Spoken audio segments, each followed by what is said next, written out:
Opa, bom dia, clã, sejam muito bem-vindos. Cara, começou a musiquinha aqui de preparo, mano, da live. Como é que vocês estão, rapaziada? Sejam muito bem-vindos a mais uma live aqui do Ataque Crítico. Nós vamos cobrir aqui o Xbox at Gamescom Broadcast. A primeira das duas lives aqui de Xbox, uma hoje, outra amanhã. Sendo que hoje, depois da live do Xbox, nós ainda temos o Future Game Show. É, rapaziada, hoje o dia vai estar lotado de eventos. E pensando que agora que eu deveria já ter feito a thumb. Mas e aí, meus queridos, como é que vocês estão? Salve aí pro Stratox, salve aí pro Léo Carvalho, o Rafael Fernandes, o Samerf, o Mão Jingle. Estamos aqui com o Bardo Couri, o Torre Sanha, o Piet Perro, o André, também o Sugf. Valeu, salve, fala amigos extremos. E aí, rapaziada, como é que vocês estão? Mandando que agora tem o Tada, o Davi Popó, Henrique Silva, o Kinks.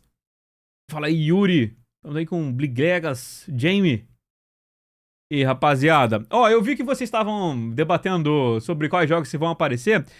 Felizmente ou infelizmente, né? Depende do ponto de vista. A gente já tem os jogos confirmados para aparecer nesse evento, tá? Eu vou puxar aqui para vocês. São aqui, ó, hoje, né? Uma live um pouquinho menor, eu imagino, porque pela quantidade de jogos. Porque as duas nós temos o Future Game Show. E a gente vai ter Minecraft Dungeons 2, Gears of War E-Day, Alien Deathstorm, Tomb Raider Legacy of Atlantis, Mega Man Dual Override, Forza Horizon 6, Fable, Crazy Taxi World Tour, Persona 4 Revival, Where Winds Meets, Star Wars Galactic Racer, Warhammer 40k Dark Heresy e o Terrible Lizards. Tá? Então essa é a agenda de hoje. Tem a agenda de amanhã também, caso vocês queiram ver. A agenda de amanhã, rapaziada, sinceramente, não sei se nós vamos cobrir, tá? Porque tem jogos legais que eu quero ver aqui, tipo Dragon's Dogma, tipo Stranger Than Heaven. Até o Stuntman Hollywood eu gostaria de ver um pouquinho mais, o jogo parece estar legal. E claro, o Tides of Annihilation talvez seria a minha maior hype pra amanhã. Mas tem um monte de jogo que eu nunca nem ouvi falar. Então não sei se vale a pena a gente cobrir, porque como vocês vão ver hoje, esse evento do Xbox na Gamescom, pra quem tá vindo aqui pela primeira vez, vai ver o evento aqui, é um evento muito lento. É tipo assim, ele compete pra ver quem é mais lento, se é a TGS, a Tokyo Game Show, ou se é o Xbox at Gamescom. É muito, muito, muito lento, tá? Então, pode ser que a gente não cubra o de amanhã e a gente só pegue as coisas que forem rolar no evento e a gente faça um videozinho depois, beleza? Mas hoje, pelo menos hoje, tem bastante jogo interessante pra gente dar uma olhada. E vamos ver aqui como é que vai ser. Tô pelo Fable, não gosto de FPS. Cara, mas ó, temos... O Gears não é FPS, né? O Gears é TPS, tem Tomb Raider também, tem Mega Man, tem Persona, Crazy Taxi, o Forza... Pô, tem muito jogo, na verdade. Parando pra ver aqui, FPS, acho que não tem nenhum FPS, né? Eu não conheço esse Terrible Lizards. E não sei qual dos Warhammer 40k é esse Dark Heresy aqui, né? Eu confundo um pouco de tanto Warhammer que sai. Mas... Acho que hoje não tem nenhum FPS, né? Então hoje é interessante, pra quem não gosta. Esse Persona 4 tá saboroso? Cara, eu quero ver o que eles vão mostrar aqui nesse evento do... Contando o Persona 4, mano. O que eles vão ter ali de coisa. Olha aí, Maurus, eu mandei o link de pré-cadastro do Nodus Fall no X, se você quiser jogar. Pô, boa, vou dar uma olhada assim, cara. Com certeza quero jogar ele. Recebi ontem o press kit, um amigo meu mandou, pra poder dar uma olhada. Talvez a gente faça até um videozinho sobre esse jogo, viu? Que eu fiquei bem interessado, cara. Olha, Coquilho, bom dia. Viu a live de The Witcher hoje? O jogo tá lindíssimo? Mentira que hoje teve live de The Witcher. Caralho, eu não vi essa porra. Deixa eu dar uma olhada. Vamos ver aqui. Faremos videozinhos do The Witcher 3? Cara, como é que essas coisas... Porra, eu sigo a Cid no Twitter. Essas coisas não aparecem pra mim, mano. Essas lives surpresa é foda, mano. A gente poderia ter coberto, cara. Reage Stream da Gamescom Day One. É um Day One. Está rolando ainda, inclusive, viu? Vamos ver aqui.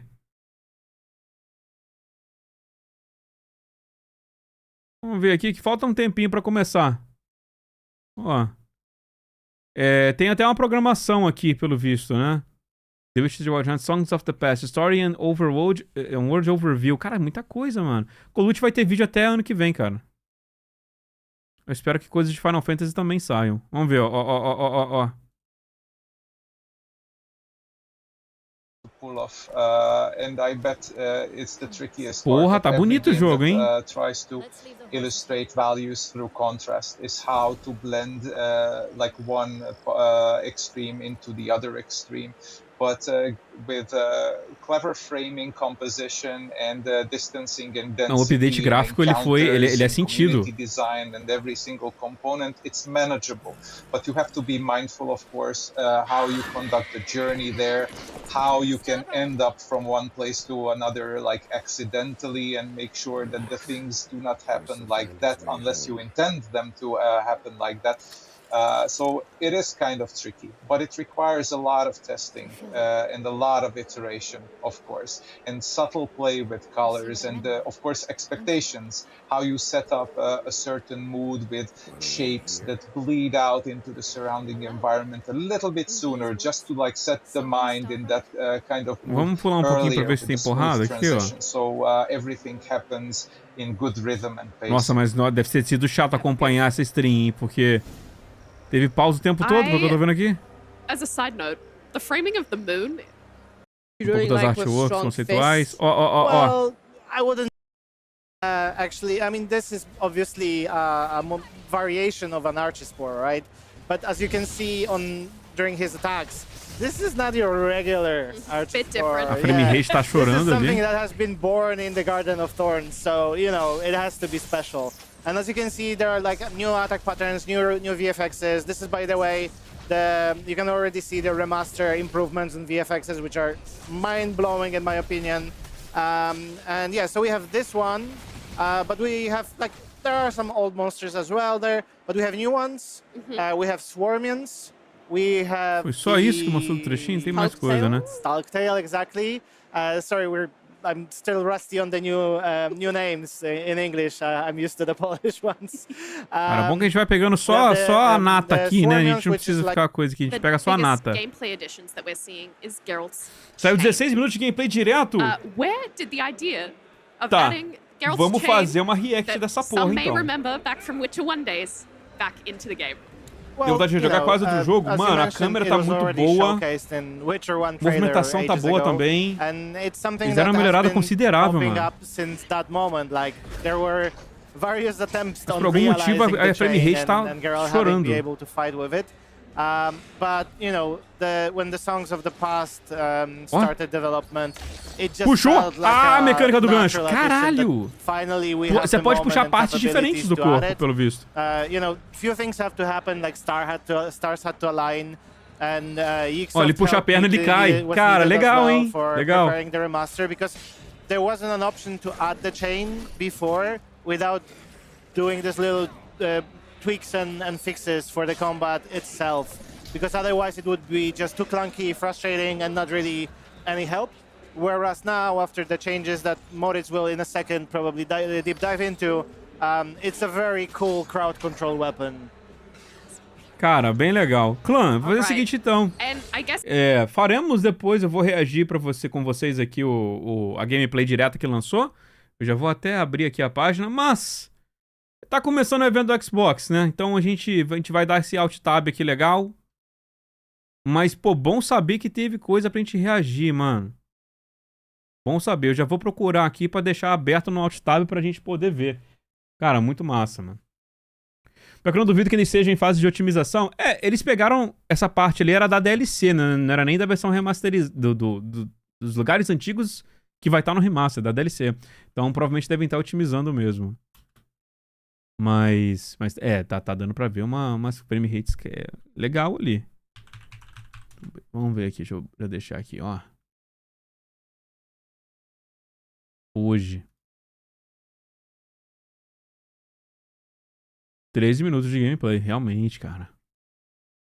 Que foi lá na Reage, foi nessa stream mesmo. Pô, vamos, falta 30 segundos pra começar aqui a stream. Beginning of Bulletin. Well, olha o cabelo, como é que tá? The Bulletin, but the day after. Pô, o cabelo tá bonito, As you mano. can see, the party was wild. Is Geralt hangover? Olha a roupinha. Olha lá. Can he get hangover? I mean, No, he can not get really. tired. He can be tired. Yeah. But in classic form, you lose. Nice. Então, em breve eu vou deixar aberto aqui, vou dar um alt tab aqui. Em breve a gente reage esses 13 minutos de gameplay maneiro que eles colocaram. Beleza, amigos. Bom, o evento do Xbox está começando.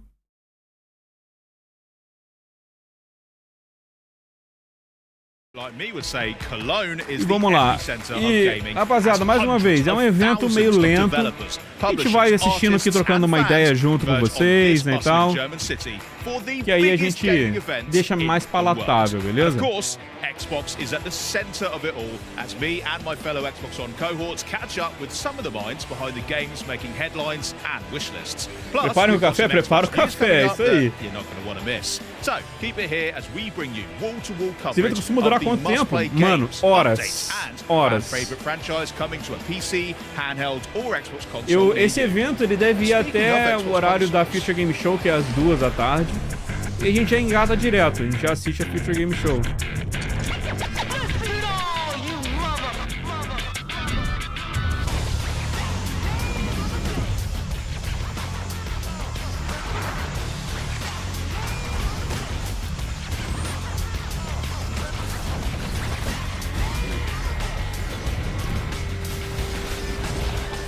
JB da Xbox, eles falam muito. Cara, então, Xbox ao mesmo tempo tem o melhor formato de evento e tem o pior formato, que é esse aí, né? One of the many cool things that we unveiled was the Xbox 25th Anniversary Collection, with a translucent green Xbox Series X and Xbox wireless controller. And this limited edition collection celebrates 25 years of Xbox. Time flies. But since then, eu gosto de console transparente, mas eu não teria como meu principal, mano. Eu teria ele como uma parada de colecionador mesmo. Deixa ele tipo de vitrine e tal. Scott Van Vliet, our Xbox Chief Technology Officer, and Carl Ledbetter, Head of Design for Xbox Devices. Welcome, guys. Welcome to Gamescom. Ele ia falar sobre o design do Xbox. Absolutely, it's my pleasure. And Scott, in particular, welcome to Xbox, because you only just joined us a few months ago as our first ever CTO. Why don't you break down for us, what does a CTO actually do? Yeah, well, first, I've been a fan of Xbox since day one. Owned the original console, was an early beta tester of Xbox Live in 2002, and spent many hours getting kudos inside of Project Auto Racing, getting my butt kicked and getting pwned in campaign or Combat Evolved, and playing games like Hunter, The Reckoning, and all other types of games, like and others that CTO, né, que é o cargo dele. Playing on this device. So to be here as a CTO of Xbox is just an incredible honor and an incredible opportunity. Now, in that role, I'm really a maker, if you think about it. I started my career as a software engineer and a builder of devices.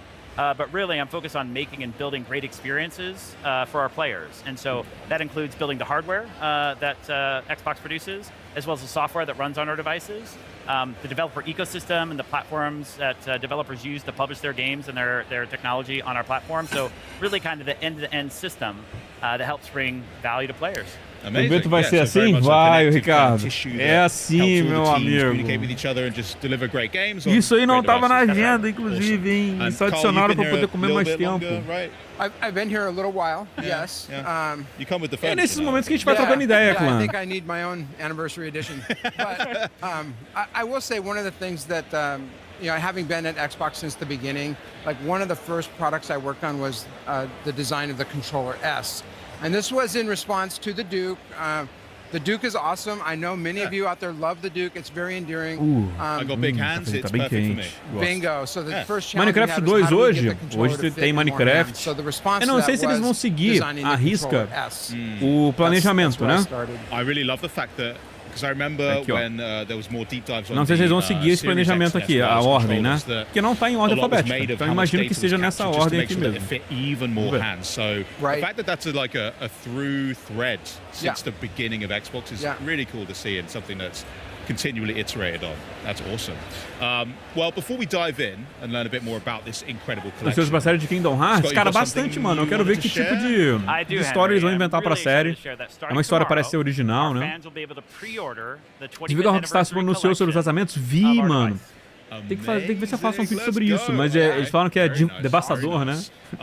Em poucas palavras, devastador o vazamento. Tem que fazer vídeo sobre isso, cara. Essa semana tá foda, essa semana é muita coisa. E o Crimson Dash, cara, já tentou o novo update? A dublagem até que tá boa. Cara, eu vi o Kalil falando que a dublagem tá boa, mas ainda não testei ainda não. Baixei aqui, né? Ele baixou sozinho o update. Eu tenho que testar pra ver qual é. Mas eu vou só testar mesmo, não devo fazer vídeo não. O Kalil já deve ter feito vídeo, né? Sobre. Mas qualquer coisa, sigam lá o Game e o Games. Ele deve macetar o conteúdo novo aí.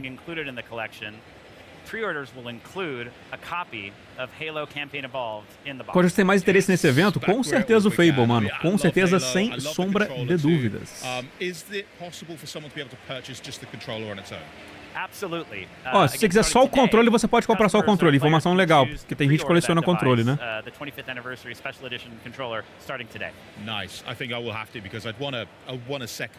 Vai começar a cobrir o GTA amanhã, você vai fazer uma live assistindo sem mostrar nada da Netflix?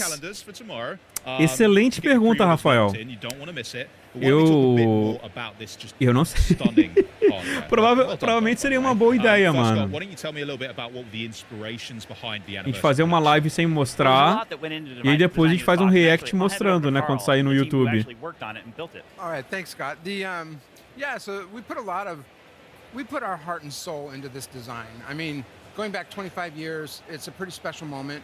We wanted to create a product that was reflective of the journey we've been on with players over the past 2.5 decades. And so we started with the material. Se a gente faz isso, a gente faz uma live assistindo, sem assistir, né, sem ver. Eu faço um vídeo do conteúdo que foi mostrado, falando o quê. E aí à noite a gente faz um react na moral. Se eu jogar o The Witcher 1 e 2 pra jogar o 3, cara, não... precisar uma palavra forte.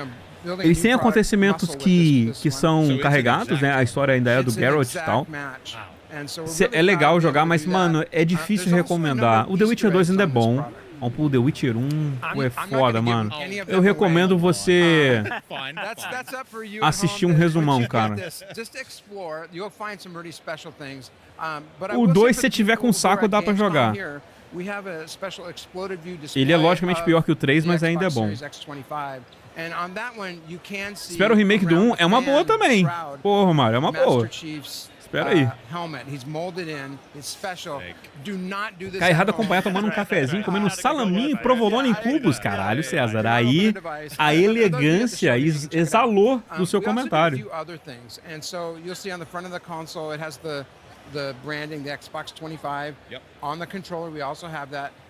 Nem falou nada do remake do The Witcher 1, esse aí vai demorar? É, o The Witcher 4 já tá marcado pra 2028, né? Considerando que a galera que tá fazendo Songs of the Past é a mesma galera que tá fazendo o remake do 1, eles devem terminar o Songs of the Past primeiro. Então vai ser tipo Songs of the Past 2027, The Witcher 4 2028 e talvez 2029 The Witcher 1.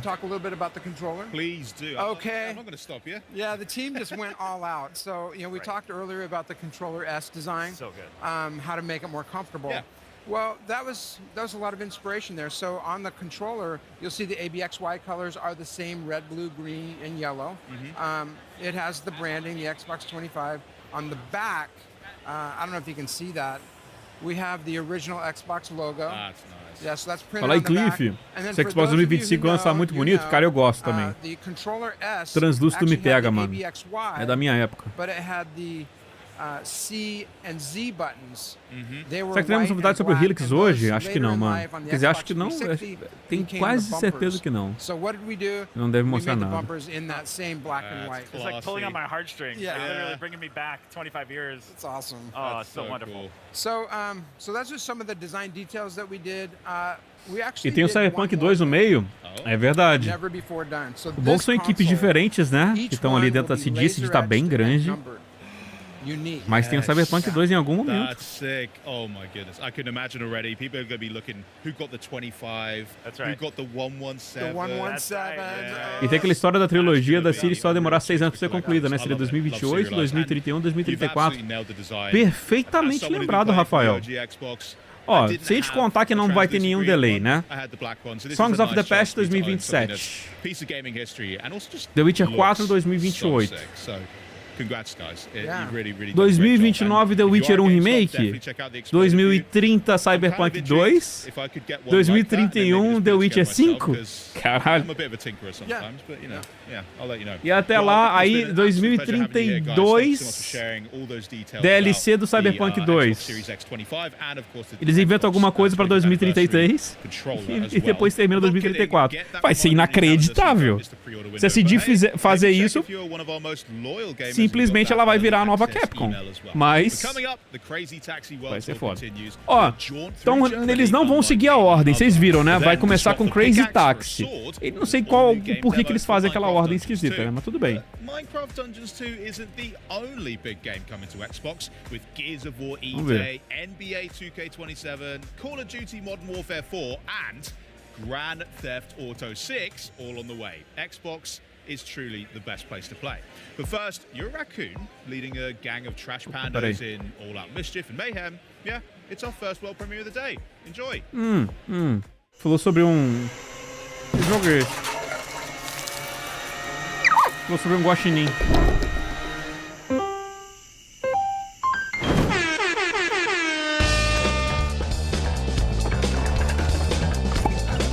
Coma lixo. Invada. Cometa furto.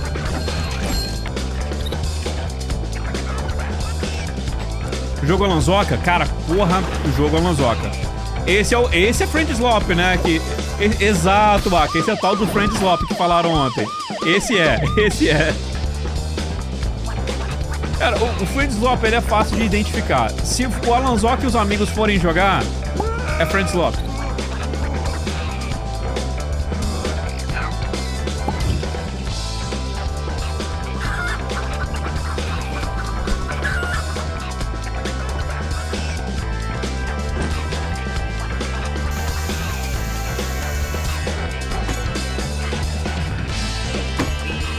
Caralho, uma pedra mesmo no guaxinim, mano.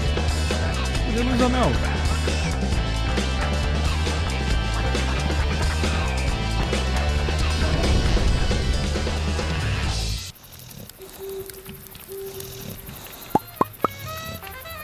Dumpster Gang. Vai estar no Game Pass. Sega. Ah, vamos pro Crazy Taxi. Vamos ver. The land of enchantment. From the moment you land, you'll be met with breathtaking views, fairy tale vistas, modern amenities, and cities full of historical charm. And there's no better way to explore this vibrant land than by car. Experience historic villages, modern art, delicious sausages, fantasy castles, magical holiday markets, and pointier castles. The charm and atmosphere of the natural beauty is only beat by the colorful locals you'll run into along the way. These interactions can be quite magical. Naturally, no trip to Germany would be complete without a visit to the famous Autobahn. So, what are you waiting for? Explore Germany today. Auf Wiedersehen. Tem um network test, vai chegar em breve, hein? Welcome to the home of Minecraft Dungeons 2 E foi só isso do Chris Tax? Eu achei que ia ter uma gameplayzinha. It's a beautiful scene with the seasons changing as fans wait their Tem algum cara turn to get jogando? hands-on with the demo. You can see the booth is celebrating the brand new dimension for Minecraft Dungeons 2 that was announced last week, known only as the Acabou a bateria do microfone da menina. And there's no waiting in line for you. Charlie's got the controllers warmed up and ready for a live playthrough with 3 of the minds behind the game. Charlie, take it away. As coisas do The Witcher 1 e When 2 funcionam no PS5? When it premiered back Mano, in 2020, Minecraft eu Dungeons imagino was que called the perfect introduction to dungeon crawlers Não mostrou for a logo do beginners PS5, and a breezy verdade. adventure for veterans, O pessoal and a great pediu, né, pra couch Chama co-op tirar too. isso. So here to bring us the next tirou. chapter in Minecraft Dungeons, Não vai please ficar mostrando welcome mais as Minecraft plataformas Dungeons que não 2 sejam do creative Xbox. director Mons Olsen, executive producer Andreas Skoglund, and production director Nathan Rose. It's lovely to have you here, guys. Collectively, how are we doing? Thumbs up? Doing Great. so good. Thank Really you. good. Yeah. Thanks It's for great having to be us. here. Amazing. Right, so Mons, I'm going to come to you first, and I'm going Sure. to ask you potentially the most important question of the whole day, okay? What kind of game is Minecraft Dungeons 2, and how does it build upon the world of Minecraft? Okay, so Minecraft Dungeons 2 is an action RPG set in the world. Vocês jogaram of Minecraft Dungeons You 1? fight familiar enemies and new enemies. Eu confesso You que, collect tipo, lots of treasure, a and you vibe can do all of Minecraft that me together. So you play afasta up to 4 pouco. players, either in couch co-op or online play, or just mix the two together. And co-op's a huge element of the It really title, is, right? yeah. Amazing. And we're seeing such amazing footage here that we've seen already, but one of the things I really want to dive into, because we have a live demo today, how very exciting, is the character customization, because this has evolved quite a bit since the previous title, right? Yeah.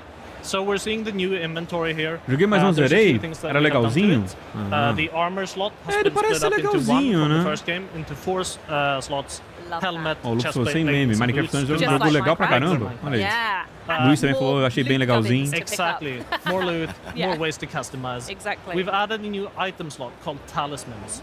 And talismans give you passive bonuses that specialize you in a particular playstyle. So if you want to customize your playstyle, you equip these.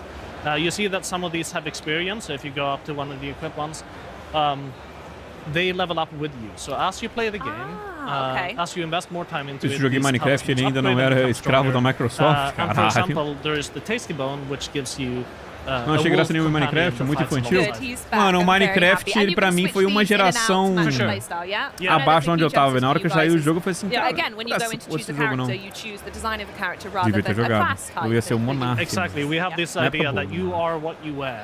Oh, I love that. Eu já tinha Mons. canal na That's época que lançou o Minecraft. So Nathan is going Que to go tava em upgrade alta some no of his loot Minecraft. at the Não blacksmith. ficou- Some of these lançou. have slightly lower item Mas na época power, tava em so alta. if you just want to bring them up.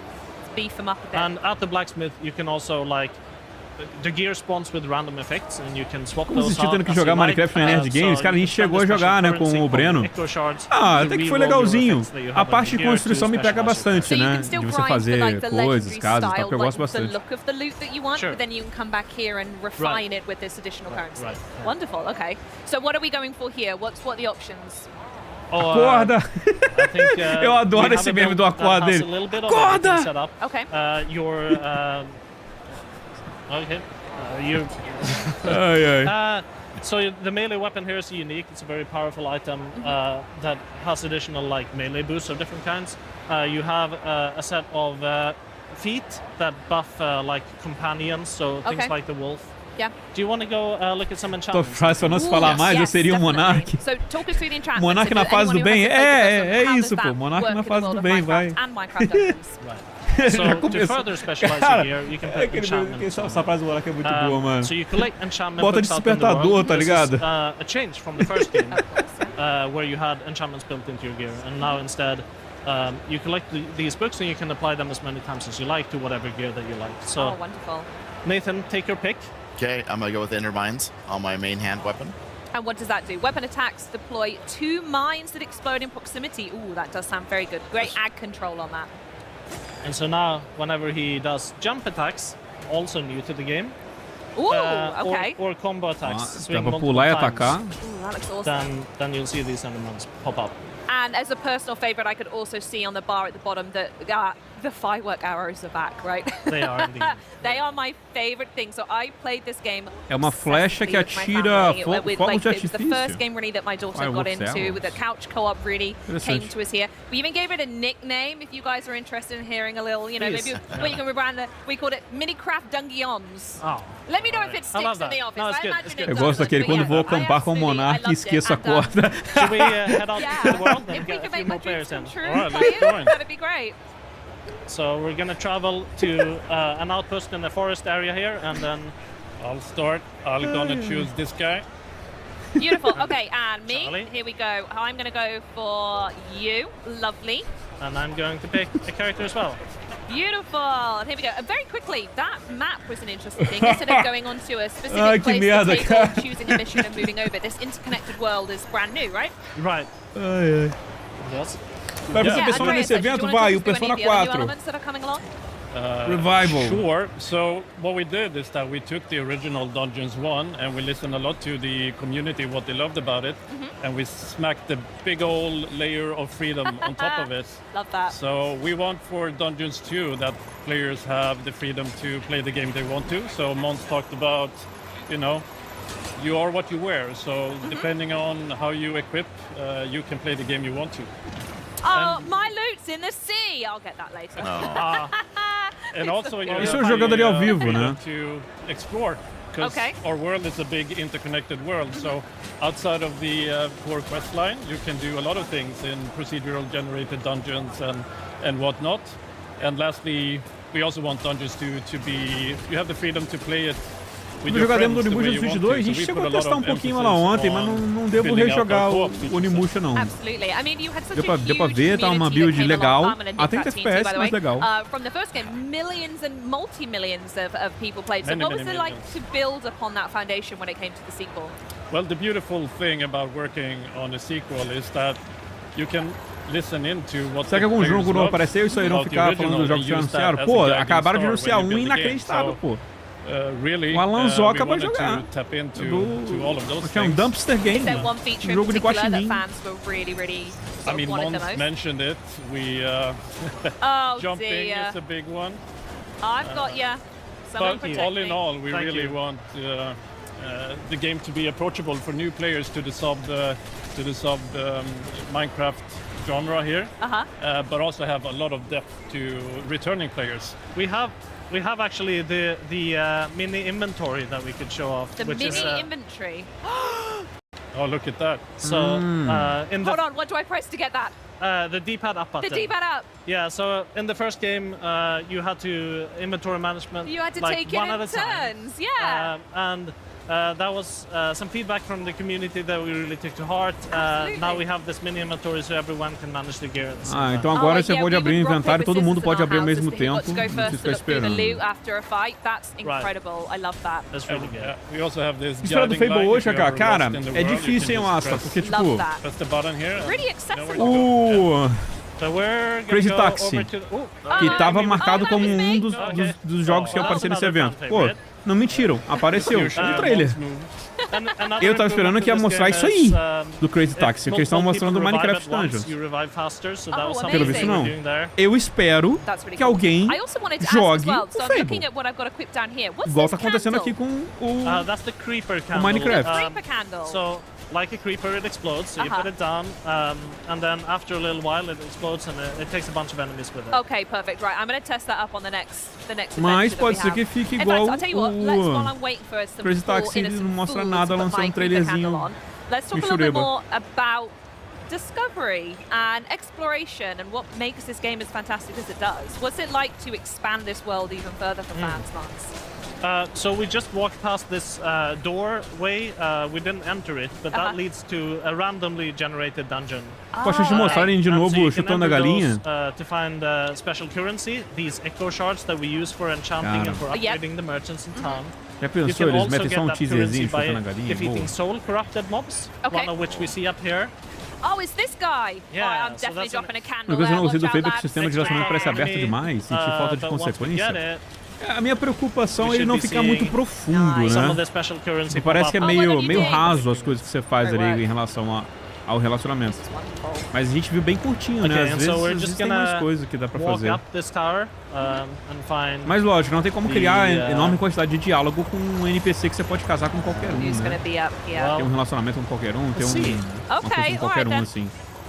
Mas vamos ver, às vezes fica interessante. Co-op experience as well. We've spoke about it a little bit, and obviously we can see it on display here, but we mentioned it at the top. Co-op is such an integral experience to Minecraft Dungeons 2. Can you speak a little bit more about what that's like to bring it together and what it means for the title? Yeah, absolutely. A big change that was made between Dungeons and Dungeons 2 around couch co-op is the ability to join a online multiplayer game within a couch co-op group. So say if you're at home playing with your family, and you have an open spot for another player, you can matchmake and grab another player from the internet to join your couch co-op. Ele falou que agora dá pra você jogar, tipo, 2 ou 3 pessoas presencialmente e preencher o espaço vazio com alguém online. Então você não precisa ter só online ou só presencial. Alright. Oh, this looks like what? Oh, the weather's not good either.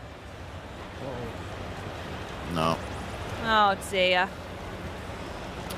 Well, I think we have one of those infamous demo bugs here, but oh, no. This is supposed to be a big boss fight. And you've robbed me from it, that's fine. I will have to wait and see it when it comes out. Nathan, do you want to take us to the forest and we can play some of the forest there? Yes. Oh, yeah, absolutely. So, yeah, let's talk a little bit about how we're going to get to the forest, the map, the world, how it all connects together while we're setting that up, please, Mons. This stunning, by the way. Yeah, so we have this lovely map. There is things to do all over it. As you can see, there's like little indicators of side quests. Okay. In fact, actually, I think I've just been told that we can't see it here, but everyone, there we go. We do have a clip. We had on the boss fight. So actually, we can just talk over Trocaram pra cena gravada que o boss fight não rolou ali, né? So talk us through. Who are we seeing here? Right. So this is the copper monstrosity. It's a really big boss fight that you encounter as part of the story. You're looking for somebody else, somebody called the Supreme Evoker. Okay. But actually, as you get here, you instead encounter this giant monstrosity to fight. And it's actually quite a challenging fight. This video is making it look easy. Because we're so good, right? But yeah, like it takes a beating. Yeah, I mean, it was a great fight. It was really, really fun. Yeah. And I felt like everyone, you're missing out. We had some great call-outs as well, everyone looking after each other. I've thrown the TNT and everything. So again, the co-op comes perfectly into there. So do we want to touch on where we've landed here? So back into the regular, or are we going to... Let's have a look at where this goes, actually. This was really interesting when we I think it's an interesting cutscene too. Yeah, talk to us about what we're about to see then. Right, so this is right after the fight. Depois da luta a gente interage ali. And we're seeing some of that quirky Minecraft humor in this cutscene. Yes, love that. I'm so glad you've kept that in. Yeah, we're picking up a note block, which is important to the story. We'll go into more details on that later, but as you can see, it's that easy to just... Laughing at him. Se der pra criar monarca, melhor ainda. Is there any symbolism with the music box?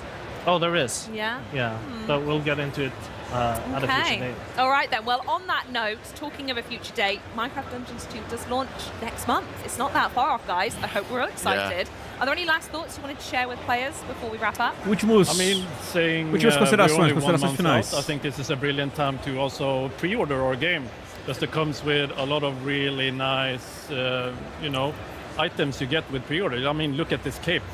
Cape is beautiful. Look at the chicken. Look at the chicken. Yeah. That's the Soul Chicken Pet. Oh, I love them. Oh, so sweet. So this comes as part of the pre-order bonus, as you say. A galinha so pre-order now, get these things. É bônus de pré-venda. In a month. I'll meet you in the interconnected world. I'll be jumping in all your lobbies. Well, thank you so much for joining me today, guys. This was absolutely fantastic. Good luck with the rest of Gamescom as well. And yeah, thanks again for walking us through this demo experience. But coming up, it's the day that changed everything. The most important event in all of Gears of War lore. O próximo é Gears of War, hein? About the long-awaited reunion of Marcus and Dom. We've got the latest on the campaign and what Gears fans should look out for when Gears of War E-Day drops later this year. But first, let's keep the party going with another world premiere. Know you what it is to behold the world's ending?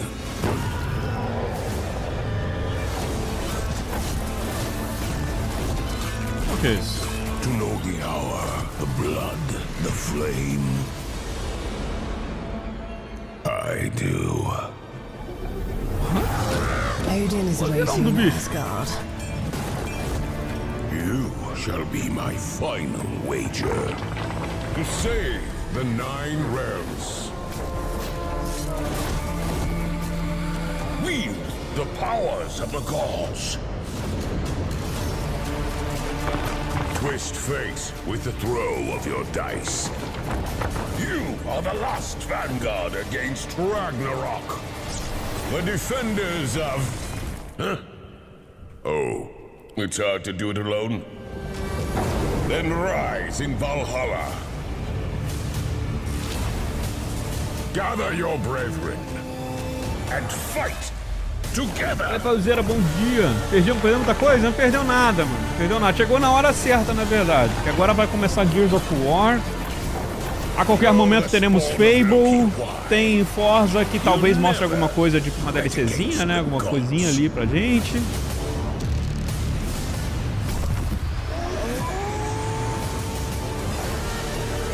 Chosen by Odin. Well, it's a big year for Xbox, and we've got a lot going on here at Gamescom. We're celebrating 25 years of gaming, which is apt as we've got 25 games on the show floor here and more than 40 games in this show for all of you at home to enjoy. Cadê meu Persona? É verdade, vai ter Persona. Looks at some of the most iconic franchises in entertainment. And here with me today is Xbox's expert on the next generation of new tech. Now, I think I prefer him by his other title, Master of Beards. None other than Jason Ronald himself. Welcome, vai ter papinho de enrolação ainda no meio do caminho. Mas ele falou sobre tecnologia de nova geração. Vamos ver se fala alguma coisa do Helix. Is this number 10, right, for you? Yeah, you know, I love coming to Europe. And, you know, not only is it Europe, but Germany is so important to everything that we do. And so, it's, as you said, it's a really exciting year here for Gamescom, and we have so much going on. Ele deixou o pedaço do casaco dele aqui pra frente, pra separar a barba dele. Footage for Gears of War, which I'm super excited to play in October. You know, we announced our partnership with CD Projekt Red to bring The Witcher 3 to Battle.net. But ultimately, for me, the thing that makes Gamescom so special is just the fans and the community. You know, this is what has made Xbox special, and just to be here in Germany, to celebrate with the community and all of these great creators, it's just such a great time to be at Xbox. You're so right. We've got a lot to celebrate tonight at FanFest as well. Looking forward to that. Exactly. You know, FanFest is one of my favorite things to do. It started here in Cologne, and it's just going to be great to spend time with fans. Pô, eu achei que era a barriga dele, mano, mas não é, porque é só pedacinho pra frente, tá ligado? There's a lot of players that take obviously great pride in their gaming collection, especially here in Europe. We know that Xbox players have stacks of physical games. I like to organize mine alphabetically and have a couple of collector's edition, Doom Slayer and Master Chief looking down, guarding all my precious loot. But there has been a lot of conversation lately around ownership and also rights to the games that you buy. So Jason, what do you make of it all? Yeah, very similar to you. Like, I have a large physical collection. I have my own collector statues. Heck yeah. So today we're announcing we're bringing a new feature to bring all of the benefits and the flexibility of digital to players who have physical games. Because players have built ele tá falando their daquela libraries tecnologia of que a games gente with tinha ouvido Xbox falar, a over the gente fez last até um vídeo 25 sobre. years. Many players, Que é, você tem uma mídia física, mas você pode registrar e usar ela como uma mídia digital. And many of these games work across multiple generations. And even as technology changes and formats change, your library shouldn't. You know, we have so many Hoje vai ter coisa do Dragon's Dogma 2 e tá marcado pra amanhã. You know, the Dragon's moments Dogma. you played with your friends, and we want to be able to bring those forward, and that's really about our commitment to game preservation. I mean, that sounds great. I really love the idea of your libraries moving forward with us, but can you maybe walk me through it a little bit? So again, I've got a physical game copy on my shelf at home. What do I actually do with it? Yeah, it's really, really simple. So most Xbox One and Xbox Series X titles support this. So all you have to do is just put the disc into your console. You'll be prompted to redeem a digital license, and that digital license will be tied to your account. And so now you get all of the benefits of digital. So you don't have to put the disc into your console to play the game. If the game supports Xbox Play Anywhere, you can easily play it across multiple screens. And you can even do things like cloud streaming, which you never were able to do. Isso é interessante, né? Ele falou que você pode plugar o disco, você vai te aparecer uma mensagem se você quer registrar digital, né? Que aí fica ligado pra tua conta. E aí você pode usar com o Xbox Play Anywhere. Então você pode usar até no PC, se tiver suporte, né? E fazer cloud streaming. Então, tipo, você com uma mídia física, você tem acesso aos outros benefícios do Xbox. And you'll see improvements over time. But this is really just, when you think about working with thousands of games across 25 years of Xbox, very similar to how we brought the original Xbox games to PC. We're just really focused on giving you more flexibility and giving you more ways to play the games that you've bought from Xbox over many years. Awesome. Eu nem tinha pensado nesses outros benefícios que tinha do digital, né? No, not at all. No Xbox Play Anywhere, jogar pela nuvem e tal. As they always have. You can display them with your collector's editions and just celebrate your collection. And it's really about adding more flexibility and providing more choice for you as a player.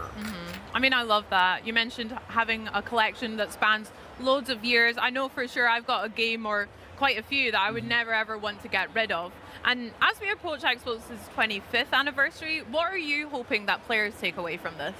Yeah, for 25 years, Acontece com a mídia física depois players have registrada, invested ali in para Xbox, registrar e and the vender a players mídia have really física, been what have made Xbox special. você pode só And so guardar sua mídia we're física really na sua focused on coleção, how do aí we se honor você that as we think vender about the next 25 e a outra years pessoa with colocar no Xbox. console, And so we just você vai really view transferir this as essa another licença, step entendeu? in making sure that your Você só library pode is ficar com protected, uma, it can move forward with conta you as registrada para aquela technologies mídia and formats física. change. É como And se we're gonna fosse continue o to Game Key invest in Card game preservation da and adding Nintendo. new capabilities just to make sure that your library continues to get better as technology evolves. Oh my gosh, sounds awesome and also very exciting as well. Well, Jason, thank you so much for joining us and sharing that with us today. And for Xbox Insiders, this feature begins rolling out next week on August 31st, with more details available on Xbox Wire. Coming up, it's the first emergence of the Horde as we catch up on the latest from Gears of War E-Day with the team from the Coalition. But first, it's time to sharpen your swords and brush up on your knowledge of Esse é o que a ancient gente vai ter China. hoje, hein? Where Winds Meet, an open-world action RPG, is sporting a new expansion, sure to delight fans everywhere, so take a look. The black gold is in there. Where Winds Meet?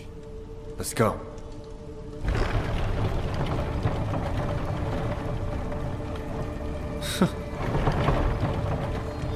Feio por último. É, né? Deixaram o melhor pro final.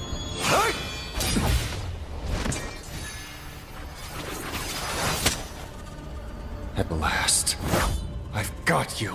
E se a loja ou servidor da Microsoft fechar, faz o quê? Vai ficar disso aí, mídia física tem que ter o jogo todo. Cara, aí você não vai ter os benefícios da mídia digital, mas você ainda vai ter o jogo em disco, pô. Não tem nenhum malefício de você registrar e pegar a mídia digital deles. O disco físico ainda tá ali, pô. We were outnumbered. Today, we set the trap. Knowing that the Lodestar Swordmaster wanted the black gold, how could I not be ready? Ever since that day, my only goal has been to find you. And to kill you myself! After all this time, you've still learned nothing. Serving yourself up like this, what a tragic waste of poor Han's sacrifice. Eu achei que era um homem.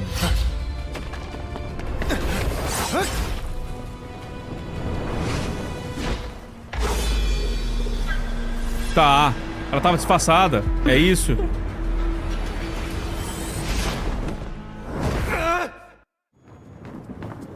Agora tudo fez sentido.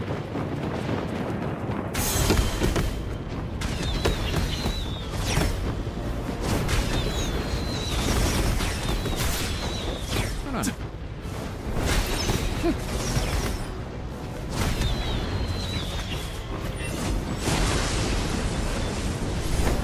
Porra, vai subir nos ataques. Cara, o Where Winds Meet pra mim ele é muito engraçado, mano. Porque vendo as gameplays e tal, você fala assim, pô, que jogo foda. Mas você vai ver, tem uma estrutura de MMO, tanto faz, mano.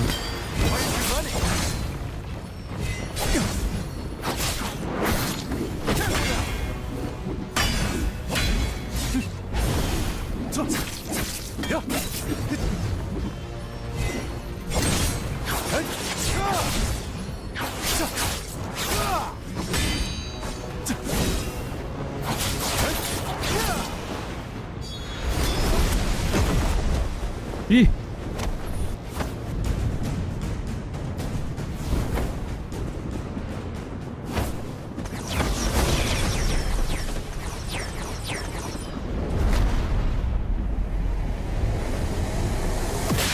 Caralho, olha o POV. Tem um cortezinho maroto.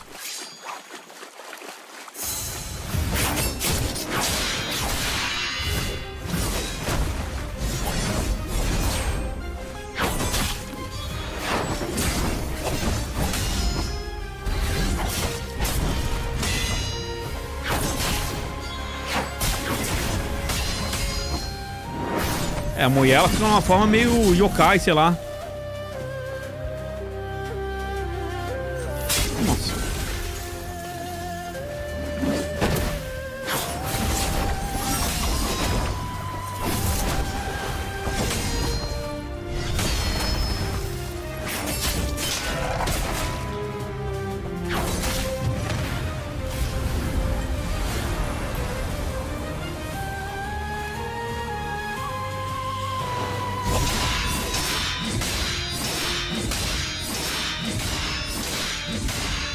Porra! Pô, é quem veste Chun-Li? Que isso, moleque?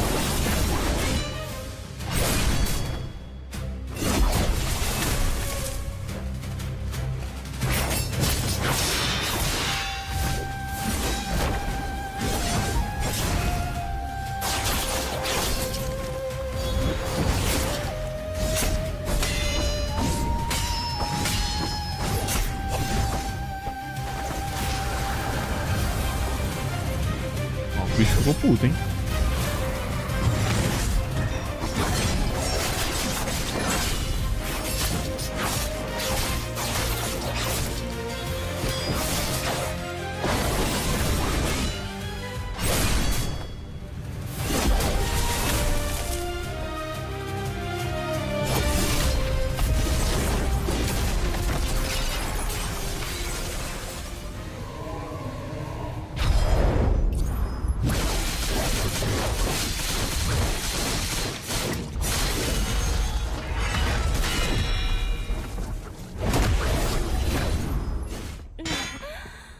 Um cortezinho pra adiantar.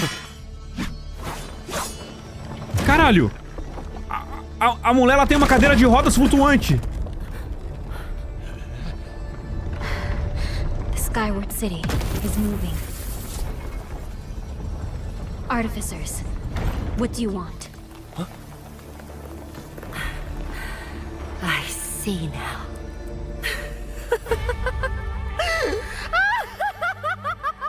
That old rat played me. Used me as a pawn. You won't get away!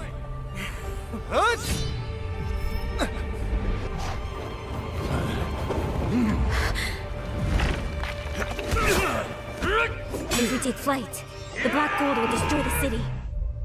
Ih.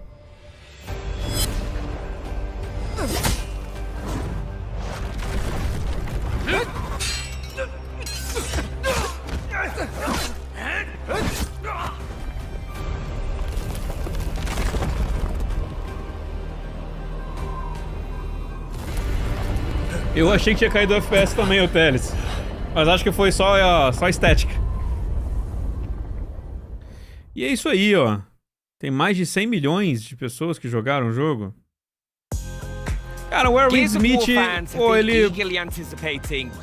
Se ele fosse todo assim, ia ser incrível. And here to chat a little bit about everything they've got going on at Gamescom this week, from the Coalition, please welcome Studio Creative Director. Bom, agora vamos pra Gears, hein? Vamos pra Gears.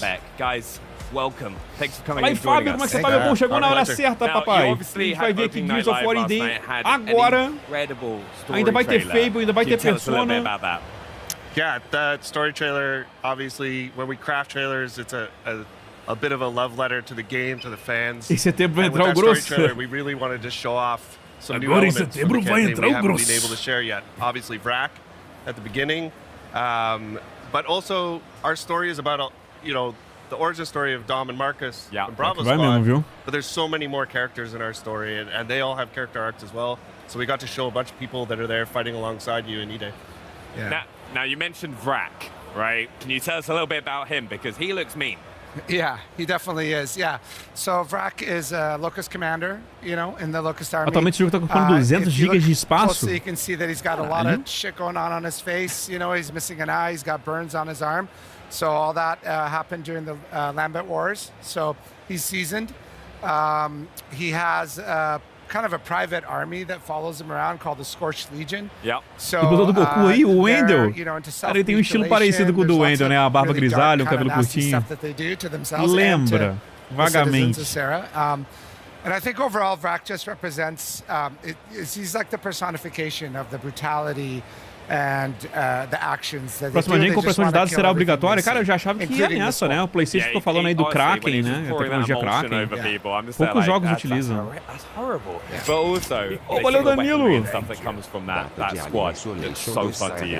Cara, infelizmente o Alien que vai estar aqui não é o Isolation, mano, é aquele outro.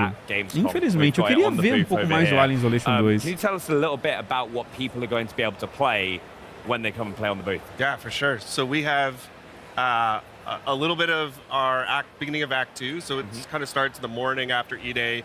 The squad has just come together. Falando sobre o Tides, data, Tides é pra amanhã. Tides é pra amanhã, mas não imagino que vai ter data, velho. It's got this classical kind of Gears.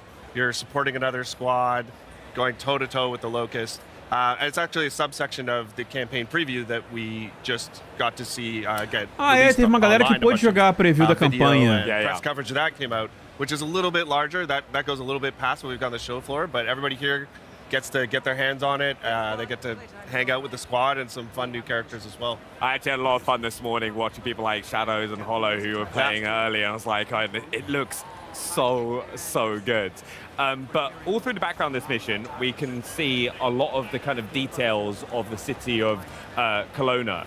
Can you tell us a bit about what people are going to be able to see around the world to kind of really help build that environment? Yeah, absolutely. So for the first time ever, you're playing a Gears game in a city that is alive. Yeah. You know, every other game has been destroyed. Everything's been destroyed. So that provides some really interesting opportunities and challenges.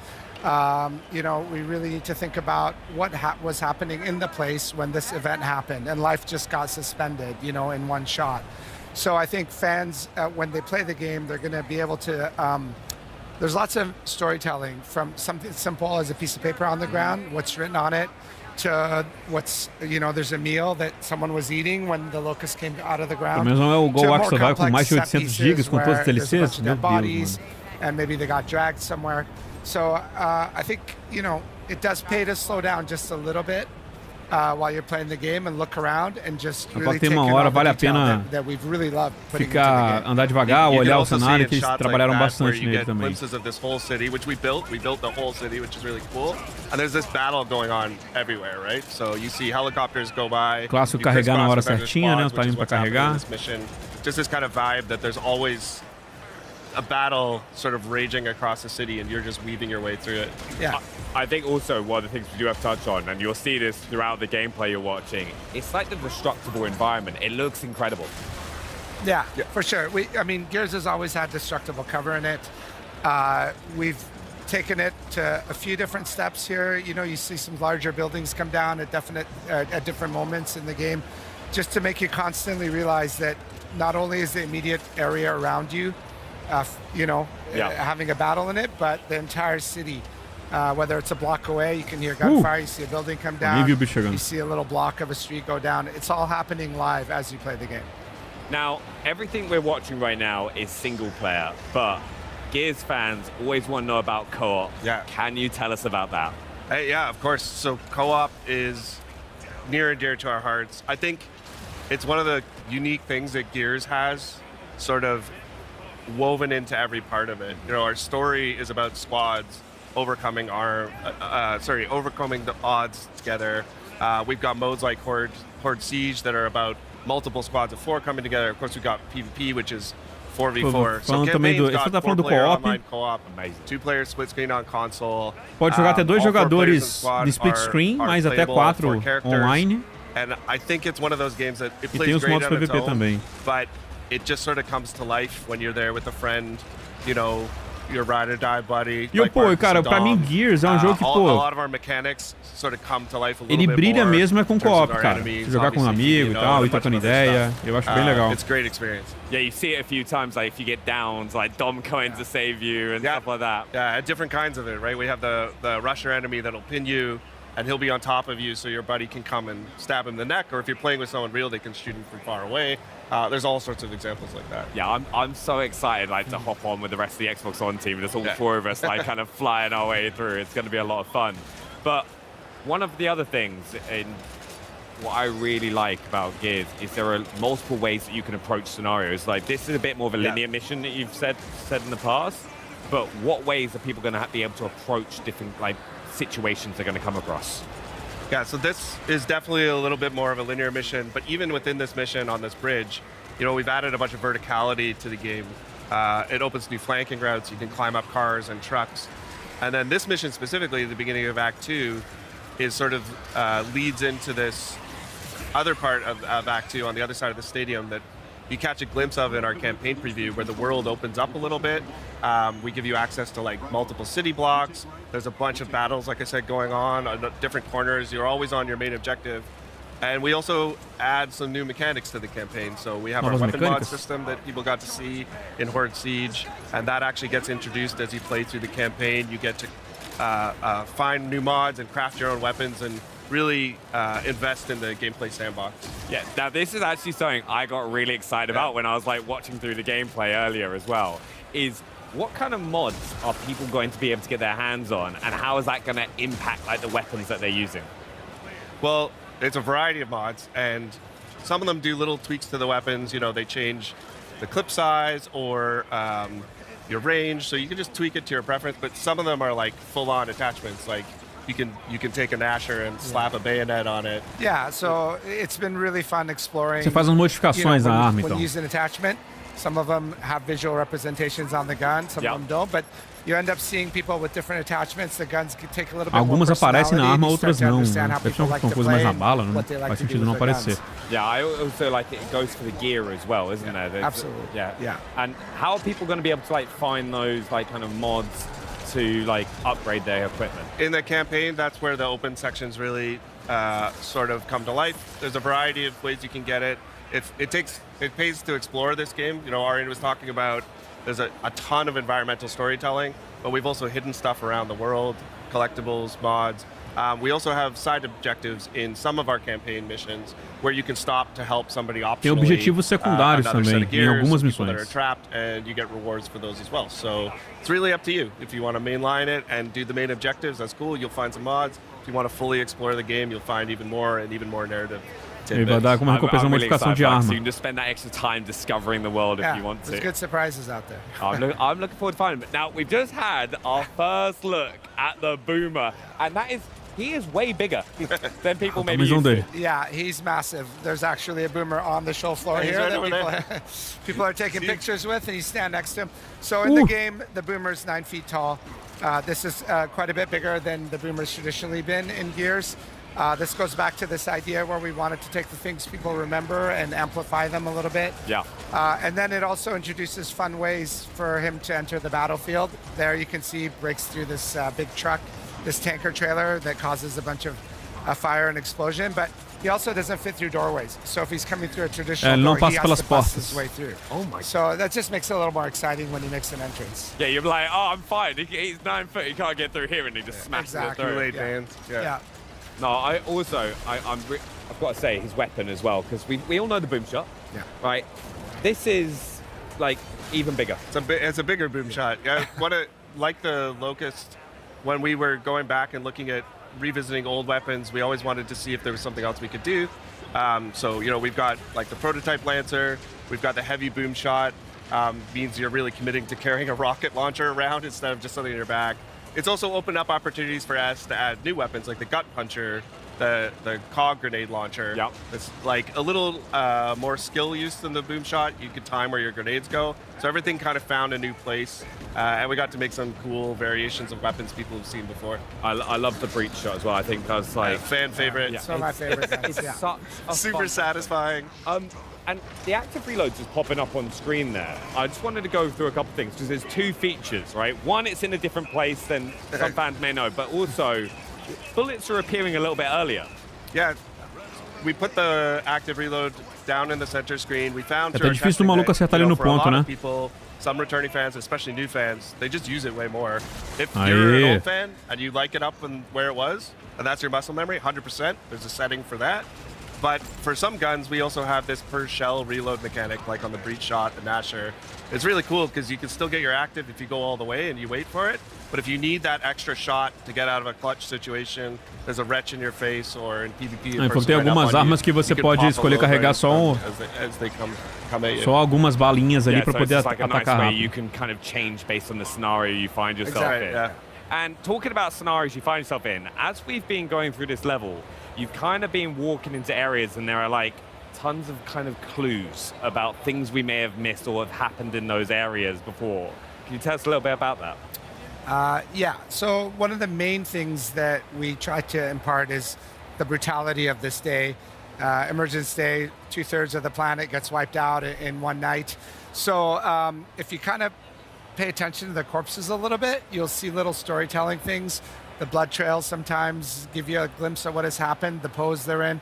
So there's a lot hidden in there to check out. No, I honestly, I'm so excited. A big thank you as well for you guys coming and joining us and taking us through Gears of War E-Day. What's one thing that you're most excited for fans, right, to see with Gears of War E-Day?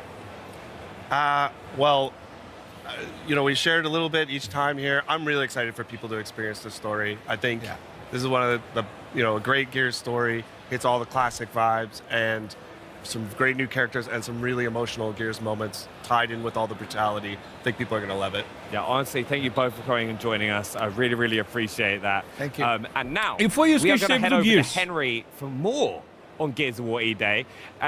The Gears of War E-Day experience that people have access to here on the Xbox booth.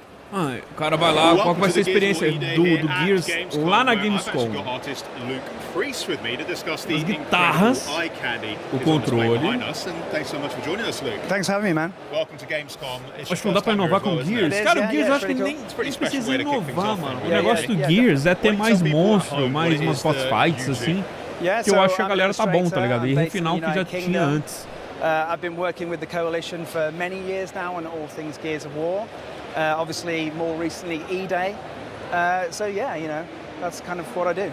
And this project in particular is pretty special. So yes. Let's talk a bit about that because I can see that we've also got. Pô, eu gostei da esquerda, que é uma guitarra, parece que é do Zack Vengeance, yeah, so we partnered with Gibson Guitars, the amazing people at Gibson. Yeah, and they sent us like these guitars. Well, they turned up and they were like from the factory, so they didn't have the art on, and then my job was to paint this artwork onto the guitars. So. And if you don't know at home, these are particularly tasty guitars that Gibson have sent you, because we've got the SG over here, the Les Paul. These are like iconic guitar silhouettes. Very iconic, yeah. Amazing. Can you tell us a bit then about the design? So what inspired you to really lay down this artwork on top of these guitars? So what we wanted to do, we wanted to tap into the pillars in Gears, so the core pillars. So obviously with the Marcus guitar, we tapped into brutality. So that's like, feels quite violent and kind of visceral and like almost like, very kind of, Cara, fala pra vocês, eu não gosto de Les Paul, mano. The shape of the guitar as well. So like, eu acho uma guitarra muito pesada. The blood splatter kind of flows across the guitar. You've got the kind of spinning that saw blade just fits right in. And the cog, obviously, which ties it to Gears, and then we've got the skull, which is kind of like shattered, so that adds that kind of violent, brutal feel. And then, obviously, moving over to the SG, we've got this is like leaning into Dom, so this is tapping into the kind of pathos pillar. Okay. Which is like sort of more like kind of sad vibes and.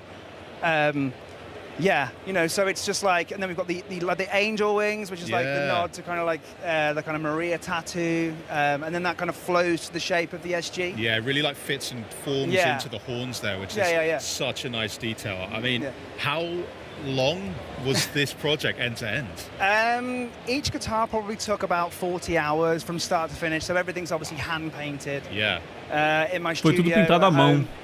And honestly, like it was just such an honor to work on this stuff. Like Gibson, like super iconic. I play guitar myself. I do a lot of work in the music industry as well, anyway, so it like just ties in really nicely with that. Alter Bridge, acho bacana. Não ouço ativamente, mas de vez em quando aparece no aleatório e eu escuto. I do want to tell people, it's not just for show, because you can actually get your hands on either one of these amazing guitars if you head over to the Gibson Instagram page and you check out their announced post for more details on how you could potentially win one of these. Guitarra SG é linda demais, pô. A SG é maneira pra caralho. Eu gosto. Esse chifrinho que fica one of these incredible, ali perto do braço, é muito foda. Pieces. You have brought something else along for us because there is something else going on in the middle there. So what? Oh, you've got another one. Yeah. Nice. So yes, this is a controller that I worked on. So I worked with the Xbox Design Lab on this. This is fully customizable as well. Sick. So you can like switch out the buttons and the sticks and stuff and make it your own. And this is tapping again into the brutality pillar. Yeah, I'm getting that brutality so vibe it's straight the vibe, away. Dá pra você customizar, né, tudo ali do botão. Try to make it feel super iconic and just like. Cara, e uma coisa que é foda pra quem coleciona controle, principalmente do Xbox, cara, é que o Xbox tem muito controle. Edição especial e tal. Muito controle. So thanks so much for showing us and talking us through it as well. If you want to get your hands on your own one of the E-Day limited edition Xbox Design Lab controllers, you can grab those beginning September 30th. So check out xbox.com for more information on that. I will definitely be doing that. But thank you, Luke. I hope you have a great Gamescom. But there's quite a lot going on here, so we're going to have to pop off and see what else we got going. So thank you. Come along with me, because the rest of the booth over here that we've got, this entire segment, you can see loads of people queuing up right now to go and actually play Gears of War E-Day. So E-Day has officially landed here in Cologne.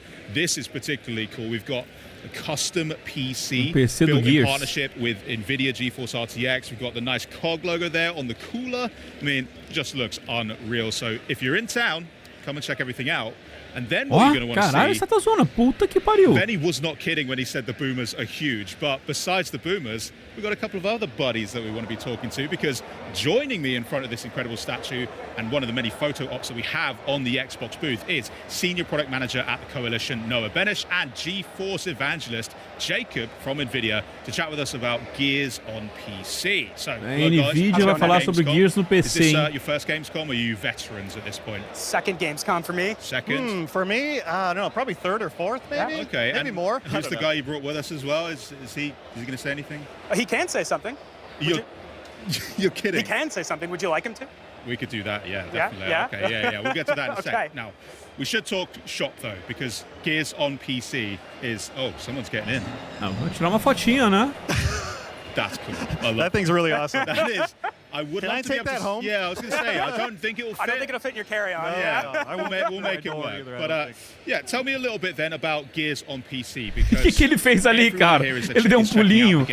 What the fuck foi aquele pulinho, cara? Really excited. It's another console exclusive, but on PC, we've got some pretty cool features to talk about. So, what exactly have you been working on that is exciting for PC players? Well, Henry, I think broadly the most important thing to know is that Gears of War E-Day is a game that is for PC players, built by PC players. So for us at the Coalition, at a bare minimum, that means supporting all the features you'd expect from a title like this, such as 32:9, Deixa ele. 21:9, support, including 21:9 cinematics in the campaign. Oh, nice. O cara foi ali sozinho. Keyboard rebinding options, variable Deu refresh pulinho. rate, uncapped frames, and so much more that's hard to list off and mention here. Yeah. But beyond those sort of baseline features, we wanted to take the experience a little bit further for our PC players with advanced graphics technologies. And that's why last night we were so excited to announce that in partnership with NVIDIA, we've integrated deeply Mega Geometry into our game. Mega Geometry, okay. So, Mega Geometria. I'm going to need you to run through what exactly we're talking about with that. Yeah, RTX No Mega mod do Geometry. PC. I am super excited about RTX Mega Geometry. So Gears of War E-Day supports nanite. So you'll get really detailed like environments, objects, and with RTX Mega Geometry, we can actually add ray tracing on all of the nanite geometry. Tem ray tracing em toda a geometria. Much better looking reflections, shadows, and I mean, it's just going to be way more immersive. You get 50 to 100 times the geometric detail with Caraca, RTX 50 Mega até 100 Geometry. vezes mais detalhes. It's pretty amazing. Na That is intense. So, geometria. just to break it down, you've got geometry, shapes, yeah, right, yeah. Mega, pretty freaking sick. Yeah. Okay, cool. Everyone's on board now. Great. Well, thank you so much for chatting to me, guys, about everything here. Of course, that's not just what's going on here, because in the actual play area, people can check that out too, right? Absolutely. I mean, better than talking about these features is experiencing them for yourself. So you and everyone else here at Gamescom can enjoy our first public hands-on of campaign. Inside the booth behind me, we've got 20 stations, all of them PCs, all powered by the GeForce RTX 5080 that have been built by our friends at Alternate. So if you're here at Gamescom, please come check out the campaign. Yeah, you know what to do now, guys. Yeah, thank you so much, guys. I'm probably going to head in there shortly after this. All right, we can hook up with the line. It's a bit of a big queue, though. Yeah, but I might go in. I know a guy. Yeah. Oh, thanks. Nice. All right. Well, for a deeper look at that technology that is powering E-Day on PC, why don't you check out this exclusive behind-the-scenes ViDoc from the Coalition and NVIDIA. Check it out. Vamos ver. Gears no PC. Gears of War E-Day is the next game in the Gears of War franchise. It's the story of Emergence Day. It's going back to the beginning, when the Locusts first come out of the ground and start attacking. It is also a game that has been built from the ground up on Unreal Engine 5 with all new art and all new systems to push visual fidelity to a level we've never achieved before. Gears of War is probably best known as an Xbox franchise, but the PC has always been a very important platform that we're using to bring the most we possibly can to the game. The PC community is incredibly important to us. I, myself, am a PC gamer. I've been making PC games for my entire career, and we've built this game with a PC mindset. We're trying to push a lot of technology, high detail geometry, heavily using nanite and lumen. We're going to be one of the first titles to use mega lights. Gears of War supports hardware, Mega ray lights, trace, lighting, shadows, and tinha visto algumas coisas dessa na apresentação da Unreal, né? in so many different ways. Parece que tá usando todas a as great example tecnologias is da Unreal. our pay and save. This is an environment that has TVs that have dynamic lighting coming off them and bouncing off the scene. There's a lot of dynamic elements to the game. I think one of my favorite things is tickers, watching them run through the level. You have this little glowing creature casting dynamic shadows all over the world, casting real-time global illumination, but don't watch them too long, they'll blow up on you.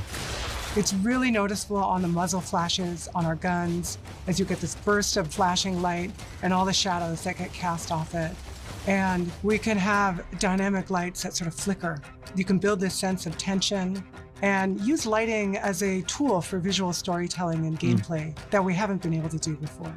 Uma luz dinâmica, né? Toda vez que a luz aparece, ela tá refletindo inteiramente no cenário. As you shoot glass and see real-time ray-traced reflections and translucency, all of that is dynamic in real time, which of course you wouldn't have with traditional baked lighting techniques. All in all, ray traced lighting brings the dark, gritty vibe that we want to life in the game and really adds a level of realism and cohesiveness that's never been possible for us before. And on our ultra spec or our ludicrous spec PC settings, we push ray tracing even farther with higher ray trace samples, more rays, but also RTX mega geometry. Eu queria ver uma comparação, tipo Mega Geometry desligado e ligado, pra ver a This is really diferença. exciting because we're a very nanite heavy title, but there's always been a bit of a discrepancy between what's available for us to happen at raster and what's available for us to happen when we're ray tracing. Mega Geometry allows us to use the same level of detail that we're using for nanite as our ray tracing basis. It pushes the visual ray trace scene to a higher level than we can achieve with Unreal Engine's technologies out of the box. You see some of the examples of foliage or shadow detail that is just crisper and has more fine detail in that shadow. You definitely get a lot more detail in a lot of the rock surfaces. They look just a lot sharper and a lot more correct. And as well, things like barbed wire, things that were just not possible to represent with the amount of triangles that we had available to us, all of a sudden E as look really nice. sombrinhas que dá, né? Ele deixa o objeto com mais profundidade. 100 times the geometric detail in our game than anywhere else. And being able to work with NVIDIA and bring mega geometry to this game really is going to show what games are going to look like in the future. DLSS and other super sampling techniques really allow us as a developer to perform more advanced graphics techniques that just wouldn't be possible to do if we were working at full resolution. It's something that allows you to take a lower res image and then using machine learning is able to upsample that to a larger image without really sacrificing the quality. We also support dynamic multi-frame generation, allowing you to push to the highest frame rates possible. And it's so Haja important placa de that we vídeo, tie hein? this with Reflex. Rapaz. Reflex lowers latency and improves the responsiveness of our game. It's something we think is very important, especially in a multiplayer environment. We're a very competitive game. You want to make sure that you have your enemy focusing critical over them at all times. We want a nice, smooth frame rate, and we want that ultra-responsive input latency. Customization is a huge part of why I play games on PC, and it's part of what we want to make sure we're delivering eu acho que não, mano. Eu acho que, tipo, talvez a Xaxá, ela prefira morder os custos do que voltar com a palavra. Não sei, essa sensação que tá me passando com ela, sabe? Sim, a gente fez algo que vocês pediram muito, que é trazer exclusividade de volta. Putz, não vendeu tão bem igual a gente poderia vender. Cara, deixa quieto. Senão, melhor não voltar atrás com a palavra, porque o pessoal criticava muito isso e eu acho que ela não quer cometer os erros do passado. This is a very technically ambitious title, and I think we're going to push hardware for years to come. We've always built our games to showcase the latest technology and push what is possible in gaming. And working with NVIDIA, who share the same philosophy with us, we've been able to bring features like ray traced lighting, RTX mega geometry, DLSS, reflex. For players, this means delivering an experience that feels like they're playing a movie with the real-time performance that you expect in a high-end game.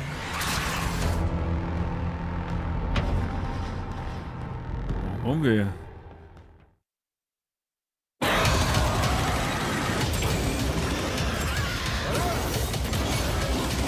É o alien que vai aparecer, o Deathstorm.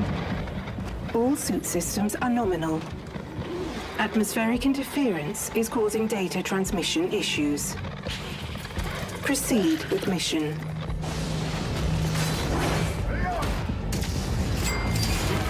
Olha o Eisen.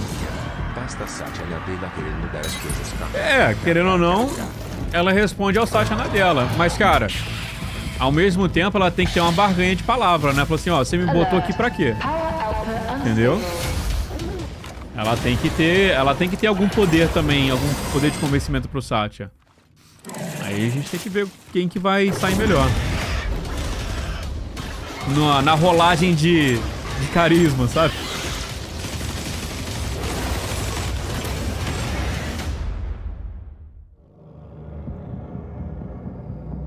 Spring 2027. I love it when the title of a game so purely matches the gameplay, and here to break down what we just saw and give us an exclusive first look at what fans can expect in-game for Alien Deathstorm, please welcome Rebellion's Head of Design, Ben Fisher. Welcome. Hiya, how's it going?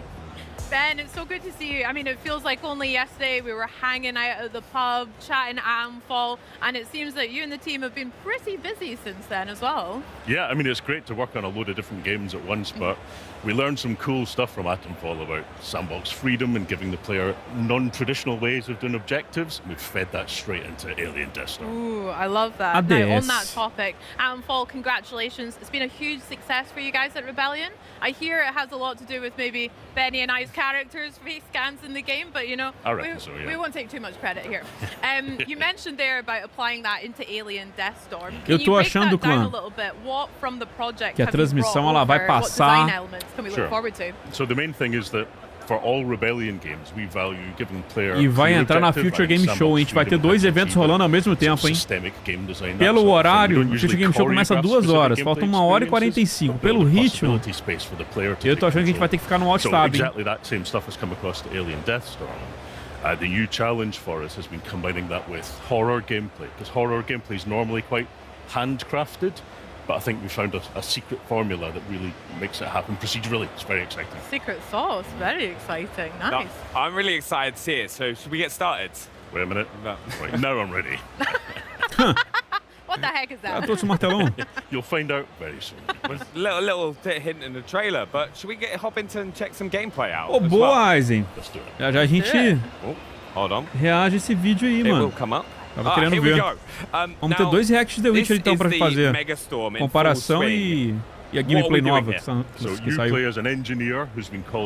Você não tá brincando quando eu disse que você pensa o Xbox são chatos, cara. O Xbox na Gamescom. Eu já tô calejado já era assim mesmo. Ó, mas vamos ver um pouquinho da gameplay do Alien. Now the game balances, like I said, combat intensity of like a sort of horror shooter with investigation and discovery. So you're, as an engineer, you're kind of exploring the situation, finding out what's happening, and as you do so, the storm is tearing the place apart. So you're fighting to survive at the same time. Nice. Can you break that down a little bit further? The engineer's role, that's a pretty specific choice there. How does that come into play with gameplay? Well, we wanted to give you a framing that meant that you felt like a sort of an everyman doing your best to survive. So you arrive there with a load of tools, including this giant sort of hammer here, you know, to do a bit of percussive maintenance to try and get the place up and running. So instead of doing traditional objectives where you're told exactly what to do, instead we've got a system that we call Squire that you use to kind of diagnose the situation and figure out what's going wrong. So what we can see here is the player exploring around, testing out the locations, trying to see what's happening and trying to piece together in their head how to tackle the situation in front of them. So this is a nuclear reactor that's in the early stages of meltdown, and they're going to try and diagnose what's wrong and try and fix it. So the player has to be observant, they have to engage with the environment, piece together clues that kind of frame them as a detective figuring out how to solve this stuff.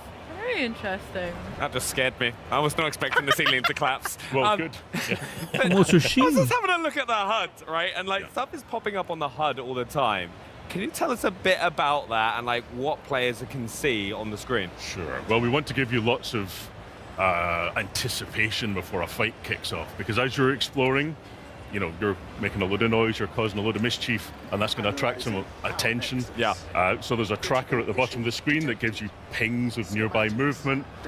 It'll get scrambled by radiation and things like that. So it's like a multi-purpose tool to help them explore and understand the situation. So combined with Squire as a way of doing objectives, it makes you feel like you're there to do a job and you've got to like piece together and survive. And who's the voice that we keep hearing as well? Yeah, that's Squire. That's giving you little clues of what to do and how to explore, but never directly tells you exactly what to do. It's kind of like having Clippy in your pocket. You know? I'm a big fan of the naming Squire. That's very fitting. How many iterations did you guys have to go through for that name?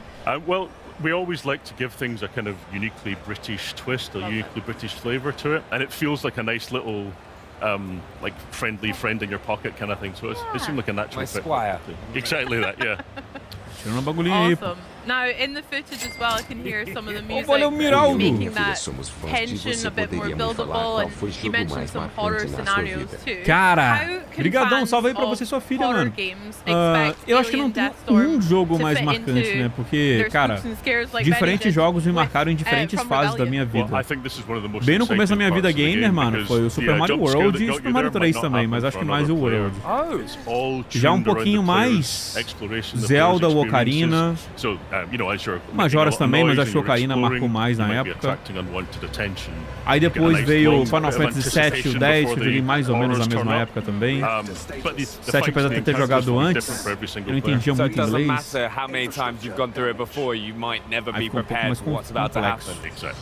That's class.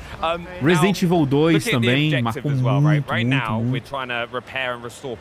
Não consigo escolher um. Right.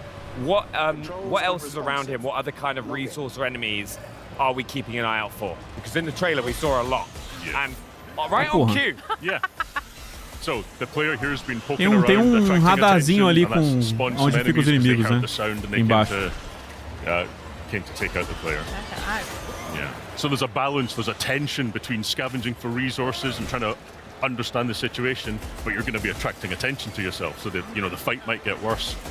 Is that risk versus reward all the time? You're like, actually, do I have enough, or should I just go straight for the objective? Exactly that, yeah. We saw a couple of different scary-looking guys there as well. Have they got different names? What kind of different enemy types can we expect? Yeah, so there is a range of aliens throughout the game. In this demo here, you'll see scuttlers there, you'll see other ones called soldiers, but there's a load more that sort of unlock over the course of the game. But as devs, we don't even know exactly what aliens will be and what encounters, because it's all procedural and dynamic. Wow, é tudo procedural e dinâmico que ele falou. To defeat these aliens, não dá nem pra imaginar como encontro que vai ter, que ele falou. Just like what you've got on the desk. What weapons are players going to have in Alien Deathstorm? Yeah, so there's a good range of weapons. You'll only see, I think, 3 of them in this demo. And they're all very kind of grounded, real-world weapons, because we felt like that kind of, that suit the tone, that kind of gritty, grounded sci-fi environment. So you'll see an SMG here, the shotgun, a pistol that's always got ammo. And you can upgrade and tailor the weapons to your personal playstyle. So as you explore, you might find things like nessa demo tem 3 armas, mas no jogo final vai ter mais, e você pode fazer upgrade e deixar ela do jeito que você quer. How does that actually work for weapons, the upgrade system in Alien Deathstorm? There's workbenches found throughout the game, and you sort of collect crafting materials as well, and blueprints for the various parts. Very good. Very fun. Do you have a favorite weapon that you want to talk about so far? I always love a shotgun. Nice. Shotgun. Can't go wrong there. So let's hop back into the world a bit, because Rebellion Games have always had a great reputation for like exploration, discovering and looking around for like new attachments. How does Alien Deathstorm encourage players to venture off the beaten path, especially if you're going to be like potentially running into more aliens for doing so? Yeah, well, we strongly believe in player freedom, and like part of the fun of it is finding your route through the environment and choosing how to engage with it. So there is that risk reward, that balance of trying to find those resources and survive, but watching out for threats. So one of the ways that we tackle that is we try and make each environment you explore have a kind of internal logic to it. So this is like a space reactor, and I don't know about you, but I've never been to a space reactor myself. But we try and make sure it's got a kind of, you know, clear signposting, clear exploration, so that you can either explore everywhere for resources, or you can sort of get a quick understanding of how you're supposed to explore. But we leave it apesar de ser procedural, parece que eles olharam, tipo assim, se é um lugar, um reator, eles desenvolveram para que ainda o lugar que for aparecer seja bem coeso, né? I don't know, it's pretty accurate. Sorry, that was harsh. I mean, we've got aliens, we've got nice alien guts to look forward to as well, but what other challenges, like that one, can our players look forward to? That was class. Yeah, all the best games have got a white visor button, right. So, you saw that there, but also if you're out in the storm getting pelted by the elements, you might have to wipe to be able to see what you're doing as well, which can lead to some really tense, exciting gunfights where you're trying to juggle visibility while shooting the aliens and trying to survive. So it's all about that kind of immersive, gritty, make you feel like you're really in the suit. Yeah. That was something about Atomfall that we really enjoyed, is collecting just everyday items that really grounds maybe the players, or especially for me, it feels like that. So having to deal with a lot of nuisance you wouldn't normally in real life or in video games is nice touch. Very good, Ben. It's also very helpful for putting together a cool trailer as well. Like, it's the perfect transition. Yeah, nice. Gostado do jogo, achei muito lento e tedioso. A gameplay não tá vendendo muito bem o jogo não, viu? Tem que confessar. What else helps make each encounter unique that you're running into? Because you've said a few times that you never know what's going to happen. Yeah, so behind the scenes, as well as the player kind of making a load of noise and exploring, we can fine-tune to encourage encounters in certain situations, to kind of build set pieces a little bit. You know, there's a balance between dynamic and making sure that you'll have those high points. But we absolutely don't know with each time what encounter you're going to hit. All of the spaces are designed so that no matter what kind of encounter you get in them, it's going to be an interesting fight. And as you blend different kinds of aliens at once, your strategy has to become much more complicated. I bet that must be quite a challenge when there are a variety of them around like this, swapping weapons or tactics, etc. Yeah, so a lot of the fun in the game comes from splitting the player's attention between trying to solve the puzzle of the environment and then having to deal with unpredictable aliens coming from every direction. Can we get into a little bit as well, like some of the equipment that you have access to? Because we just did a stim there as well. Yeah, so in this trailer here, you'll see stims and grenades as a couple of additional pieces of equipment you've got. There are more to come in the full game. Pô, não, a gameplay tá bem tediosa, clã. Não acontecendo nada demais. What are kind of so right now, as we're kind of making our way through the level, what else should players be looking out for? Well, at this exact point in time, looking out for the alien that's jumping O ahead. ataque físico tá meio esquisito. Okay, we made it to the reactor as well, is that right?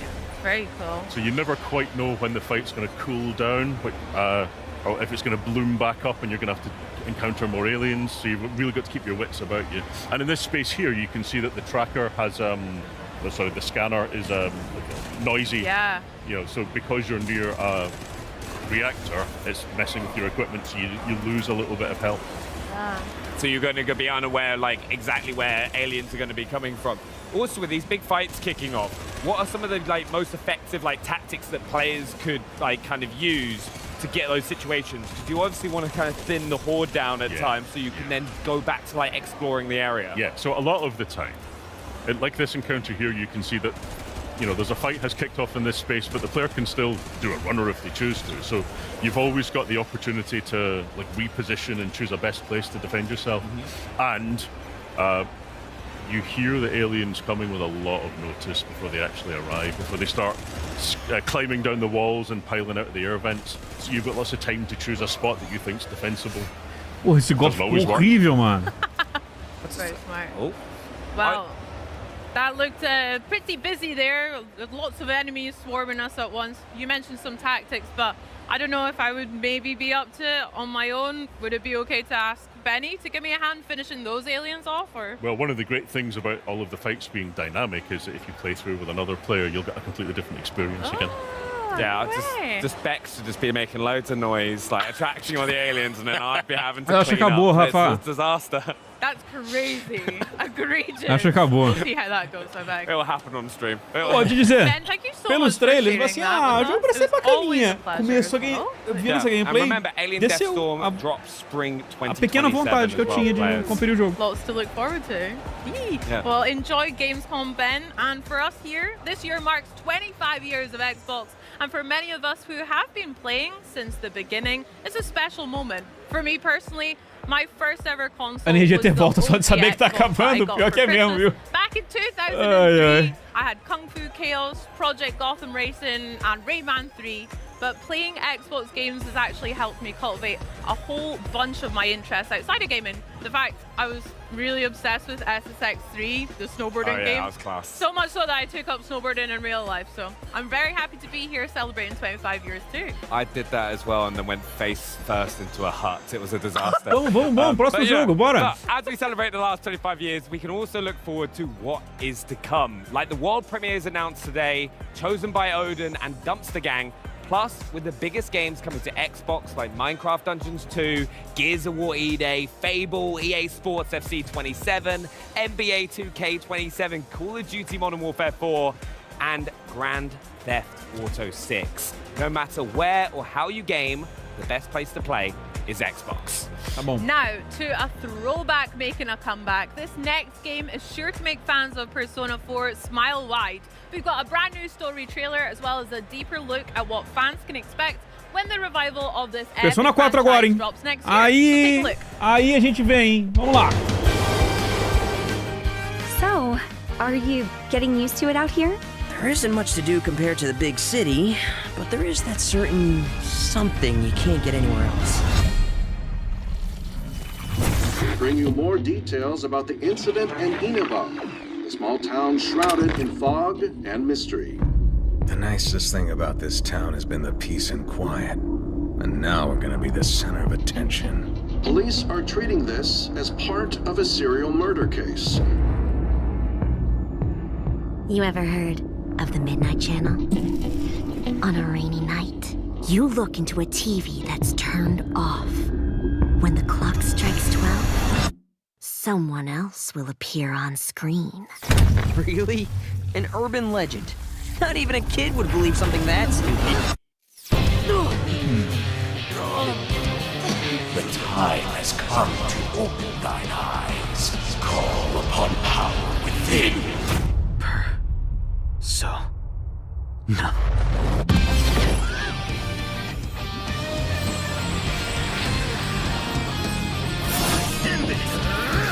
Eu gosto que sempre quando o personagem vai invocar a persona, ele fica com uma cara de maluco, né?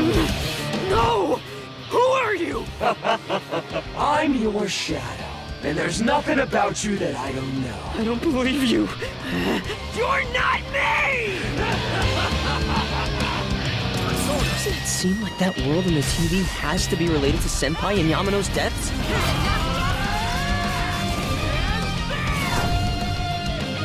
Are you saying people who appear on the TV die? Whatever's going on here, we're getting to the bottom of it.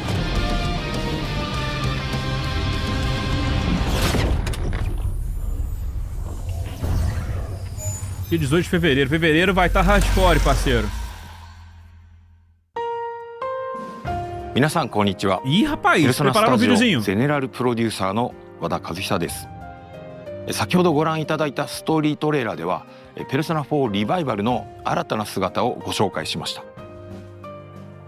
た。本作は静かな地方都市を舞台に連続殺人事件とそこで次第に明らかになっていく隠された真実を追い求める物語です。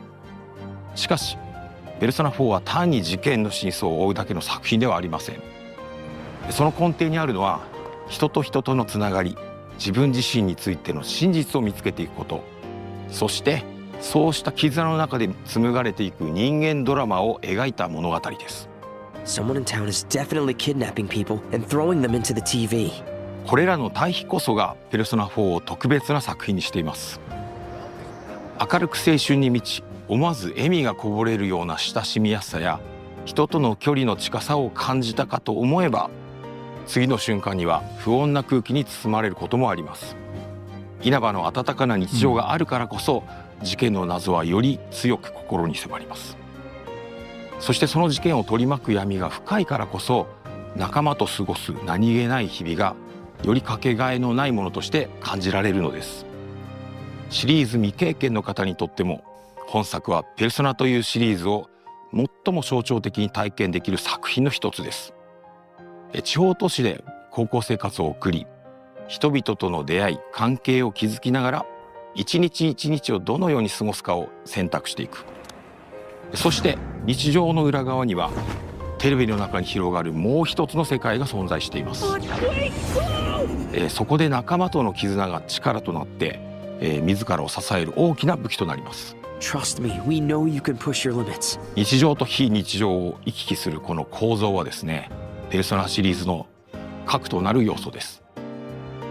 そしてペルソナ4ではその体験がさらに深い謎と結びついています。 It's the picture we took the other day with all the other part-timers. この物語が描いているのは人が心の奥に隠しているもの、目を背け続けているもの、そしていつか隠し続けることのできなくなった真実と向き合う瞬間です。こうしたテーマこそが今なお多くの方々に愛され続けている理由の一つだと思います。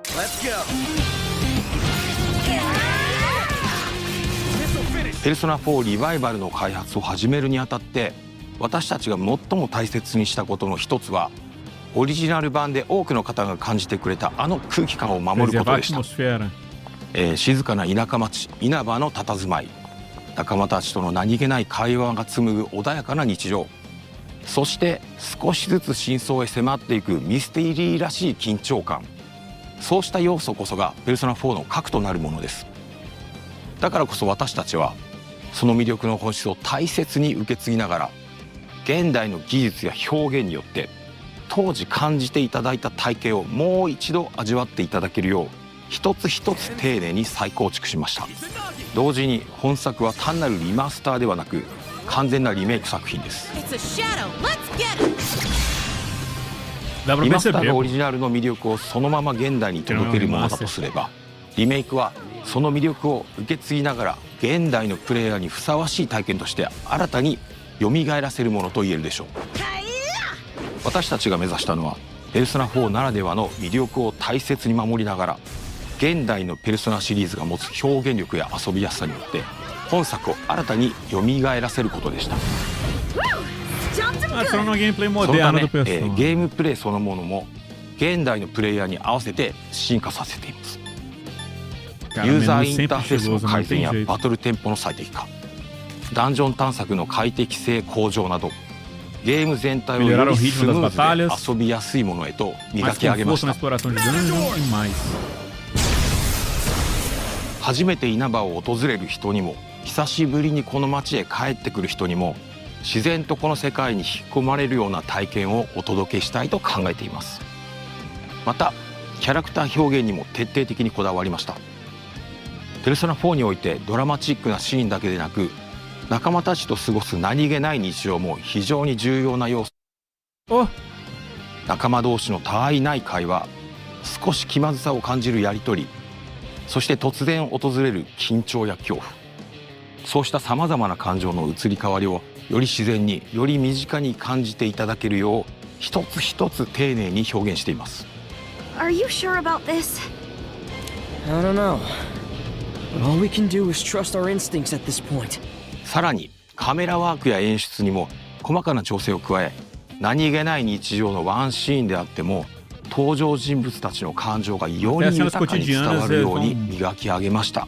ペルソナ4ならではの温かな人間ドラマを大切にしながら、キャラクターたちをこれまで以上に身近に感じていただける作品へと生まれ変わっています。 You're me, and I'm you. When you get down to it, all of this is me. ペルソナシリーズにおいて音楽は単なる BGM ではありません。作品の空気感を生み出し、物語を彩り、プレイヤーの皆さんの記憶に残るペルソナを語る上で欠かせない存在です。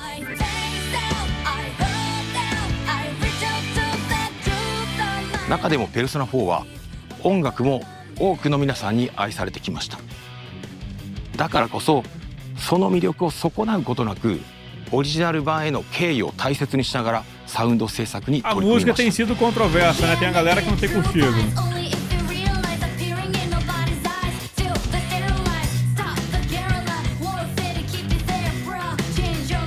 原作楽曲の魅力を受け継ぎながら、ボーカル曲やバトル曲をはじめ全楽曲を現代の表現に合わせて丁寧にリファインしています。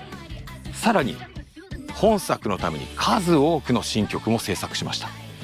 懐かしさと新しさ、そのどちらも感じていただけるサウンドをお楽しみいただければと思います。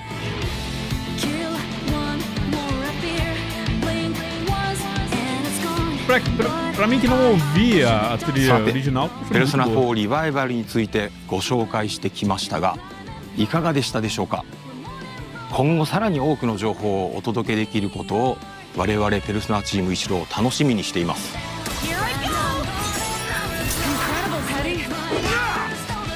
最後になりますが、本作がペルソナシリーズを初めて遊ぶ方には日常と非日常が交錯するペルソナならではの魅力を余すことなく体験していただけると思っています。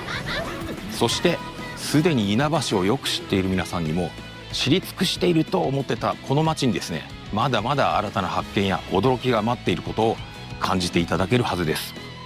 ぜひペルソナ4リバイバルで霧に隠されたその真実を確かめてみてください。 Who's on air? Porra, todo jogo tinha que ter uma apresentação assim.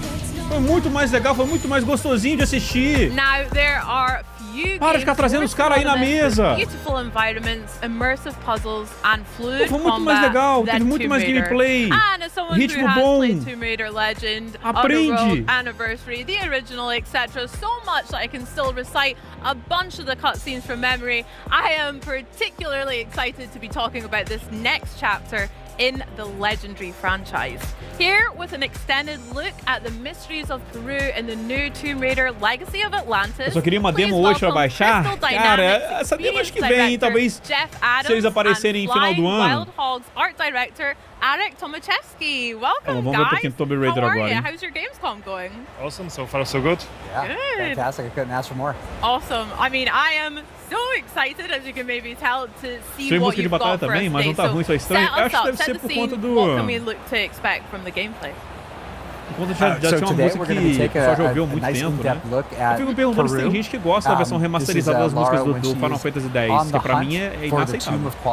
And so she has to engage with this iconic location, but it really shows how we are putting reimagining at the forefront to make sure we're preserving familiarity, but at the same time introducing new challenge. Yeah. Now, Jeff, you literally just said reimagining versus like a remake or remaster. Can you tell me a little bit about what that means to your team as well as for the players? Absolutely. In a nutshell, reimagining means preserving the things that make those iconic locations recognizable. We want to make sure that we're preserving that core DNA, but we also want to make sure that we're finding new ways to introduce new challenge, new surprise, new delight for our players. And so therefore, if you're a new fan who's never played before, you come in and you just see a really cool game experience. But if you're a fan who's played before, like yourself, We want you to come in and actually have that first play experience all over again. That sounds great. Yeah, Now- just to add to on the top of that, like basically what we've got from the original one are a bunch of memories. Yeah. So we want to recreate those memories for the new players and just bring more people in. O cara and create vazou o those prólogo da new Lucia? Unbelievable stories for Puts. them as well. That sounds so good. Ah, Can we e o dig negócio like a complicou, tiny hein, bit mano? deeper into your answers E a as well? gente aqui vendo o How evento do important, or Xbox. maybe even how challenging was it to strike that balance between nostalgia as well as new exciting experiences for new players? It's a delicate balance, and I só like queria to say ver o it's a Fable. combination of an exciting opportunity to get a chance to get under the hood and really kind of see what we can do, but it's also an incredible responsibility because we know that there are people that have so many strong memories. Like Lara's become so Pô, 10 part minutos of da frente da people's Rockstar lá, personas bom, in a essa era a lot of ways, condição, that we né? wanna make sure Deve that ter we're tido. really making sure that those fans are seen, but at the same time we're also giving them a chance to actually experience something new with the character. And so we take it very seriously, and everything we change or everything we modify, we do because we feel like it's basically what the original developers of the game probably were getting at, but they were just constrained by the tools of their time. That's beautiful. Have you found the same experience, Eric, as well? The design that- looks incredible. Yeah, I mean, what we wanted to do, for example, with art, we wanted to bring back the same color palette. So, like when you squeeze your eyes, you Pra ver can desse see Tomb the, Raider foi the original bem game, morno pra and ruim. just bring É, this tem gente que não gostou, vi gente falando que não subconscious, gostou. idea throughout the game, but Teve gente also que, we tipo want assim, to achou legal, keep pero the não key muito elements from mesmo. the original Meio morno, one. igual tu So falou. we're trying to be, like Jeff said, being super respectful to the OG, but then bring our own flavor to it as well. Okay. I can't wait to spin my eyes then and look at the game. That's so smart. I never thought about that before. Well, can we take a wee look and see what it's all about then? What you Yeah. guys have been up to? We will allow it. Thank you. And here she is. Oh, Ah, ela such aí. swagger she's got. Yeah, you see that familiar silhouette come into the light, and you just instantly get the hairs on the back of your neck standing Vamos up. ver a gameplay agora. I mean, speaking about hairs on your neck, this looks absolutely incredible. Eric, talk to us about, well done. And congratulations to you, the whole team. Yeah, it's the team's work, but what we're trying to do is being authentic to the place that we are bringing people in, because basically Lara Croft is archaeologist, so the places she discovers and she explores, they need to be real. So in this example, we dive deep into Incan culture and architectures in Peru, and also the plants and everything, with the idea of bringing back the original feeling. So we've done what we could with we've been authentic to the Peruvian culture, but also we bring, it's a game, so we want to make it fun and beautiful. Yeah, it's really, when we dove into it, we're like, okay, the cog puzzle is such an iconic part of that game. I'm going to say iconic a lot because we are dealing with an icon. Yeah. So, but let's say they're memorable water cooler moments that people remember so well. But in a modern gaming sense, like we have we have an ability to create a higher believability sense of immersion. And so when we really kind of step back and we look at it for what it is and how we try to make the gameplay feel naturally seated and believable in the world, but just slightly out of place. Like, why does this exist? O que tava no cabelo? It sparks a feeling of curiosity. And curiosity combined with exploration is like what Tomb Raider is at a core. And so we get it on screen, we hopefully make people happy with it. Yeah, but also when you look on the cog vamos puzzle, ver. like wanted to make a sense why it's there. Cara, porque eu acho que esse jogo vai ser legal, viu? Eu ainda tô afim de jogar ele. E ele vai sair em fevereiro também, rapaz. Era curta a trança? Caraca, eu não lembro como é que tava a So it was trança really dela. fun to just build the whole structures and logic and the whole system. Eu acho que vai ser bem why it would nostálgico. be there and how it worked.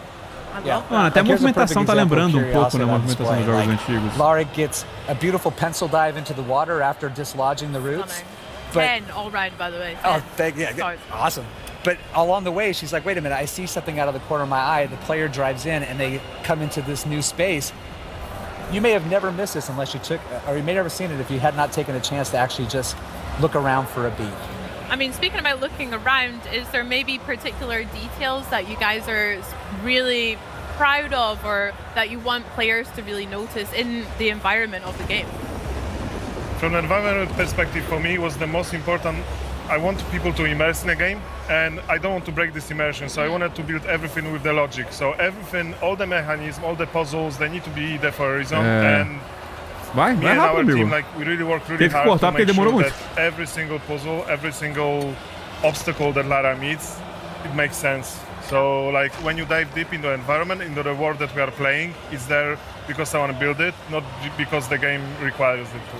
And we don't want the environment to feel like it's a heritage site. I mean, we're in the wild. This is a lost city, lost to time that we are discovering. And as a result, we have the opportunity to kind of do some storytelling tricks where we can actually say, hey, this is a culture that evolved in isolation for a while. So how do you preserve what we know about Incan culture, but at the same time, give it a uniqueness to say, hey, it's unmistakably Tomb Raider, but it's that way because they just evolved in isolation for a while. And when you play the game, you're going to find out why. Yeah. Sick. And then you can have a lot of fun with the overgrown aesthetic. É um jogo bem focado em puzzles Obviously, também. some of the dirt that Lara's picked up as she's traversing through these environments. That's sick. Yeah, I mean, that's a part of just making sure that the environment feels like you are the Cachou person pra who gente. discovered the first in a very, very long time. Because that's what she does. And we want to make sure that that's how it feels as well. Yeah, and Lara's not... She's not a delicate flower. She looks good, but she is going to get her hands dirty. She's going to dig in. Heck yeah. She's going to go anywhere, and she's going to follow her instincts, similar to how she's doing here. She's like, I need that cog to get that puzzle moving. I found one, but that has opened up the path to somewhere else.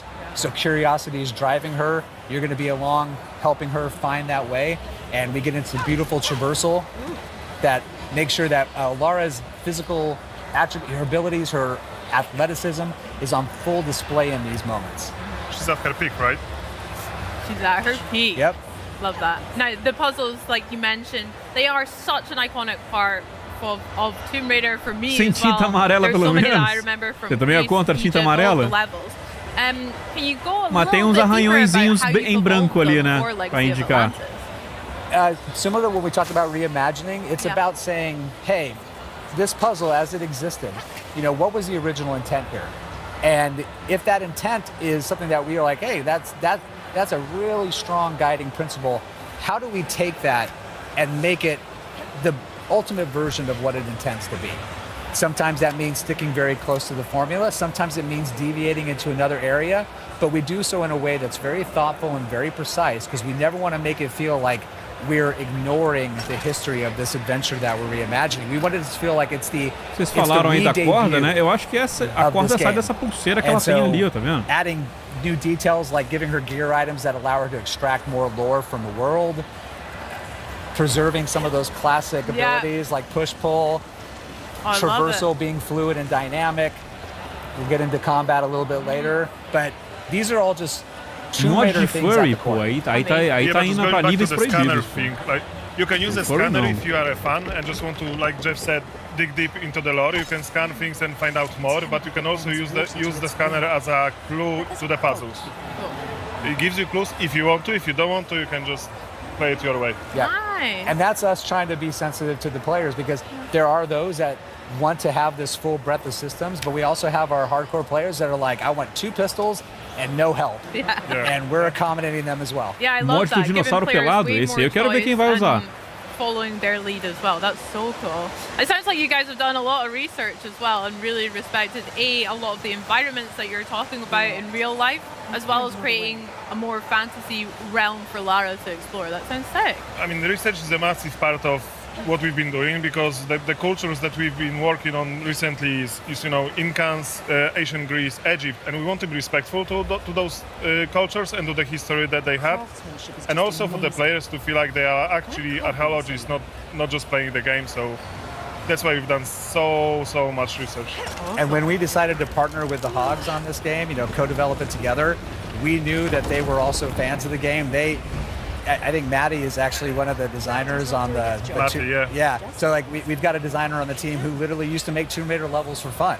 Yeah. And he's No way. really well known in the community. So these are real fans that are making the game. Wow. But at the same time, we're also, we have a luxury of very talented developers who ask the right questions, who push in the right places to make sure we get really cool stuff that's fun to play on screen. And watching this whole process unfold over the last few years has just been a treat as a developer. I bet. That's so special. Ah, tô achando bem bacaninha, mano. What we're seeing here is Travessia de cenário com puzzlezinhos. Gameplay gostosinho, eu acho legal, cara. She's got steez looking. Can you talk to me a little bit about some of the innovations that Lara's Vai ter dublagem BR? Vai. Legacy Já of até Atlantis confirmaram quem é a dubladora da Lara. Esqueci quem é. Mas What já... we hope it feels já familiar. tem, já. We hope that you can pick up the sticks and you're like, wow, this is like putting on an old pair of shoes that are super comfortable. But at the same time, we've given her a couple of more tricks that she can use to help navigate the world, such as her grapple cuff that can give her some unique abilities to interact with objects, to use it to navigate.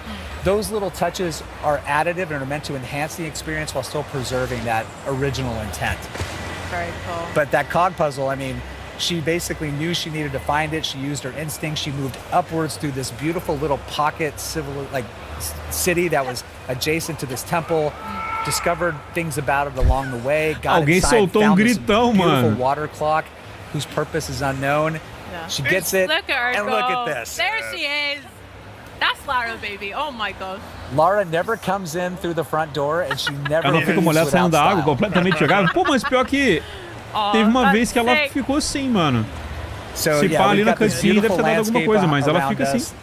The environment art is stunning. Ah, ó, podia ter ficado suja de lama. I mean, we try Tem to, algumas coisinhas que, when you que play in this game, o jogo like, precisa we de ter we mais want detalhe, you to né? explore and just enjoy exploring the environment, a part of doing everything Mas no else. começo like, ali if you just pareceu want que ela to saindo walk da around água, ela tava and we want to com figure um out what was shader actually happening in this place, molhado, and how assim.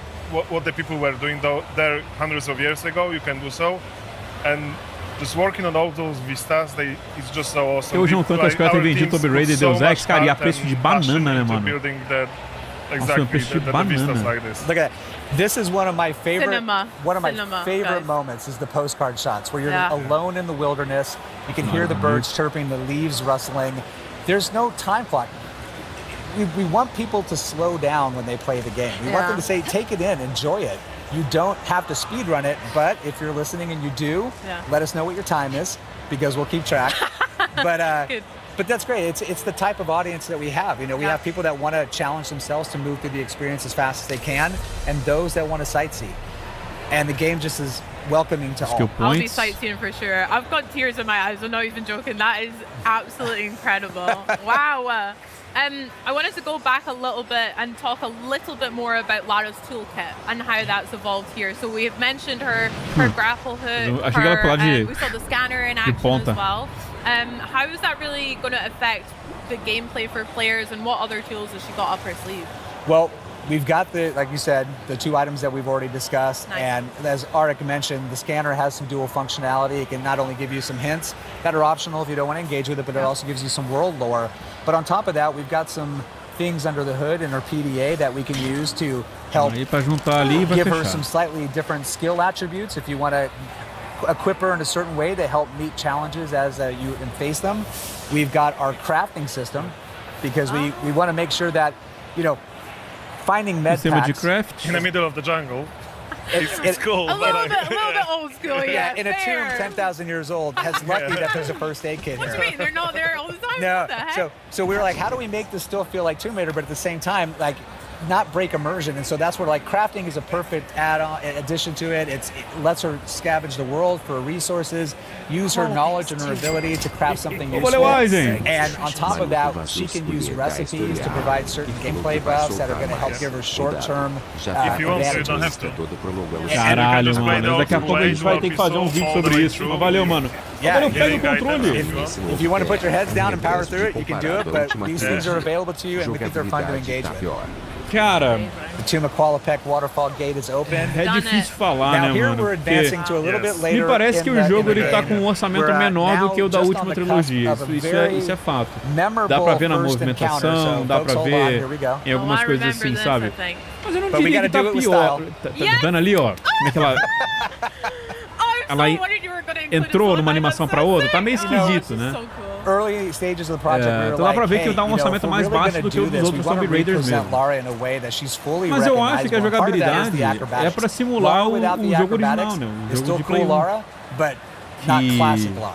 And here, they're Lógico, on de uma full forma mais display, but what I moderna, hope né? people Porque antes appreciate a is gente that ia ter controle there's tanto. more grounding, more believability to it in how she moves.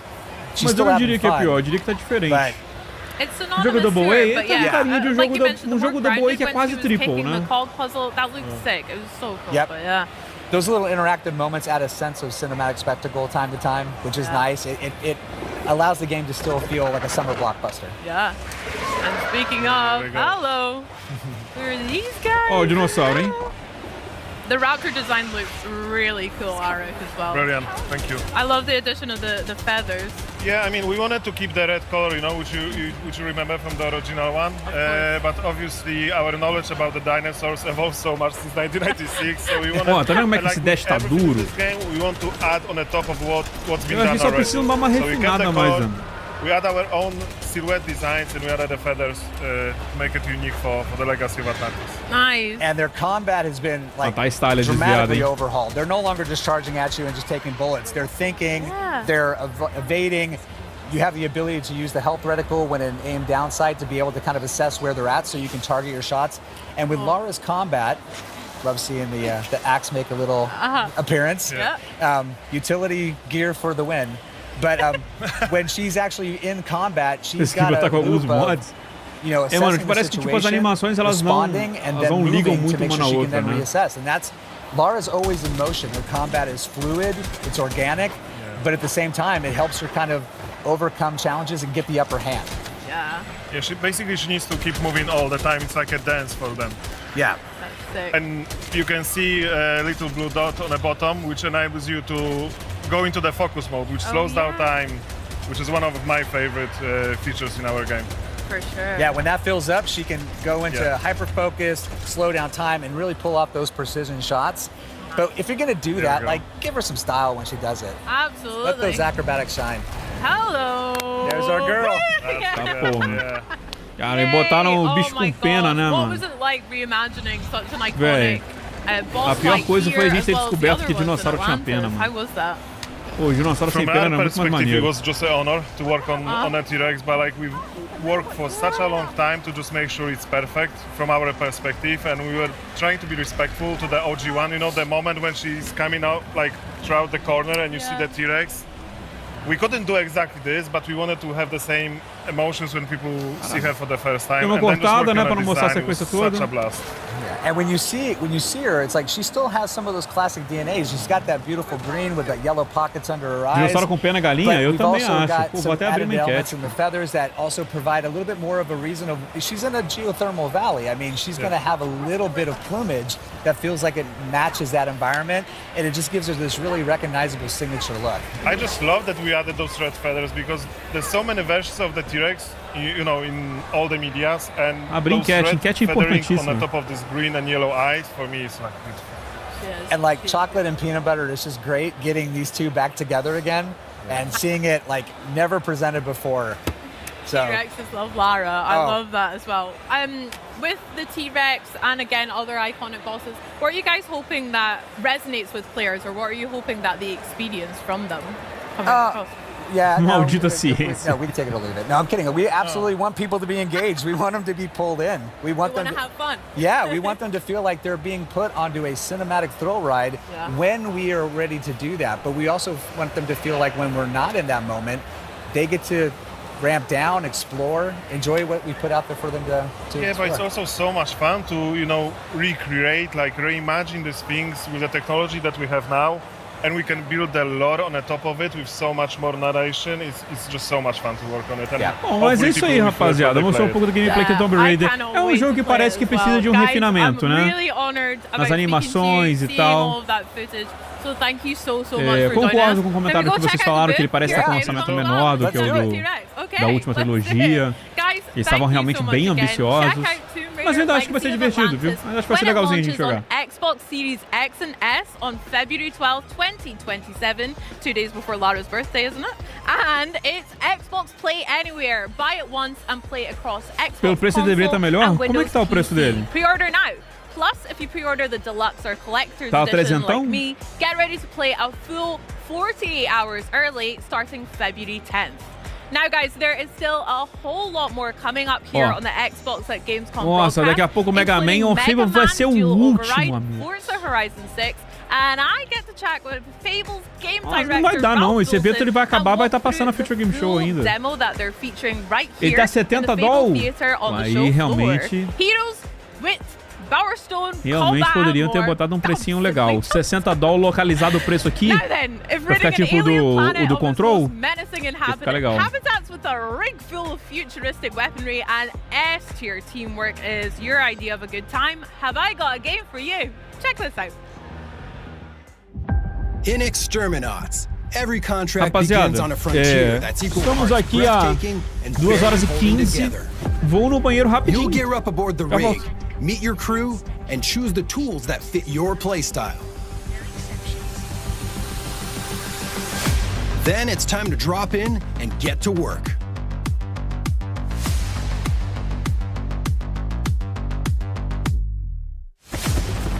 The ecosystem is alive. Creatures hunt, feed, adapt, and push back against your every move.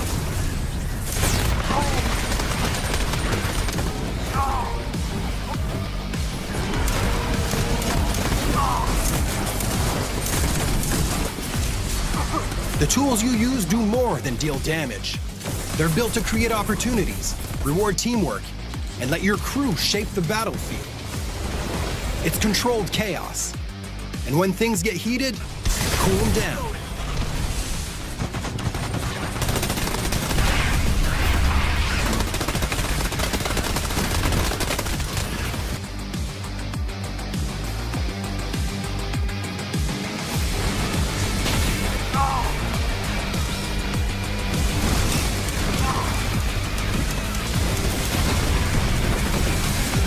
Clearing pests is only part of the job. Success comes from working together.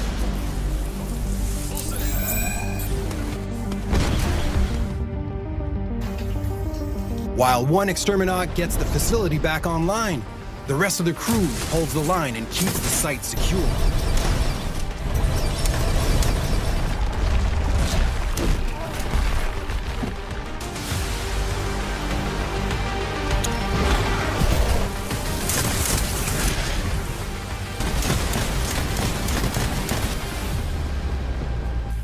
Overdrive that sick boy.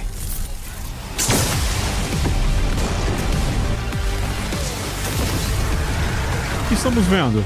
Of course, hard work has a way of attracting the biggest pests around. Exterminauts.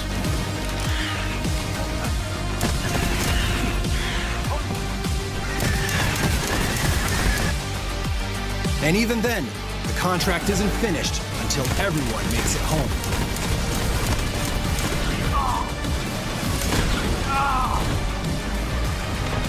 Tabajara Games.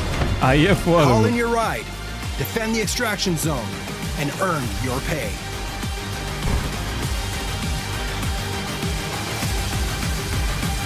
Because in Exterminats, the best jobs are the ones you survive together.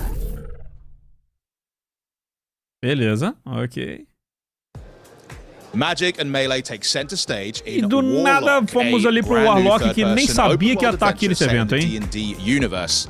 And O Warlock bringing this me character to convenceu life ontem. is Me none other convenceu. than Maggie Robertson. Tava How you achando que ia doing? ser AKA extremamente pior Aisha. do que foi ali. Yes, hello, that's me. That's you. O jogo legitimamente parece estar legal. What would you say is the real essence of playing something like Tasha? Tasha's fun. She's very fun. She's kind of like our weird, dark fairy godmother in the Okay. game. She will make all of your darkest dreams come true, but there will be a cost. Well, is there more to her than meets the eye? Because you said a fairy godmother type. Now, many people could interpret that in different ways. So Indeed. tell me a Yeah. bit more deeper about Tasha. She is charming and charismatic.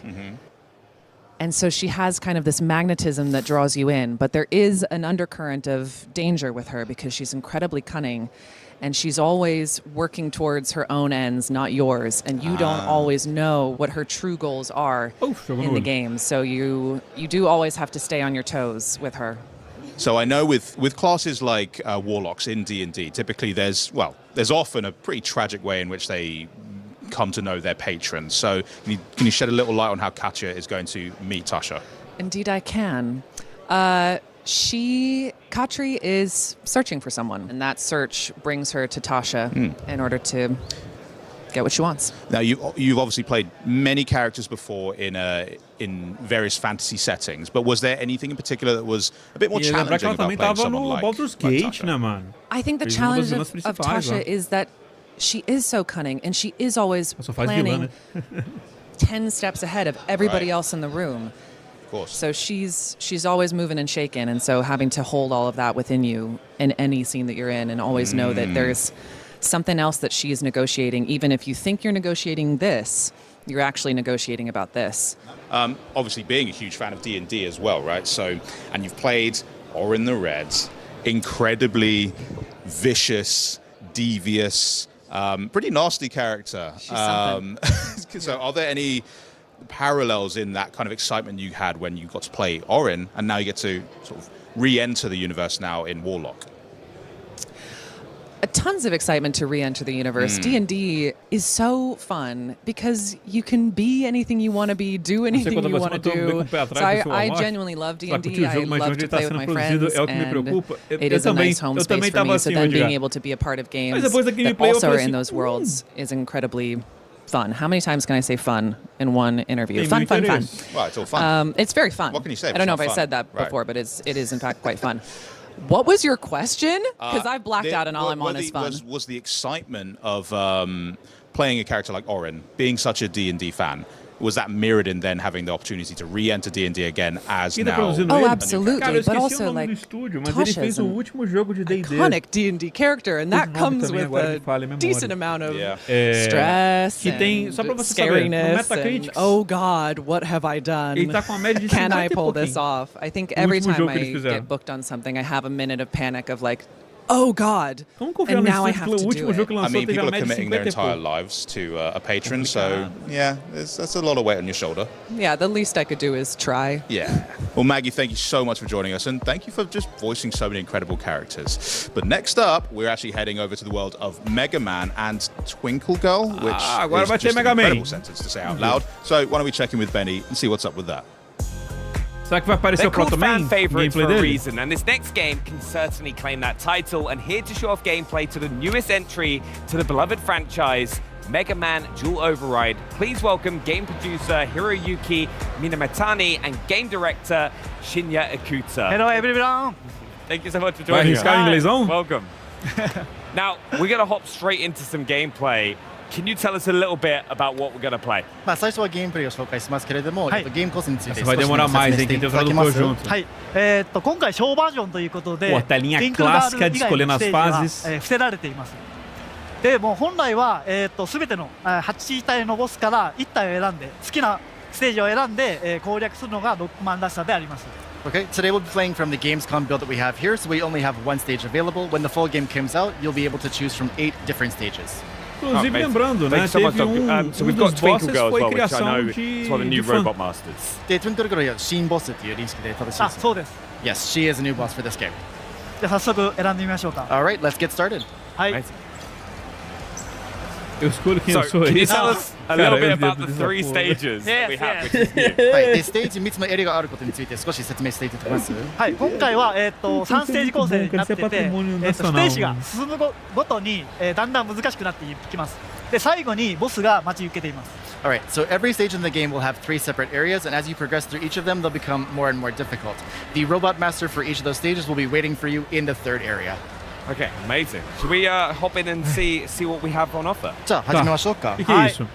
では最初のステージを選んでいきます。então você escolhe ali, tem 3 partes a fase. Amazing. So we've got 3 chips here. Can you tell us what this feature is? でそのチップについて少しでも説明していただけます？はい。チップをセットすることでロックマンを強化することができるんですけども、今回は3種類のチップセットを用意しました。Okay, Mega Man is able to equip a variety of chips throughout the game that'll add a variety of abilities to him.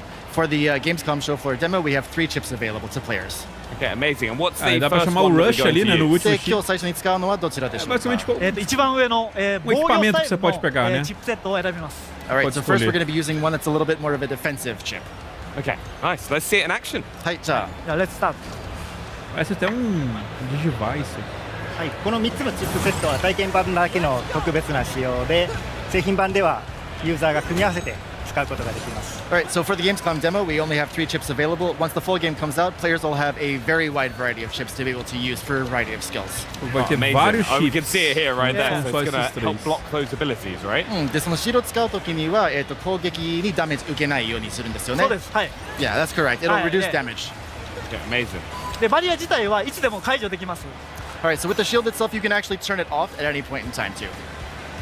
So I'm guessing that's going to create a skill curve for players. まあ多分プレイヤーにとってはそのシールドの使い方はやっぱり戦略が必要ですよね。はい、そうです。Yeah, so some strategy will be involved, of course, in the use of the shield. Amazing. Also, so to point out is like when damaging the enemies, we're seeing a lot of that like graphical effects to those, aren't we? やっぱり敵にはダメージを与える時には傷がついたり、Cara, não マークがつ lembro き de ま ter す。 zerado todos os Mega Man, mano. Principalmente os Mega Man que não são X. O X eu acho que eu zerei todos sim. Se minha memória não falha, eu zerei todos os X. Agora os Mega Man normal, né? Mas Mega Man sem ser o X eu acho que eu não zerei todos. Okay, amazing.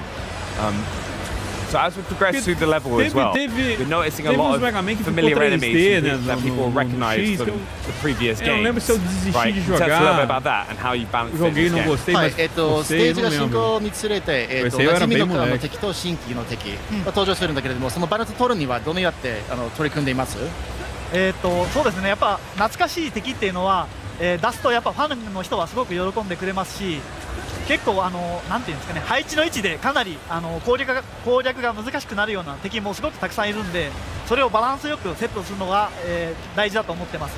Yeah, so when it comes to enemies, of Parece course, a having a roupa bit of a do familiar face allows Saiyajin, né, o fans to have a robô. little bit of nostalgia with the gameplay, and then introducing new enemies and whatnot will add a different Fiz level direito of ao challenge. X6, agora o So it's a X7 good X8 opportunity eu não for fans to really curti. kind of have Era o that love of X7 the series, X8 que já add era some new stuff to 3D. experience and bring É some na hora que eles challenges começaram a to the mexer game. 3D no Yeah, X and I estragou, think we've mano. got to talk about new things about the game, the dual override system. Can you tell us a little bit about that in the top left corner? はい、で新規要素について話してるんだけど、オーバーライドについての説明少しでもいただけます？はい、わかりました。ではまず実際に使ってみますね。ちょっとお待ちくださいね。Alright, we'll use it in just a second. すでに今の時点でオーバーライドゲージは溜まってます。Alright, so at present, the override gauge is still Prepara o building up. slide. 敵を倒したり、ダメージを受けたり、いろいろな能動的な行動でゲージが溜まっていきます。And the override gauge will build up in a variety of ways, taking damage, damaging enemies and whatnot. Pô, legal que o robô ele vai ficando sujo, né? Conforme ele vai ficando. Dá pra você ver o dano que ele tá tomando. Caralho! Que é isso? Alright, so once the override is activated, you'll actually become more powerful and you'll be able to unleash some really cool looking attacks like you've seen here on the screen. Caraca, o especialzão, mano. Destroyed. Amazing, and that's our first level stage complete. Ah, e o Mega Man também, ele fica machucado lá, now, dá pra one ver. thing as well, Eu gosto with that desse override override system, how many times are they able to charge it? でそのオーバーライドのゲージは何回まで蓄積できます？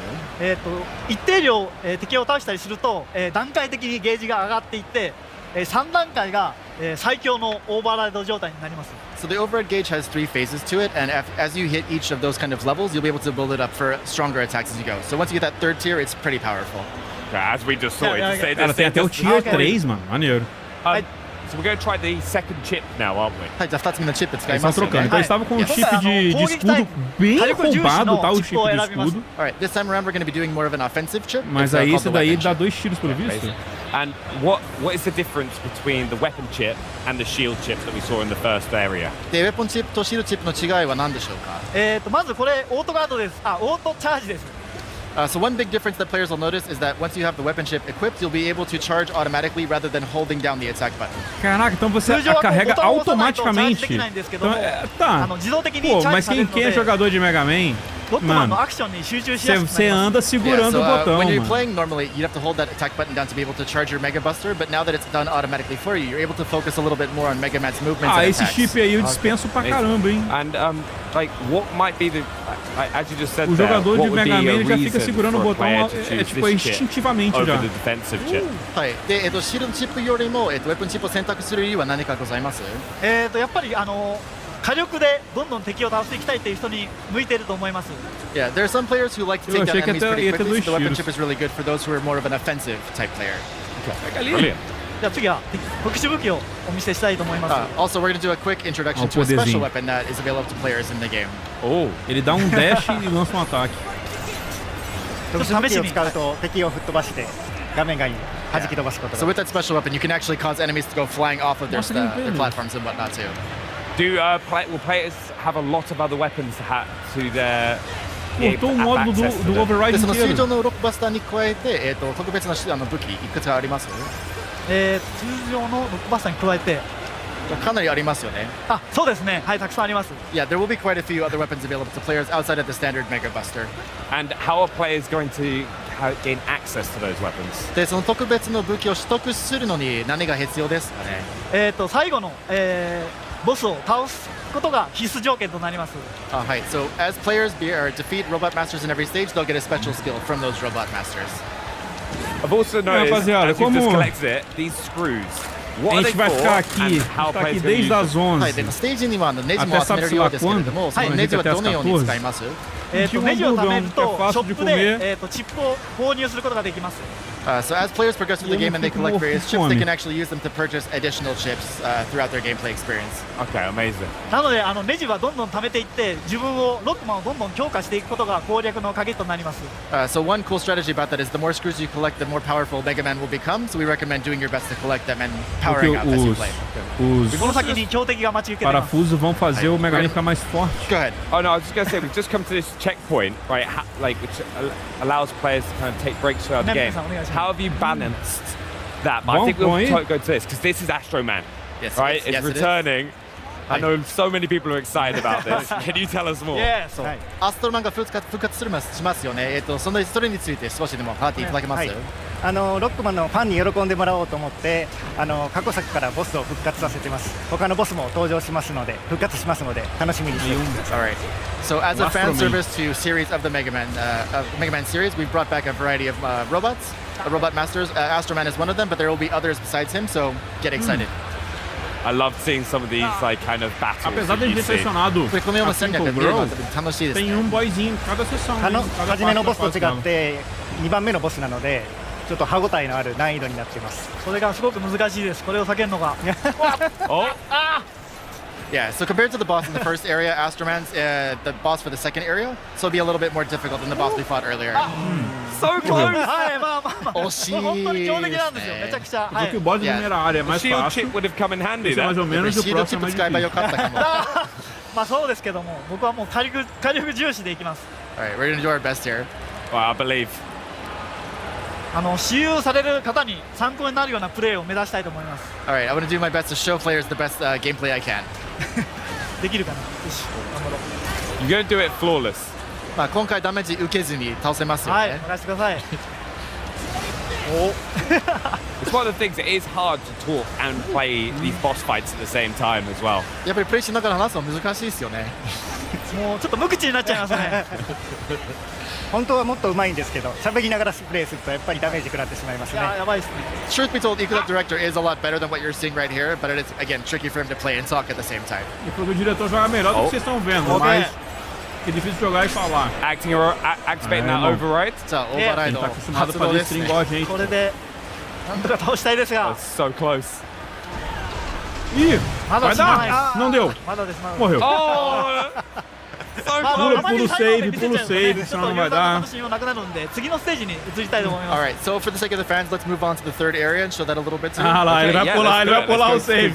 The third area is where we're going to see the new robot master, Twinkle Girl. そう3つ目のエリアで、やっぱりロボットマスターの紹介も入りますよね。じゃあ最後のステージとなります。はい。Yeah, this will be the last area of the Twinkle Girl stage. じゃあこのステージのボスを紹介します。Alright, just give a quick overview about her as we're playing through. でチップは一番下のチップを使うんですけども、これは、何も強化チップをつけてない状態のロックマンとなります。And for this area, we're going to be using the third chip in this option here, which is to call in Rush, but it won't add any sort of power-ups to Mega Man's abilities. どうぞ。難易度高いけど大丈夫ですか？大丈夫です。もう使いこなしていきますよ、もうロックマンを。はい。Yeah, we'll do our best this one too. But yeah, meet Twinkle Girl. ある意味縛りプレイですけどね、これね。はい、頑張ります。Alright, let's do it.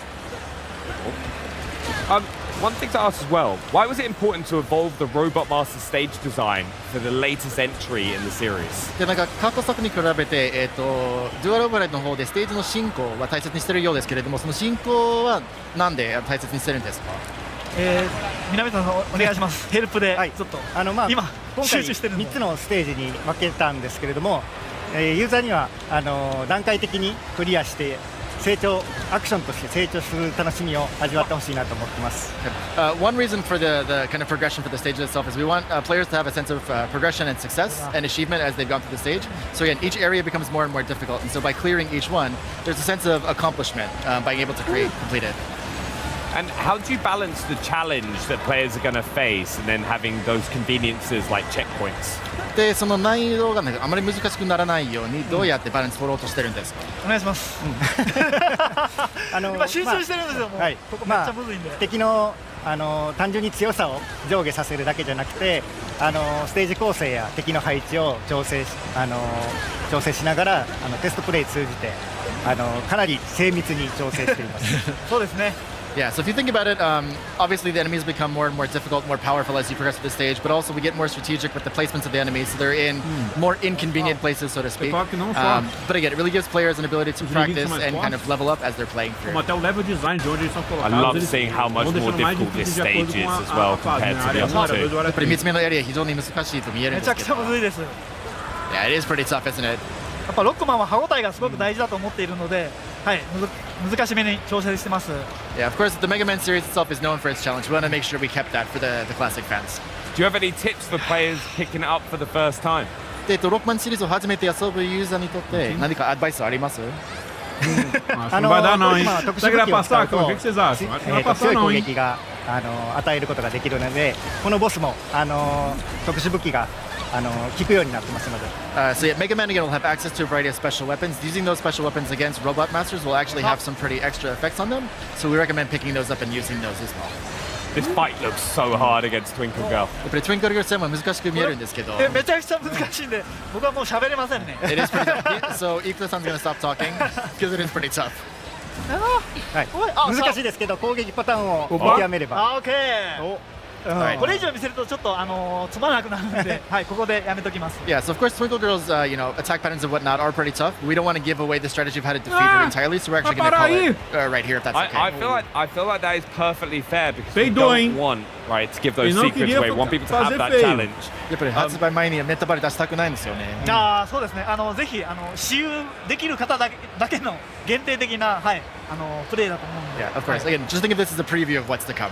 Now we've seen some great features. We've seen the new override abilities, the new chipsets. What else should fans be excited to see? 今日いろんな新要素を紹介してもらってますけれども、それに加えて一応注目したいこと何かあります？そうですね。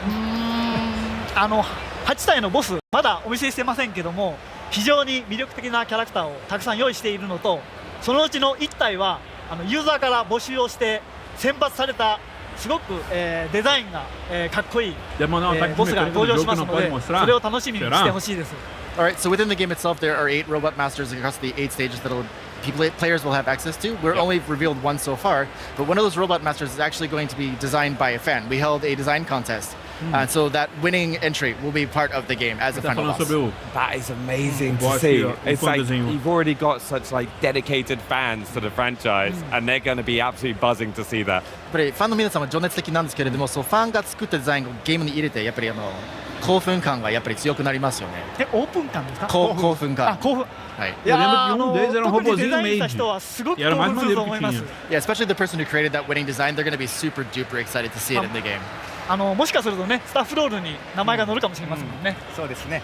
スタッフロールには名前が出ますから、ボスも特徴的なステージに出ますので、楽しみに発表を待っていただければと思ってます。So it's not just that Robot Master design, but the whole stage for that Robot Master will also be themed around that design itself. So it's going to be a really kind of special experience. The staff's really excited to reveal it as well. No, I'm excited to see it as well. It's a bit like how we've seen the Twinkle Girl stage today and how that's all designed.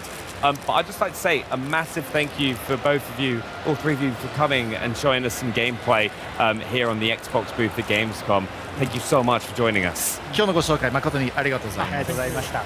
Thank you so much. But coming up, straight from the Xbox booth, we're getting nostalgic and celebrating 25 years and showing off some sweet new wheels coming to Forza Horizon 6. But first, a special update on first-person horror platformer coming to Xbox very soon. Come on down today.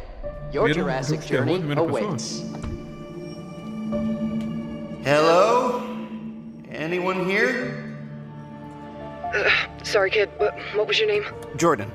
I'm Stella. I need you to find Dalton. Oh no, this isn't good. You see, we've come across this material. Ué, é o match patch? Organic properties. Botaram o match patch lá do Game Theory? long time ago. This is my first documented sighting of this creature. Something took him. It took everyone. There's not a soul here.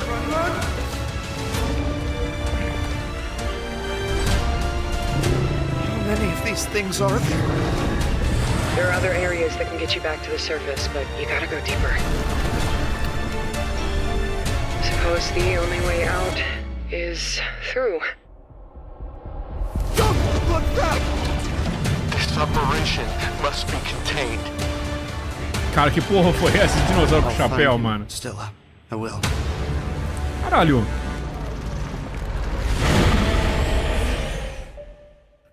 Terrible Lizards. It's a esse era o partnership Terrible made Lizards in que a gente tinha gaming visto. heaven. IKEA helps create spaces for real life. Xbox is where the world plays. Put them together and you've got a collection that makes it easier to bring play into the living room. Plus, with a name like Xbox soltou gameplay do Fable no canal dele. Se quiser ver lá, tá 18 minutos. Porra, não, Joining não é me with possível. more on this new IKEA gaming collection, please welcome back to the show Carl Ledbetter, head of design for Xbox devices, and product developer Philip Delay from IKEA. Hi guys, welcome. How are you? Hey. Good to be back. Good to be back. It's great to see you. Now, let's talk Xstabby. Tell me a little bit more about this furniture collection. Yeah, so it's a furniture collection, or a home furnishing collection, I would say, because it's furniture and accessories may just enhance the gaming experiences for people in their homes who feel that gaming is an essential part of their everyday. Cool. How did this come about for you guys then? Well, it's pretty interesting when you think about IKEA being the world leader in gaming or home furnishings and products for people at home, and Xbox with our game content and devices for gaming. When you put them together, it really creates the ultimate opportunity to get people immersed in the game. So it doesn't stop at the screen or with the controller in your hand. It's about the entire environment that you're working in and playing games in. So that's where I think the magic really happened. Yeah, definitely. Awesome. Now, I hear you had a little inspiration, obviously, from the controller here.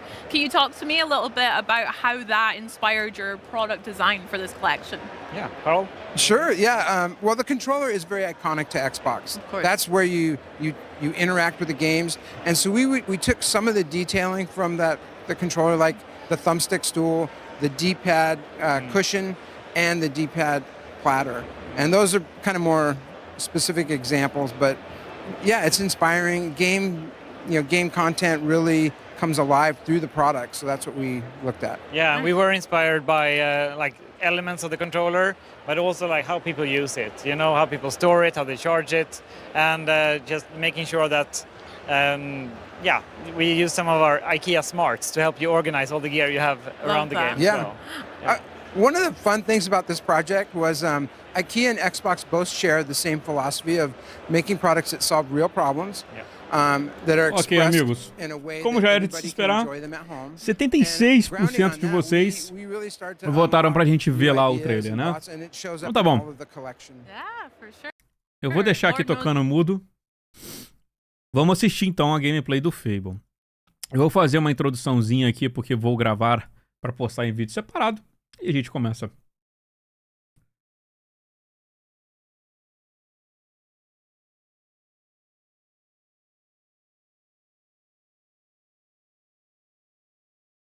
Rapaziada, a Microsoft lançou aqui 18 minutos de gameplay do Fable chamado de Official Quest Gameplay.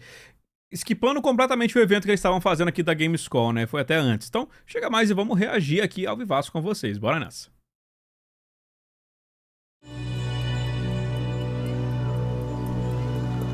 Hi there, I'm Connor Cross, Art Director at Playground Games, and today I'm excited to show you a brand new gameplay demo of Fable. In this demo, we're going to show you an early quest in the game. You'll see cinematics, exploration, choices, and combat. Exactly how you'll experience it when we launch next year on February 23rd. And it all takes place against the magnificent backdrop of Albion's capital city, Bowerstone.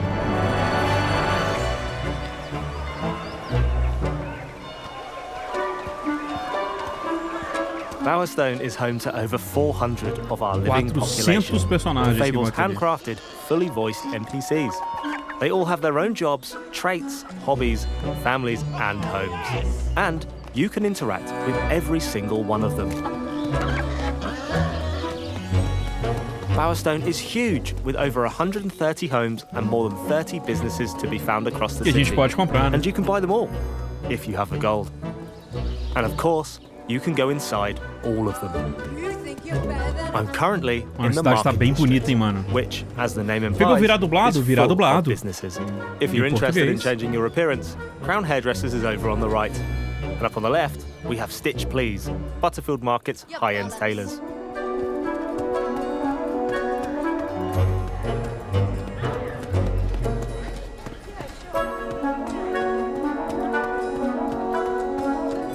Isso é bacana que todos os NPCs você pode interagir e eles têm uma função, né, I've been quite busy between heroics. I've already purchased a home and started a family. I've done some shifts at the bakery to make gold. And I've helped out a few of the locals, as there are many people in Albion in need of a hero. Hero!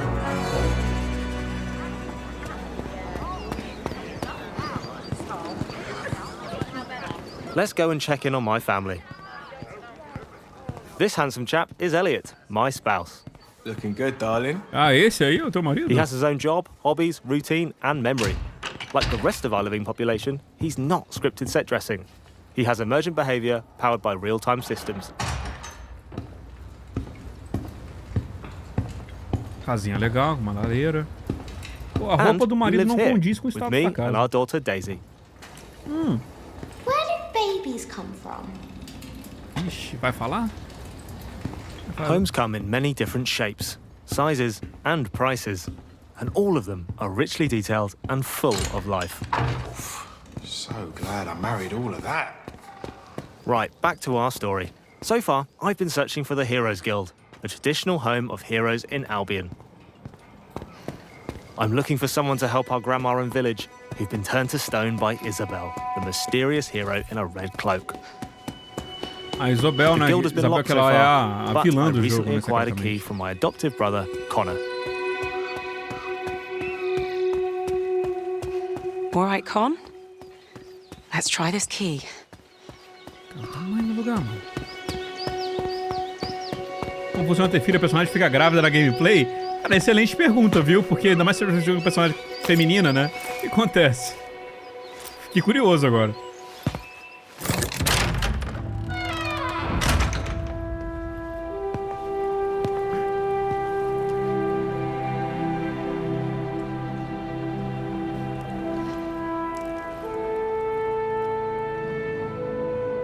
Welcome to the Heroes Guild, home of the legendary guildmaster, Humphrey the Golden.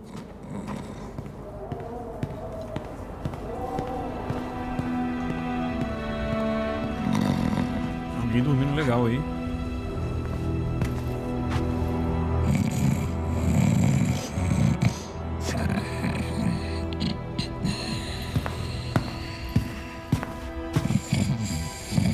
Ah, o cara que a gente viu nos trailers. Mother?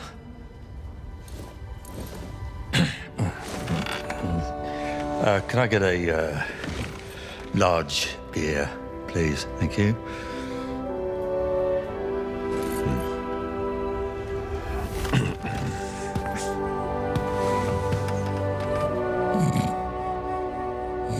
Cara, ele voltou a dormir. A large beer. Right. As the saying goes, never meet Achei your heroes. machismo. Tá? This will do.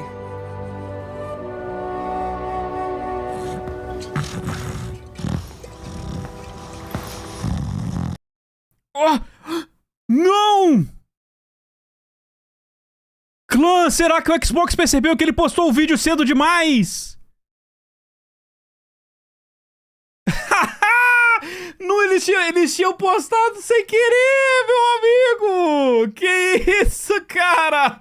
Ih, a live vai pra casa do caralho, mano. Fudeu.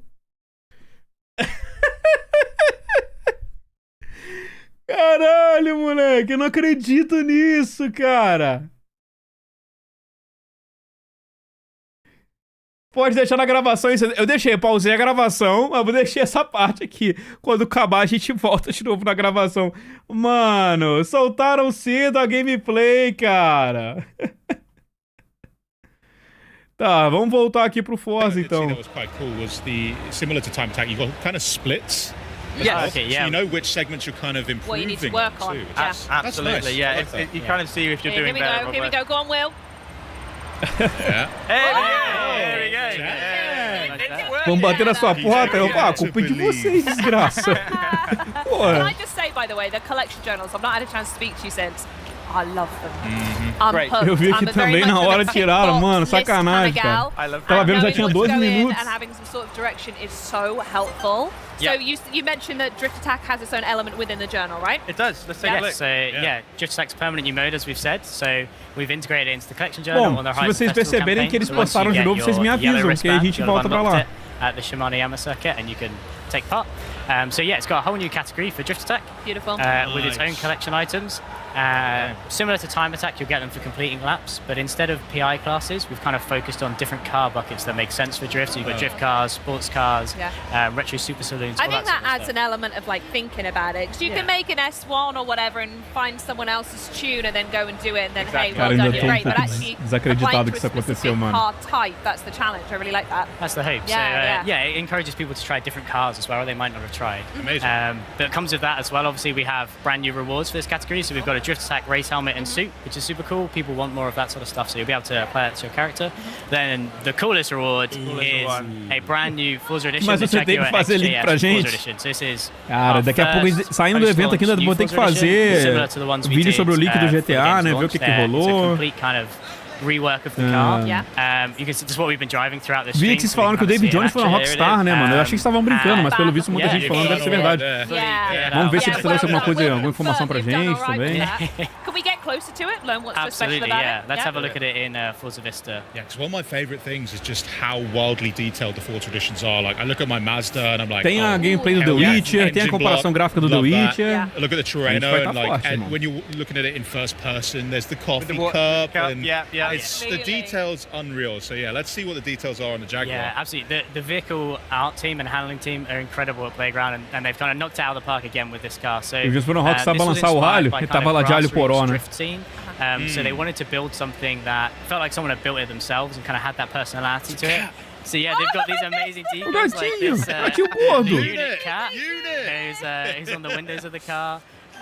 We've got stuff like, you can see like they've taken out the side windows to reduce weight on the car, and they've taken off the door handles as well and put kind of little clips in there you can see. If we go to the rear of the car and take the back kind of boot off. O Sasha sabe ali, caiu, daqui a pouco ele posta outro, ele faz outro. E pra você saber jogar, teremos batalha submarina contra o Emerald? Sim, apareceu um pouquinho no trailer, né? Também faremos pra vocês uma análise do trailer, assim que a gente der pra dar uma acalmada, acho que amanhã dá pra analisar e postar, se não amanhã na sexta. Uma analisada do trailer, pegar cada detalhe. Mas já deu pra ver isso aí, né? Vamos ter gameplay de submarino.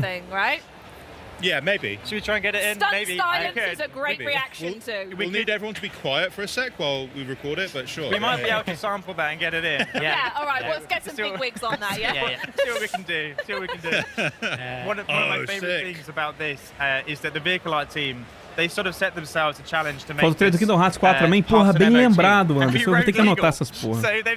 Bem lembrado, a gente não analisou o trailer do Kingdom Hearts 4 também. Caraca, aconteceu muita coisa, mano. I'm sure I'll see this on the forecourt of a dealership somewhere. Yeah, somewhere, exactly that. Now, obviously this is a really cool car. Yeah. When am I going to be able to unlock this? Yes, so yeah, Drift Attack will be launching on the 7th of Eles têm September. que jogar The car will launch at the same time, and the same as the feature, cars permanently added. It will always live in the collection journal, so negócio whenever you da join the conexão game, you'll be aqui able do to play PC. Drift Attack and unlock the Forza Edition Jaguar. Cool, so not a seasonal unlock, it's there no matter what time you forever. Cars there forever, modes there forever. Absolutely. Do you mind if either me or Henry have a go right now? Absolutely, go for it. Is that alright? Do you want to rock, paper, scissors for it? Okay. Yeah? Okay, you ready? You're going down. Yeah? 1, 2, 3. 1, 2, 3. Já era. Alright, Charlie. Your turn, then. Hang on. Quero saber se o Yozora vai aparecer no Kingdom Hearts 4. Mano, Eu lembro de uma entrevista com o Nomura há um tempo atrás, que o Nomura queria fazer o ver um Rex. Ele queria fazer um jogo onde os personagens jogáveis ia ser o Yozora, etc. Mas ele preferiu fazer o Kingdom Hearts 4 primeiro. Então não dá pra saber se ele vai guardar o Yozora pra poder fazer esse outro jogo, ou se o Yozora já vai ter uma parte aí, porque, lembrem, teve o Kingdom Hearts 2, apareceu o Terra, né? Com uma boss fight final, fodástica, secreta, boladaça. E aí a gente teve o Birth by Sleep. Então ele, acho que queria fazer mais ou menos a mesma coisa com o Yozora, né? Uma boss fight ultra secreta e de repente tem um jogo dele. Henry, I'm going to play with a toy car if you want to play with the digital one. Right? We have another partnership as well, right? Coming up that we've kind of announced today at Gamescom. So we're also going to be partnering with 7-Eleven, which is super exciting for us. We've got the booth here and everything. Anyone here has kind of seen it with the super out the front. So yeah, that's going to be coming in October. There's going to be an evolving world as part of that. And yeah, we look forward to kind of talking about that more nearer the time, but something for players to look forward to there as well. Hell yeah. You guys have been cooking. Honestly. Well, what we're looking forward to now is seeing drifting skills. Your turn, Henry. We've seen the leaderboard set by Will. Do you mind if I change the settings? No. Kingdom Hearts RPG, ele é um RPG de ação. Tem muita coisa pegada também de um jogo mais rápido, tipo um hack and slash, mas ele ainda é um RPG de ação. Okay. It's fierce. It's fierce. What can we do to put off Henry? Like, absolutely I can keep making the noises again. Yeah. Yeah, that is really not helpful. Show if I keep doing that, actually. Ele vai tentar fazer os drifts. I mean, I think you're focusing a bit too hard on staying in the clipping zone. Yeah. Tem um rumor de State of Play ou Direct em setembro? Cara, não tenho ouvido muito sobre State of Play, mas Direct, cara, é certo que a gente vai ter um de Zelda, mano. É certeza absoluta. Tá vazando muita coisa de Zelda. Coisa de aniversário, console edição limitada, Joy-Con, Pro Controller, coisa do filme, elenco do filme. Então a gente deve ter uma Direct de Zelda. Do aniversário de 40 anos.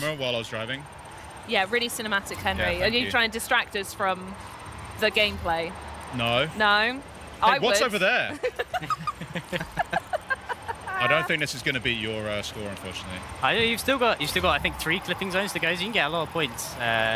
With the multiplier, right? It adds up pretty quick. Yeah, exactly. It's right there. Go on, Henry. I do need to be in there.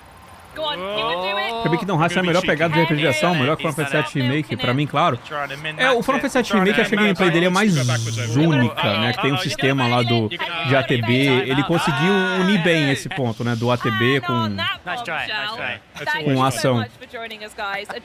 Já o Kingdom Hearts, ele foi tipo assim, cara, quão rápido consegue fazer um RPG de ação? Fable fans, listen up, because we're bringing the Fable experience to you here at Gamescom at home with an in-depth look at this reimagining of the franchise. Yeah, but first, it's time to visit the brooding and futuristic vamos ver o que vai passar agora. Warhammer 40k Dark Heresy, and the voices bringing the characters to life. Check this out. Trailerzinho de quê? Warhammer?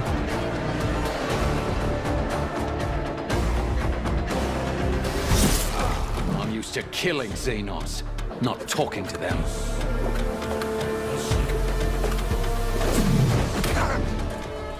They usually tells me I'm smart.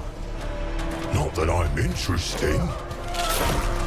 Numerous signs of bruising, superficial damage to the surface layers of the skin, apparent loss of integrity in some of the smaller bones. The heresy of pride, which spurs one to believe in one's own exceptionality, and the heresy of consorting with the enemies of humanity. You expect me to object, Otvaka? I am no longer part of the tick vein. Espero que o anime adapte a história do Kingdom Hearts que está preso em jogo de celular. Pô, pelo visto fazia uma história nova, mano. Pelo personagem que apareceu lá, a silhueta dele, não parece ser nenhum personagem que a gente já conhece.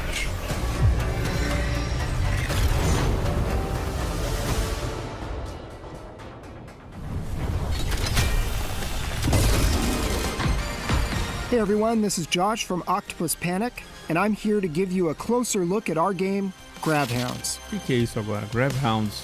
Ah, é aquele jogo furry que a gente viu ontem. Grab Hounds is a 1-to-4 player co-op action builder starring a crew of blue-collar working dogs who are lost in space and trying to find their way home.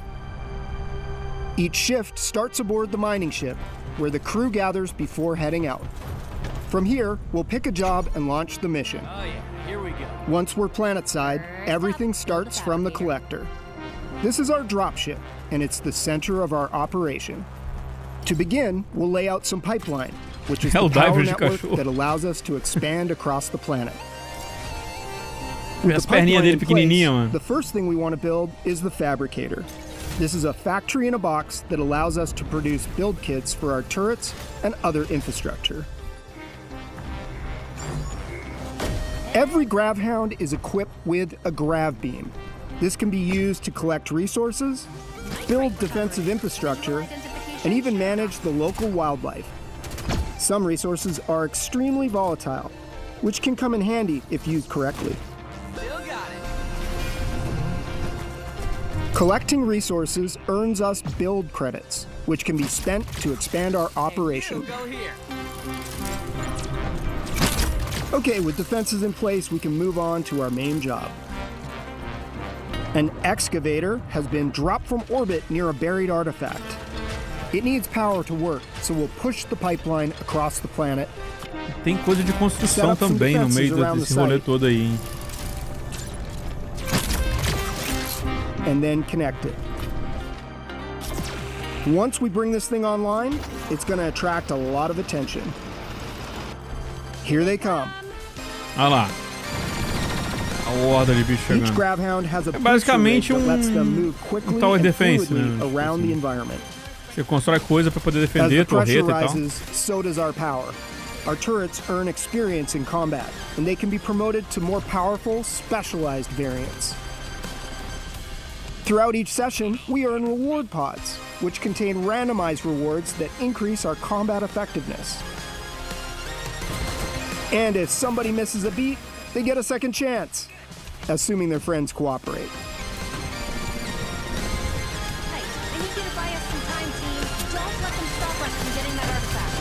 Okay, once we survive the wave, the excavator finally reaches the artifact.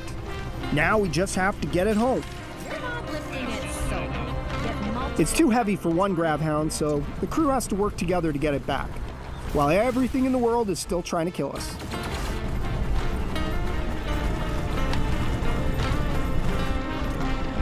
Once we secured the artifact, we can prep the ship for launch. It shouldn't take too long. This won't go unnoticed. And this is it. This is when everything that we've built, everything that we've upgraded throughout the session, all of that really matters. Because now we need to hold out for one final wave until the collector is ready to launch. Your turret's under fire. That's not good.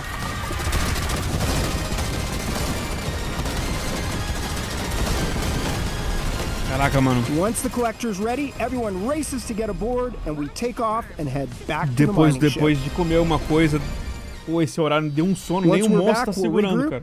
Spend some time upgrading our stuff, and then choose our next destination. Each session, you'll be exploring different planets, different jobs, different builds, different opportunities for disaster. And that's Gravhounds. Gravhounds is coming to Xbox and PC, and it's available day one with Game Pass. Well, Fable fans here at Gamescom are flooding to the Xbox booth for a Que horas que é a special Future Game Show? Daqui a pouco, mano. highlighting As an duas. early quest in the much anticipated E aí é foda, vai estar passando a and Future joining Game me Show. now to bring you guys at home through the demo E ainda não vamos ter visto o Fable. Please welcome Fable Game Director Ralph Fulton. How are you, Ralph? Solta a gameplay então, amigo! Well, thank you for having me. How are you? I'm so good. Thank you for asking. Vamos Having lá. a great time at Gamescom. Caraca, eu dormi, agora é Fable, vambora. To the theater experience just yet, but maybe I can take a little sneak peek now with you. Absolutely, let's go through it. Sounds good. Now, set the scene for us. What can we expect to see from the demo? So, we are going big for Fable this week at Gamescom. We have actually got not one but two demos that we're showing here today, but the one that we're looking at right now is one we're showing in a theater right here on the Xbox booth, which is a segment from a relatively early quest. É o trailer que eles soltaram agora, pô. And we are bringing together all the Eu disparate creio que era bits of coisa Fable nova. that we've been teasing people É coisa about for diferente. what seems like years now.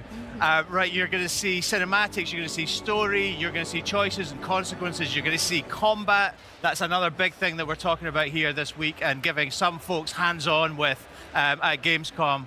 Quem tá lá na Gamescom pode testar, hein? Pode ter hands-on. The magnificent capital city of Bowerstone. So we are tá melhor aquele vídeo sem eles falando? Eu concordo. Time, but certainly early in the game and taking in its sights. Oh, blimey, Governor. It looks absolutely delicious. Now, you mentioned we're here at Bowerstone. Talk to us a little bit about maybe this city as well as some of the other ones and how they'll play a role on how the villagers interact or how our character navigates through them. Absolutely. So Bowerstone, capital of Albion, biggest city in Albion. I think there are some 400 of those 1,000 handcrafted NPCs we've talked about before living right here in the city. 130 houses that you can buy. I think there's about 40 businesses you can buy as well. Eu vou falar o seguinte, o cara tá falando, é por isso que eu fico puto. O cara tá falando a mesma coisa que tem no trailer e que tem uma narração. Por que ele tem que falar a coisa que tem na narração do trailer? Por que só não deixa o trailer tocar? Sabe? Não tá acrescentando em nada. Ele tá falando da quantidade de NPC e tal. Yeah, Philippa just there, mouthing off again. Classic. They are not backwards and coming forwards when it's about, you know, telling you what they think about the things you've done. They are very opinionated indeed. Wow. This guy is actually my husband. That's Elliot. So I've been to Bowerstone before, and we got married. This is where we live. This is a house. All the buildings in the city and indeed the game, you can go inside. They all have fully realized interiors. The design, the level of detail is just incredible. We live here, Elliot and I. O cara tá rendendo o trabalho dele, tem que mostrar que foi fazer just round the corner here. Assim, pô, eu quero viajar pra Alemanha lá.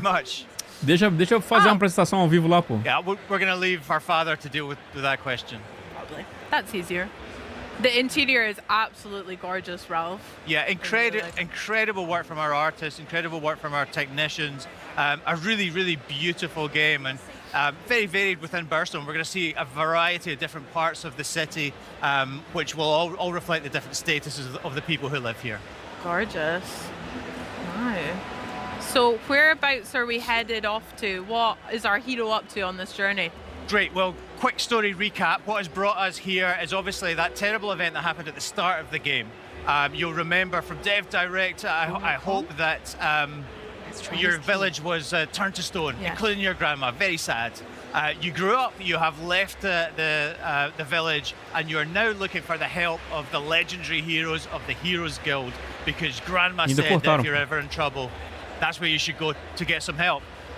We couldn't quite get into the Heroes Guild earlier. We went and got a key from our brother Connor, and now we have used that key to access the Heroes Guild. We're looking for Humphrey the Golden, who you might remember from a trailer we did a couple of years ago. Yeah.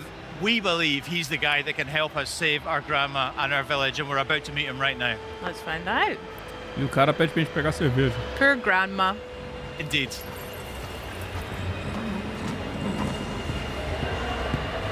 Again, the interior looks amazing. I love the artwork on the left.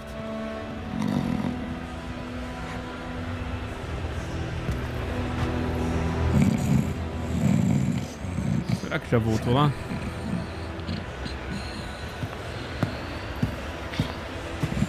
Não voltou, não. Tá. Mother?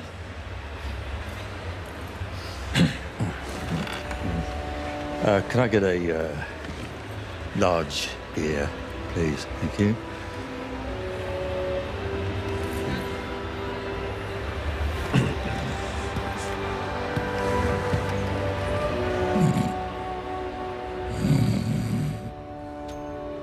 A large beer.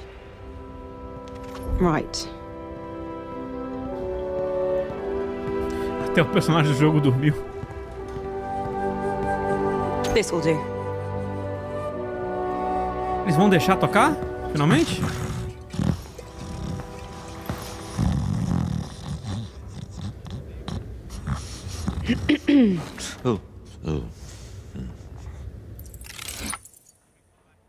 Tem como jogar nele ou dar a bebida pra ele? Obviously, you can choose to throw it over him or just hand it over. We've been asking the crowd in the theater what they think. generally throw it over him. Interesting. So I think that's what we go Vou for jogar here. nele. Oh, you took your bloody Eu faria o mesmo. All right. Hero. Yeah, of course you are. I need your help. Now I'm finished. Guild's closed. My nan used to tell stories about you. She Your said... nan? If you're some kind of mega fan, I think I've still got some merch out the back. Got shields with my face on. Sort of tabard things. She's trapped. They all are. My whole village. There was a woman in red. Ele tá começando a mijar? She could have been a hero. Or... You're a hero. You'll work it out. And what about you? You're being evicted. You gonna tell me what happened?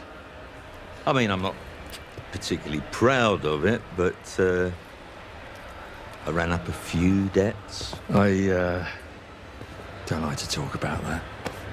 I reached out to a local sculptor in town, commissioned him to capture my image in a raw and marble. Anyway, I don't know what I did wrong, but guys wouldn't pay me in the end. I did what anyone would do, and I went down to Ronnie's place. You lost the Heroes Guild on a bet. A cuequinha dele. It's fine. I'll get it back. And your gold. You're not listening. I meant what I said. I'm done. I'm not doing it for you.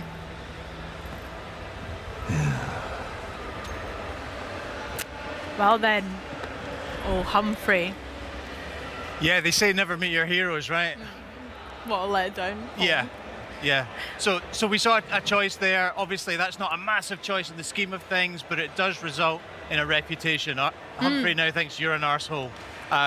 What can you do? It's fair. Yeah, you throw a beer. You will have millions of little choices like that, and they will scale up in importance and repercussions throughout the game, culminating right at the end of the game in some really earth-shattering, permanent decisions you'll have to make, which will change the face of the world forever. Okay, wow. I don't know if I'm ready for those. I take a lot of time deciding if I want tea or coffee, so we'll find out about how I get on there. Going back a wee bit of the cutscene we've just seen and the trailer that you mentioned when we introduced Humphrey, where did this idea of the cutaways and the talking heads come from for the interviews within the gameplay? It's so interesting and gives us like a real insight into some of the more important characters. I'm really curious. It does, and I think it's something that we haven't really seen in video games before. We're super familiar with it, I guess, from like TV. You know, The Office did it, and Parks and Recreation did it, and lots of great shows like that. Foi minha inspiração de Parks and Recreation, tipo shows assim. Way back from our e tipo do nada vou dar flashback. When we were trying to figure out how to go and shoot cinematics like that, you know, from directing our actors and doing the performance capture and the rendering that's required for hair and eyes and all that kind of good stuff. Really just to prove out that pipeline, we recorded two speeches by two of our actors, which they did to camera, really just because we wanted to study the face and see how it moved and all that kind of good stuff. And we really loved the effect it had, that sort of almost mock interview effect, and it does exactly what you observed there. It gives you an opportunity to see into the mind of the character. They can give some motivation in a much simpler, clearer way than they would in a dialogue normally. And we liked it so much, we asked the question, how can we get this into our game? And we do it in exactly that way, a sort of cutaway within a cinematic, and it just gives you a little more insight, a little more humour from the character.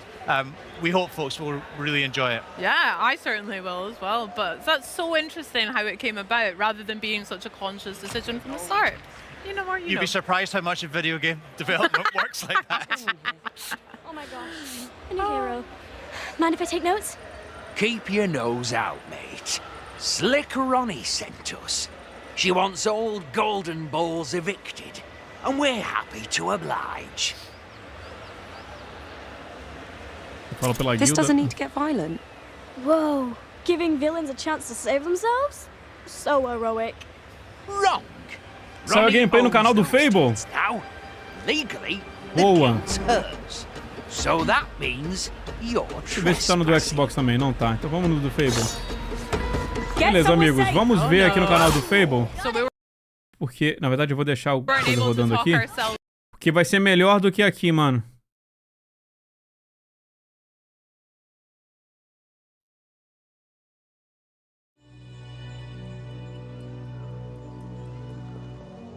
Sou Cole Cross, diretora de arte na Playground Games. Não, mas essa tradução por IA não. Para mostrar uma nova demonstração de gameplay de FABLE.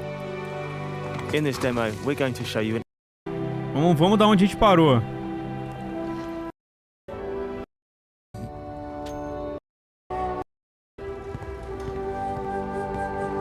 Bora, a gente parou mais ou menos aqui. Vamos lá.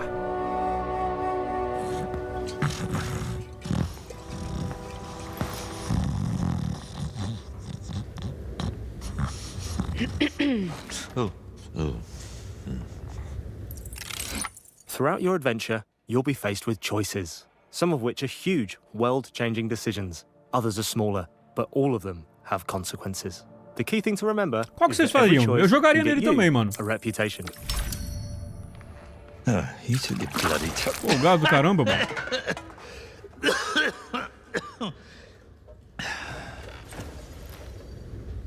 All right. Hero. Yeah, of course you are. I need your help. Now I'm finished. Guild's closed. My nan used to tell stories about you. Jogar na cara dele nunca é decisão correta. If you're some kind of mega fan, I think I've still got some merch out the back. Got shields with my face on. Sort of tabard things. She's trapped. Mano, eu não consegui ver se ele tá mijando em algum lugar específico ou se ele tá mijando pela casa, velho. My whole village. There was a woman in red. She could have been a hero or... You're a hero. You'll work it out. And what about you? You're being evicted. You gonna tell me what happened?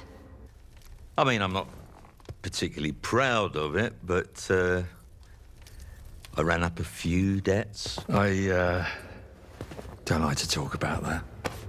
I reached out to a local sculptor in town. Commissioned him to capture my image in a raw and marble. Anyway, I don't know what I did wrong, com esses flashbacks, né, cara? Guys wouldn't pay me in the end. I did what anyone would do, and I went down to Ronnie's place. You lost the Heroes Guild on a bet. Tigrinho, perdendo o tigrinho, pô. It's fine.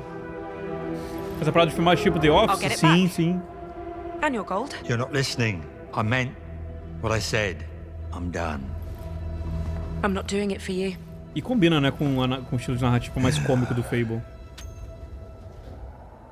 So, I'm off to get the guild deeds back from Ronnie and her gang, the Slicks. Fortunately, I don't have to go far before I run into them.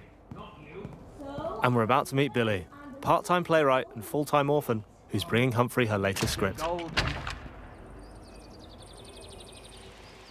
What's going on here? Oh my gosh, a new hero. Mind if I take notes? Keep your nose out, mate. Slick Ronnie sent us. She wants old Golden Balls evicted, and we're happy to oblige. This doesn't need to get violent. Whoa, giving villains a chance to save themselves? So heroic. Wrong. Ronnie owns o maluco vai tretar, hein? Now. Legally, the guild's hers. So that means you're trespassing. Get somewhere safe. Take Got it. This is all so real. Bateu ao mesmo tempo. Are you pissed? Usou magia de raio.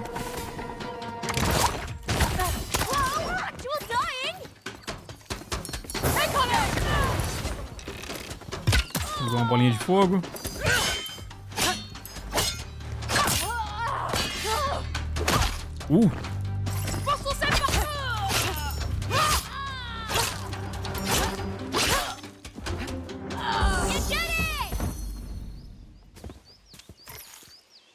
Whoa, that was so authentic. Autêntico? You're the real deal. A gente meteu And fogo I neles. thought I'd read up on all the heroes.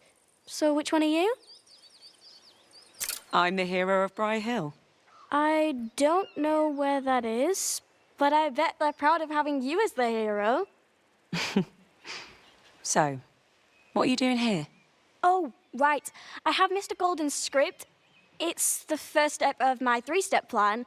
Write the musical, get Mr. Golden to star in the musical, make Mr. Golden happy again. Boa sorte com isso. Best of luck with that. Thanks, Eu nem hero. consegui ver as outras You didn't like opções. the first 4 drafts, but I think I've nailed the 5th. Anyway, I bet you have some hero business, so I'm just gonna wait here for Mr. Golden. He has to come out eventually. Sei lá, hein? Talvez não. Esse cara eu não confio muito nele, não. Billy will show up again later in our story. But I've got deeds to recover. Before I do, I have a skill point to spend. You earn these throughout the game as you progress through quests and explore the open world. Parece que ele upou, né, Here's a de brief nível no glimpse of início our ali. skill Deu tree, where I'm going to spend my skill point on brilho. Blades, a spell which is great for crowd control. I'll equip it now. E aí já pode As you've seen, equipar. you never know when you'll end up in a fight. I'm also able to upgrade my weapons with new combos and abilities using special magical gems known as willstones, which can be found across the world. Ronnie's pub is in Copperbottom, home of Bowerstone's working class. It suffers from poverty and unemployment, and it's very cramped and crowded. So Será que a gente I'll consegue use mudar my isso? Wisp to help us navigate there. Mexendo um pouco na... If I had time, nas I could casas e head into nos, the Painted no Prince, comércio. a tattoo parlor. In Fable, you can choose how you look, but it's your actions that determine what people think about you. If you wanted, you could even influence the economy in this area. Pelo visto pode, legal. It all begs the question, what type of hero do you want to be? What's up, hero? Here we are, Ronnie's pub, the poorhouse. I'll ask around and see if there's a way to get those deeds back. To the guild yet, or what? Qual é a dona? What do you want? Barbie the Bartender. Best not be a beer. Well, the barmaid's clearly not a fan. Anyone seen my ransom note practice? Opa. Oi, you got business with Ronnie or what? Você me diz? You tell me. Me? Tell you? I think that's a bit above my pay grade, pal. You'll have to chat to the big dog on the door. She knows Ronnie's schedule. Thanks. You're welcome. Or not. We're the slicks. We don't care about manners. Any feedback for me, by the way? I'm on a work experience placement. If I don't make it here, I've got to slum it with the Oakshire gangs, you know? Tenta xingar mais. Swearing more, arsehole? Blimey. I could give it a shitting go. Cheers, hero. É, fica tentando parecer mais casca I got the grossa, info né? we need, and I was able to give him some very useful advice in the process. Let's hope that helps him out. You lost, hero? Quem que é você? What? I'm here to see Ronnie. Good for you. Boss ain't really taking on new clients right now. You got an appointment.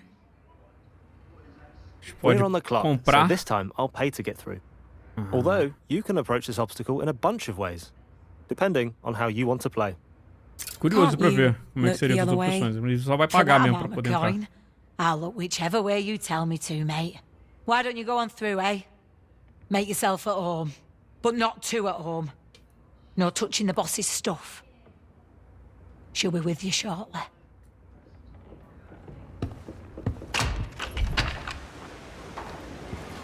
Ah, como esse lugar é tipo uma vilinha? If I had the guild deeds, where would I stash them? Legal.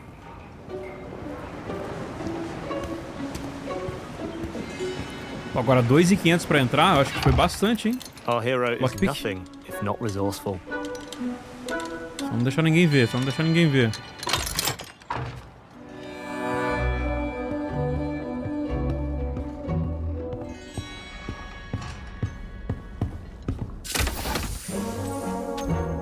Right. Better get this back to the guild. Já foi? Stray too far from Daddy, hero? Let me guess. You're lost. Had a few too many pints, actually. You smug git. That's quite funny. I tell you what, though, it takes stones robbing from me in my own poorhouse. Humphrey used to be like that, back in the day, before he shit the bed and fell apart. Not that I haven't enjoyed watching the guild slowly bleed out. A gente vai sair dessa. Well, you're bleeding out next. Que isso? Foi poucas, Now hein? you're speaking my language. This hero causing you grief, boss. Nothing you lot can't sort out. Humphrey should have warned you not to fuck with me, hero. Você não vai, não? Bit late now. Sort them out. Ela meteu o pé, essa vagabunda. Caraca, tirou na perna dele e já era. Boa.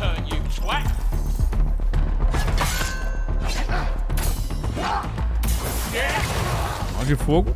Caraca, o cara foi pro inferno. Ó, vamos usar aquela magia nova. Pô, assim, arrancou muita vida, né? Mais uma porradinha já. Ó, vocês perguntaram sobre dificuldade, ó. Tá pra um modo muito mais difícil. Abilities, weapons, and upgrades, all of which combine to create a loadout tailored to how you want to deal with combat encounters. Flash na cara hit kill, será? Eu acho que sim, viu? E faz sentido, né? Tamanho do maluco.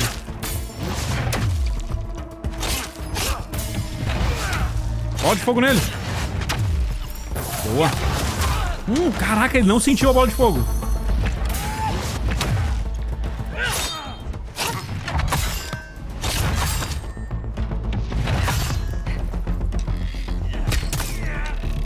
É, desse maluco não é, mano. Esse maluco não sente nada, mano.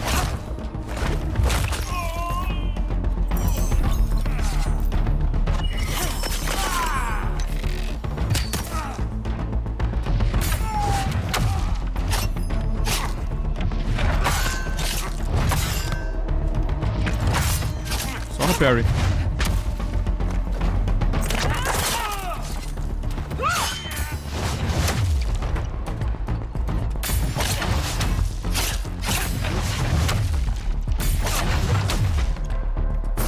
Fogo de novo.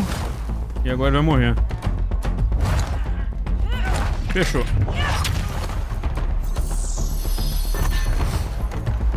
Zero impacto. É, principalmente desse cara aí, né? Parece que você não tá fazendo nada com ele. Não dá nem uma tremida. Podia melhorar um pouquinho isso. hangover for long enough to help me save my village. But we don't have time for that today. So I've shown you Fable's style weaving combat and how you need to use your whole arsenal to deal with enemies on different difficulties. We saw new spells in action and unlocked one from the skill tree. I met Humphrey and recovered the guild deeds. We saw how even the little choices can affect people's opinions of you and build your wider reputation. Sangue esquisito? É, o sangue parece uma fumaça, né? But there is far more of the city still to discover, and beyond its borders in the wide world of Albion, where each choice shapes your journey. Reputation is everything, and fairy tale endings are never guaranteed. Fable launches February 23rd, 2027. We cannot wait for you to play it.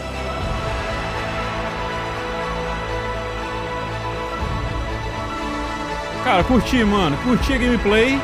Tem pontinhos que eu acho que dá pra dar uma refinadinha ali, né? Eu acho que, tipo, ele poderia, igual a gente falou, sentir o personagem tomar aquele flintzinho um pouquinho melhor, questão do sangue, mas é tipo assim, acho que o mais legal ali da questão das escolhas, da questão da gameplay com a build, as paradas todas nesse ponto estão bem legais, né?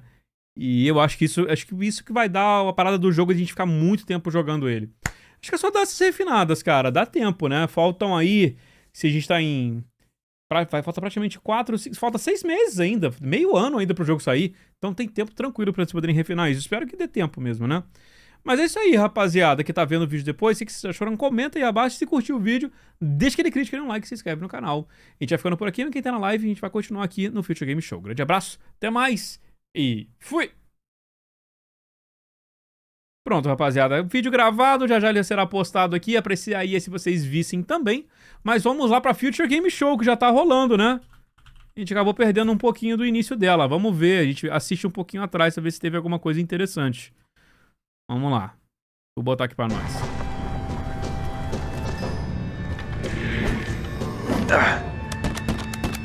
Deixa eu ver. O Worms de novo. Um pouquinho mais Onimusha. Come, stranger. Rest by the fire.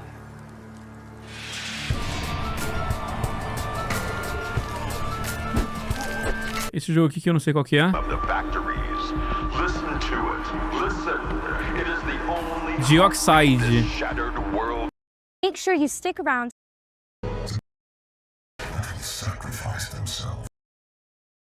E FFVII, esse aqui? Because Wolcen 2 Não, é is coming to Wolcen early 2. access in 2027. Parece FFVII. Okay, Bom, foi here's isso que a rolou closer então. look at a short game up Vamos lá. next. Perfect Vamos for a continuar guy aqui who agora. plays a character with such an excellent track record with motor É o vehicles. Leon. And yet É o they que eu gave vi. Leon a Porsche. É o Leon e a Grace. Anyway, here's a brand new developer diary for Clutch.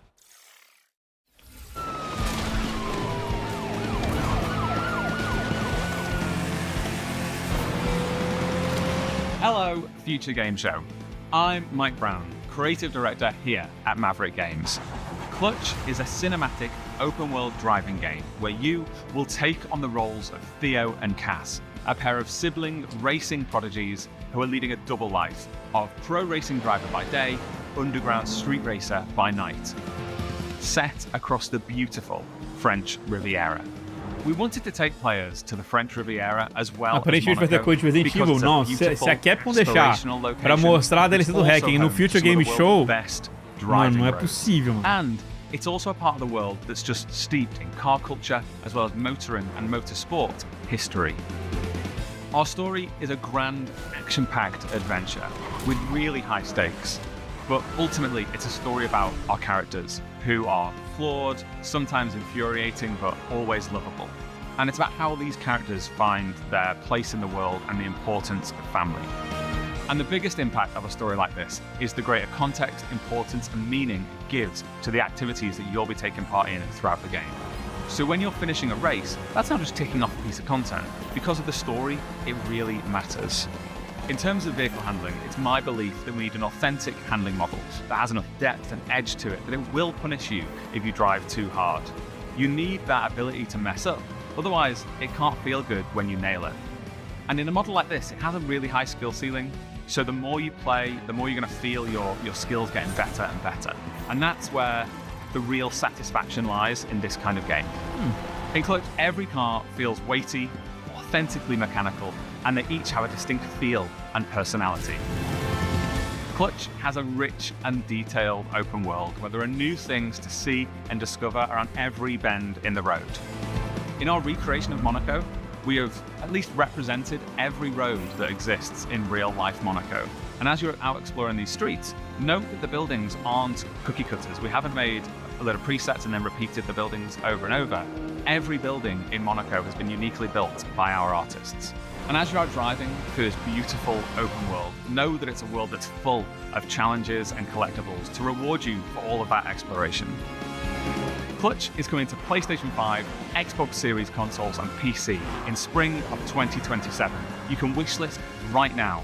And for more information, follow us on all of our social channels or check out the Maverick Games YouTube channel for our podcast. Thank you very much. Goodbye.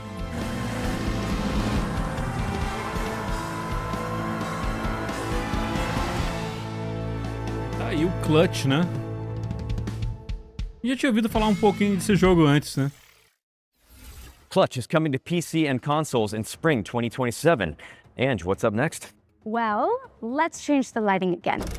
Because it's time for another world World premiere. premiere. And this one is a Sim. sequel to an atmospheric Feito puzzle pelos platformer. ex-devs do Foz, é mesmo. É mesmo.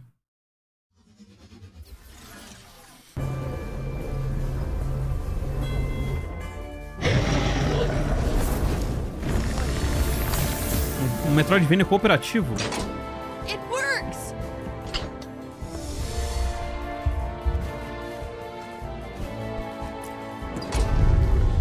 Mundo com dimensões paralelas.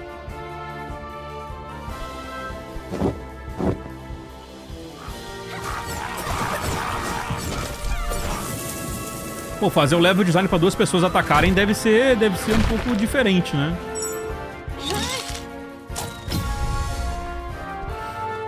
Greek Memory, já joguei esse no Switch 1.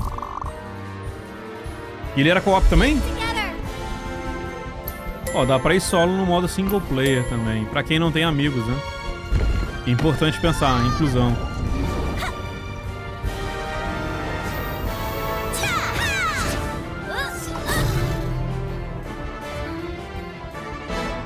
Ele era single player, 1?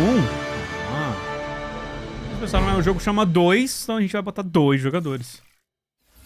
Greek 2 Alliance of the Parece legal. Storms is a stunning cooperative Metroidvania launching in 2027. And now we're taking a look at the latest trailer for Serious Sam Shadowverse, a roguelike shooter set across a multiverse of mayhem. Ooh. Roguelike shooter, hein? All ready to gamble with our lives. Let's fight, you big ugly! Hell yeah!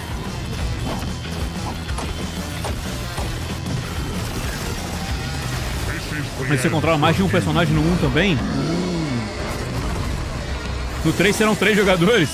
Aí ia ser revolucionário, pô. 3 em rapidinho, show de bola, vambora. Serious Sam Shadowverse is coming to PC and consoles on August 31st, 2026. That's next week, Ange. So soon.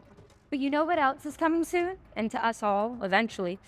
Pô, isso aí tem cara de arte pro IA, Graveyard hein? Keeper 2 is a cozy cemetery simulator where you manage a medieval business, bury the locals, and occasionally harvest their organs for a tidy profit. Let's check it out. Welcome to your charming new town. Graveyard Keeper. Step 1. Plant your A first gente viu o seeds. Graveyard Keeper. É interessante. Perfect. Mas a arte Step dele 2. parece pro IA, né, mano? Take care of your adorable animals. They'll pay you back 100-fold. Step 3. Harvest fresh resources from the garden. Organic and locally sourced. Step 4. Send your helpers on a lovely field trip. Look how much they've grown. Pô, pior que esse joguinho é Meet your legal, hein, charming mano. neighbor. Does she even know I'm a skull? What a chatterbox. And your loyal companion will help you with every task. Restore your little town, automate your production, and watch your community bloom. A peaceful, relaxing life sim. Eu ganhei esse jogo de graça. Eu peguei o 1 também de graça. Eu lembro quando saiu o 2, o 1 tava de graça. Eu falei e peguei. all getting fired. Have fun. Ah, tem roupa exclusiva da plataforma. Prime your shovels, folks, because Graveyard Keeper 2 is coming to PC and consoles on September 22, 2026. And continuing with games that indulge your morbid desires, join us as you building a cult in co-op. Ah, não. Here's Esse jogo the de latest novo, trailer. mano. Esse jogo a gente já viu umas 15 vezes já. E falei assim, tá... It begins innocently enough.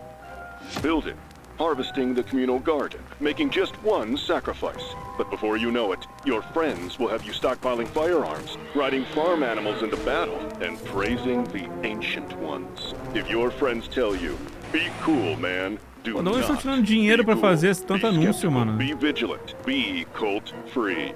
Friends don't let friends Apareceu join tanto assim. cults. Brought to you by Concerned Citizens Against Join Us.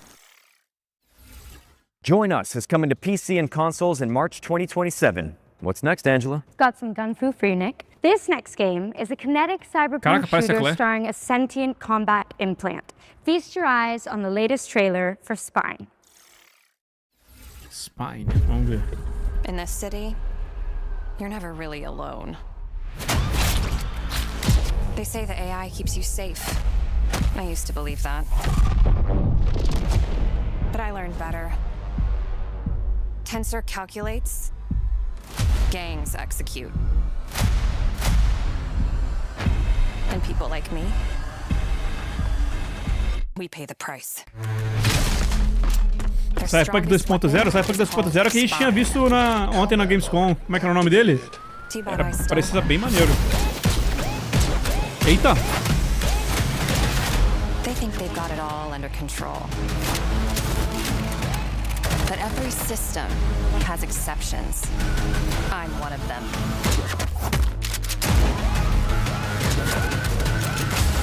Pô, a gameplay parece legal, hein?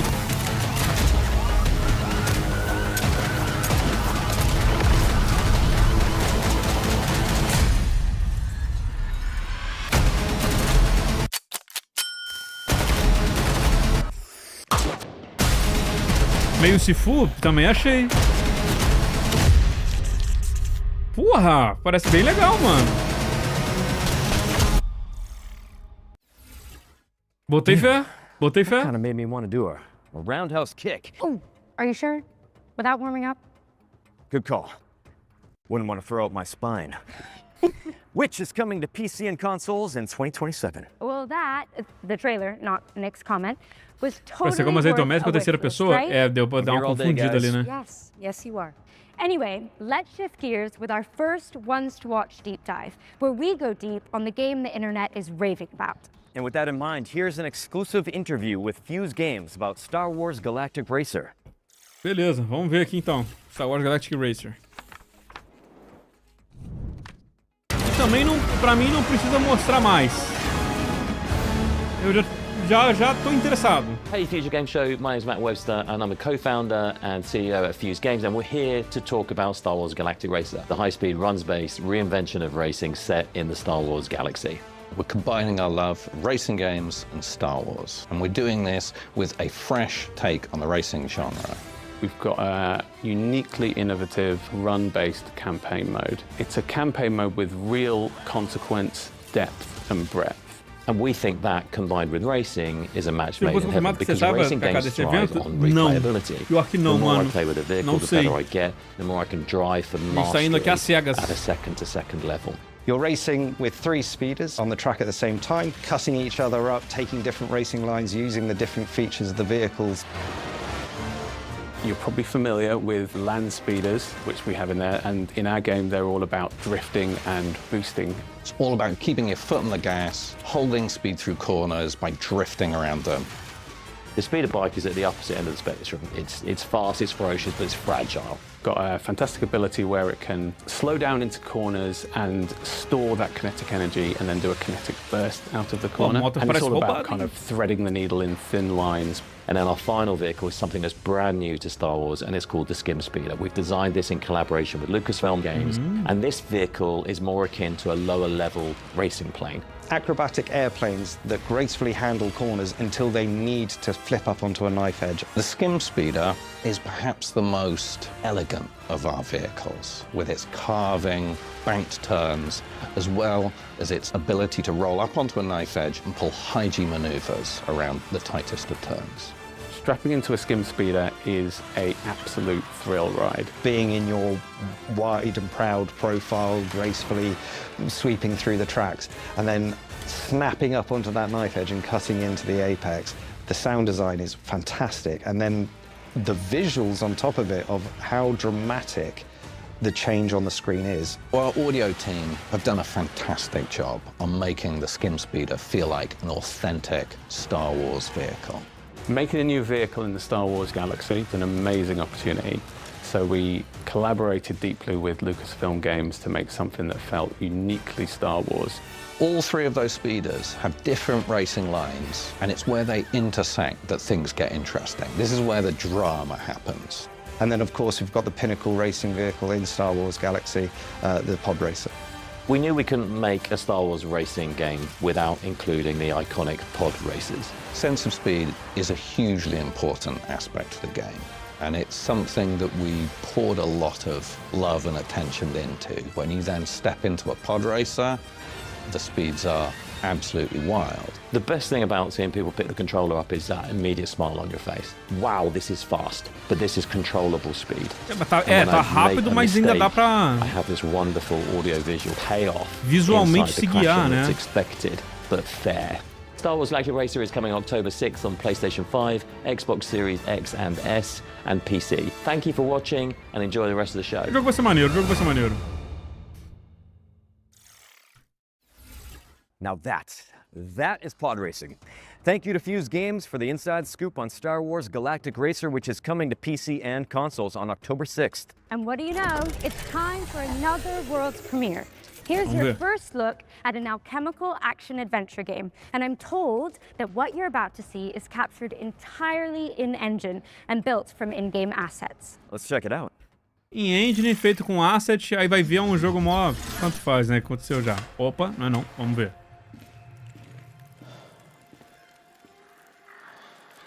Que da última vez, lembra? Aquele jogo de escalada. Ah, não, que você tava vendo é in-game, não é cutscene. Eu falei assim, tá, eu acredito. Ih, rapaz.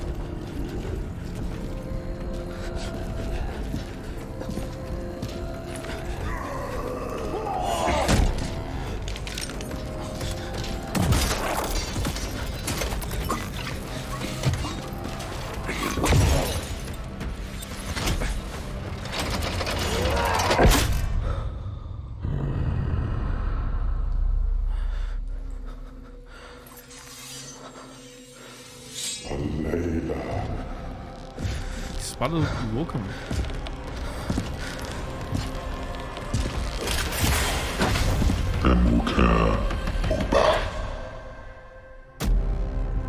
Alquimia, House of Wisdom. Parece interessante, um exclusivo de PS5 no console. Which you can wishlist now on Steam. It's coming soon to PC and consoles. Right. In consoles? This next game sounds like our comeuppance for all the green herbs we've eaten. It's called Trees Hate You. A estética é legal, mas né, temos que mostrar gameplay. O que é isso? Que?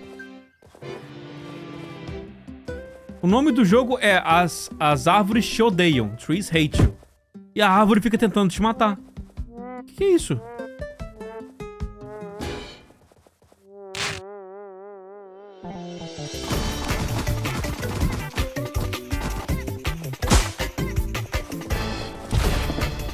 Parece o BKS Edu. Aí é foda, hein?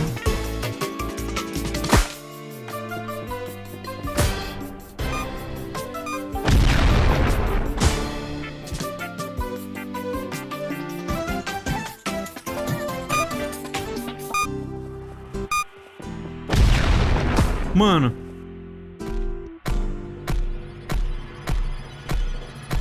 Dia 16 de novembro. Aí, vai competir com o GTA, pô.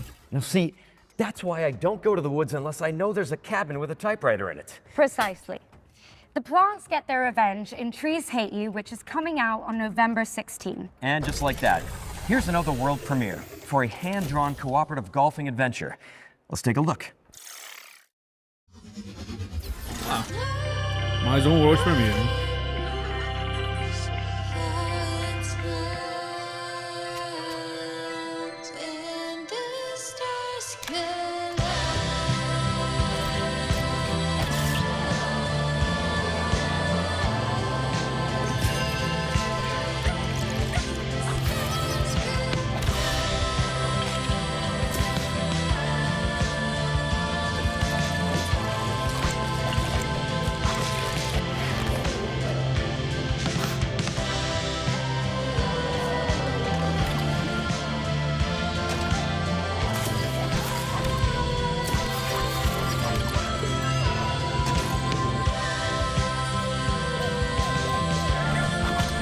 Acho que o jogo é bonitinho.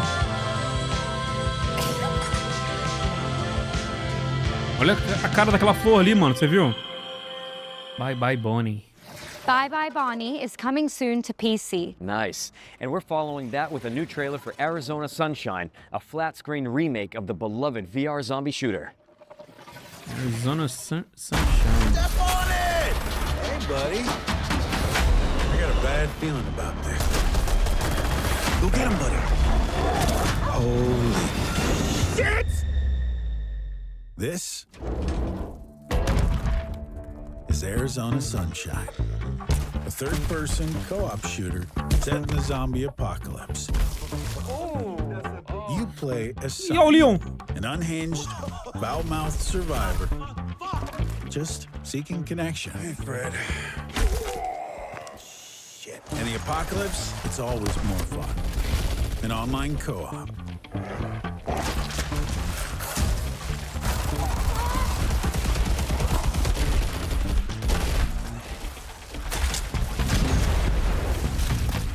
But for this to be a real zombie classic, we had to have split screen.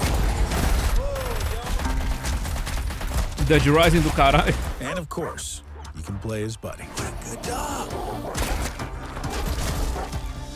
Dead Rising mais maluco, talvez.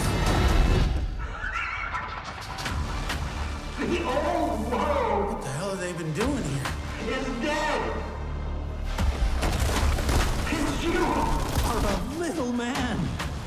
no power whatsoever. There's on a sunshine. Wish list now. Vamos lá. Gotta love split screen. Take the scenic route through the apocalypse in Arizona sunshine, charme, which is coming soon to PC. Or perhaps you'd rather wind down with some virtual manual labor and heavy equipment operation? Sure, I know someone who could use the wrecking ball practice. Well, Cara, here's an Pedreiro update Simulator. on Construction Simulator Evolution. Pedreiro Simulator. Tem simulador de tudo, né, cara? Puta que pariu. Every place carries a story. But not every story is meant to last. Sometimes progress means letting go.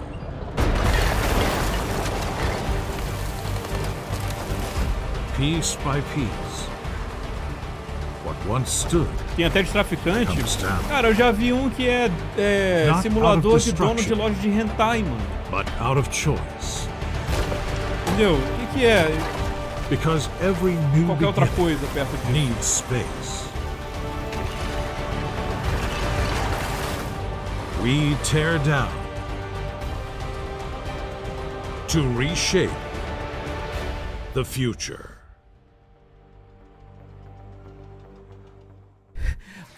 Veja o vídeo com in-depth nas redes sociais. Simulator Evolution, which is coming soon to PC and consoles. And now for something completely different. That's right. Our next game is a surreal medieval shooter inspired by the works of Hieronymus Bosch.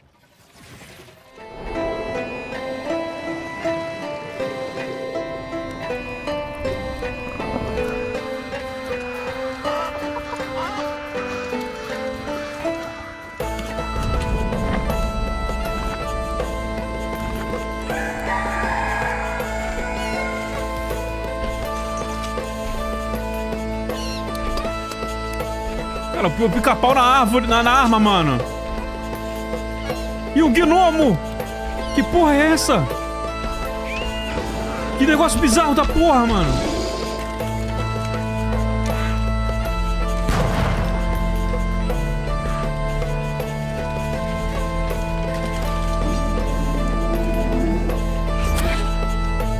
Tá, não tô entendendo nada.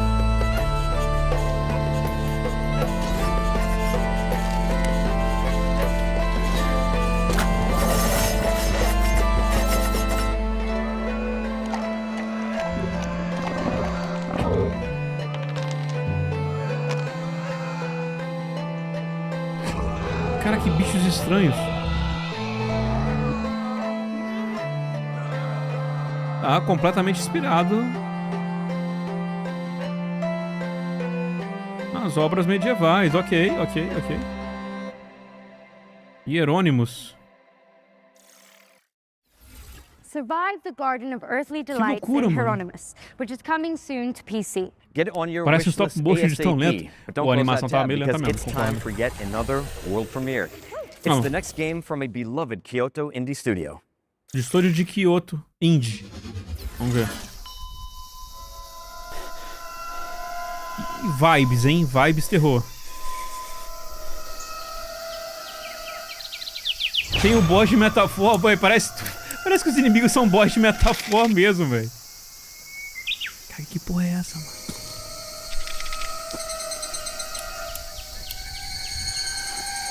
Acho que tô tendo paralisia do sono.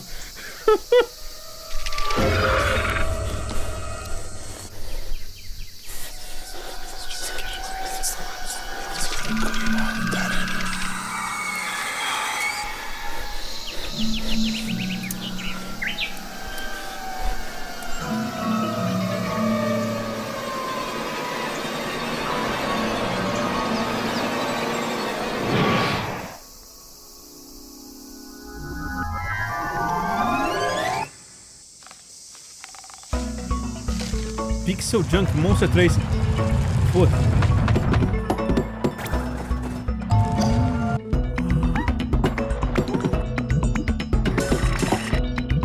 Por que você viu aquele trailer todo antes?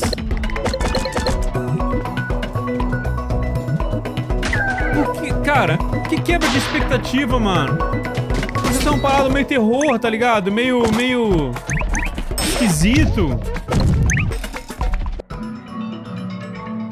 E aí, esse já é o terceiro jogo.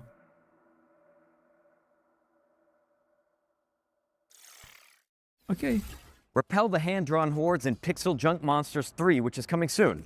Drop it on your wish list now and sign up for the private playtest, which kicks off on September 4th. Next up, we've got a developer diary for Ion 2, an Unreal Engine 5 MMO where the sky is your battlefield.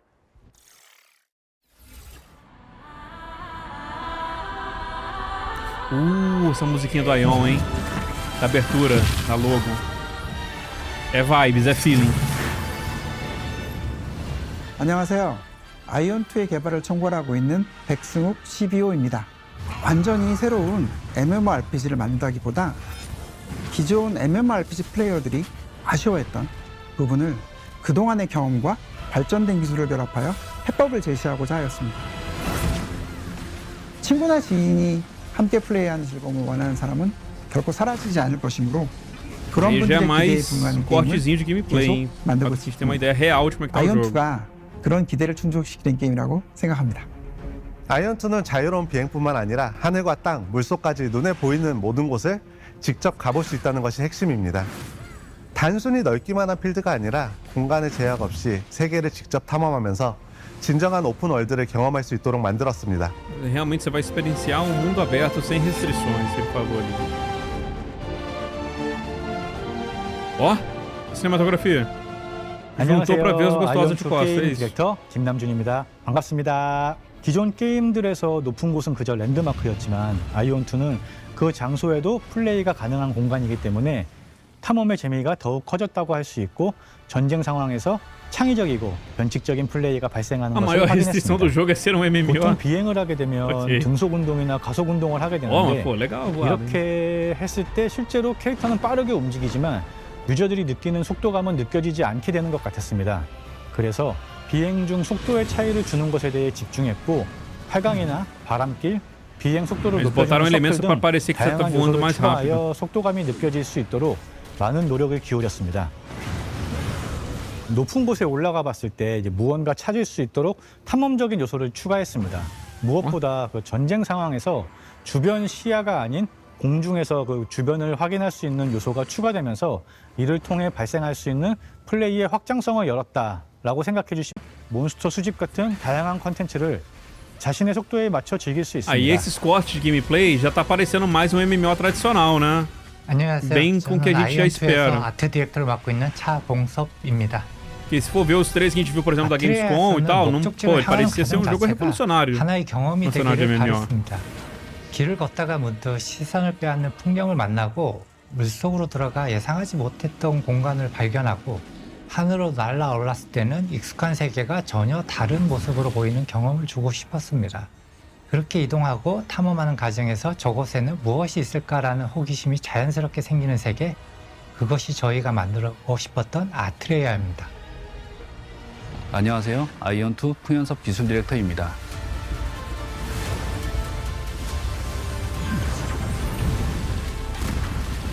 언리얼 엔진 5의 새로운 렌더링 기술을 활용해 더 많은 오브젝트를 효율적으로 렌더링했고 넓은 월드에서도 자연스러운 그림자를 표현했으며 시간과 환경 변화에 따른 조명도 사실적으로 구현할 수 있었습니다. A sombra aparecendo, viu? 아이온2는 솔로 플레이어들이 할 수 있는 컨텐츠와 파티 컨텐츠가 공존하고 있습니다. 그리고 파티 플레이를 하더라도 큰 부담이 없도록 컨텐츠를 디자인했으니 선택에 따라 편안하게 즐겨주시면 좋을 것 같아요. 런칭 이후 플레이어분들의 컨텐츠 진행 속도와 플레이 패턴을 면밀히 살펴보면서 업데이트 시점을 결정해 나갈 계획입니다. 특히 글로벌 서비스는 다양한 지역의 플레이어분들이 함께하는 만큼 실제 플레이 데이터와 피드백을 다각도로 살펴보며 글로벌 환경에 맞춰 가장 잘 맞는 업데이트 계획을 만들어 나가는 것이 중요하다고 생각합니다. A Royalverse, né? Que esqueci o nome agora.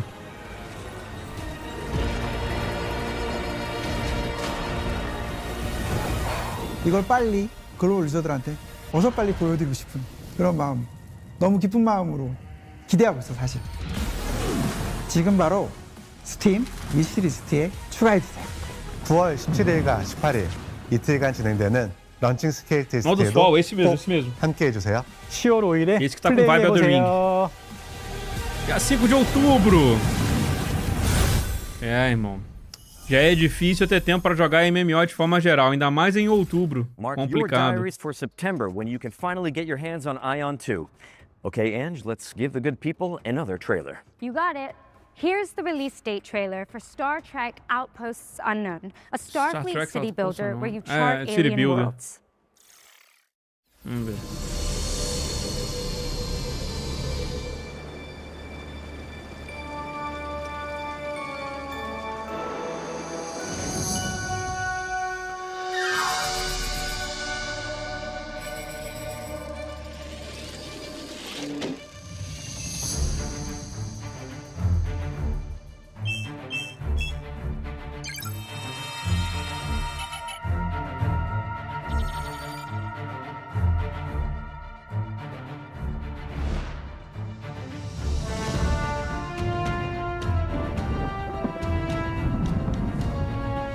Rapaz, a cara da personagem ali no canto.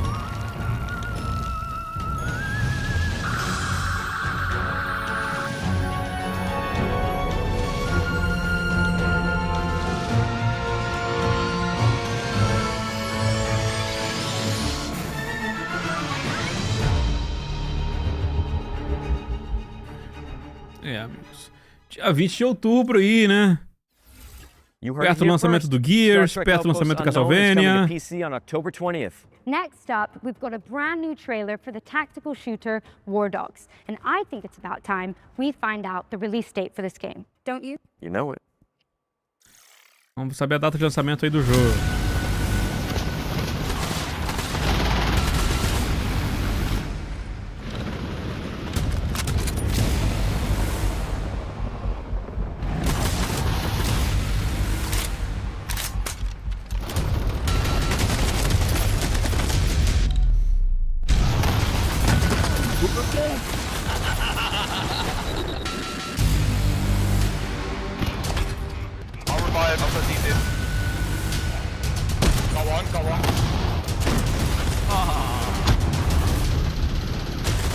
Agora esperar um State of Play Nintendo Direct em setembro? Pois é, né, mano? Eu ainda quero... Eu quero esse mês um evento de aniversário do Zelda. Esse mês não vai dar, né? Já tá acabando. Mas, pô, um Nintendo Directzinho. Eu lembro que... Eu acho que foi no aniversário do Mario, não foi? Que teve um Direct do Mario, seguido de um Direct normal. Acho que eles podem fazer a mesma coisa com Zelda. Tipo, no mesmo dia, né? Na mesma hora. Foi um atrás do outro. An atmospheric puzzle platformer written by the best-selling author Sophie Lee Robbins.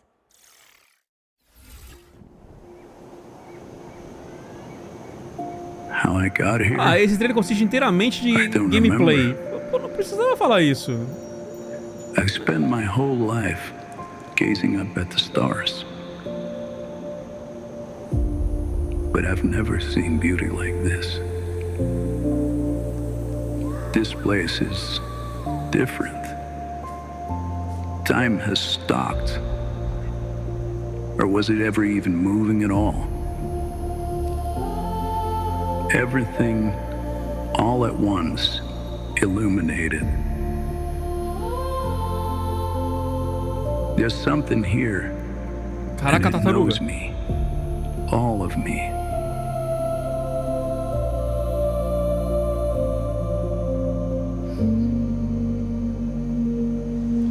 Just beyond my reach, there's a face, a voice I know better than my own, pulling at me.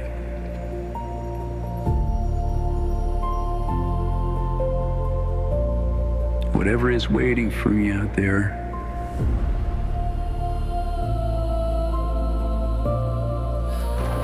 has been calling me my whole life.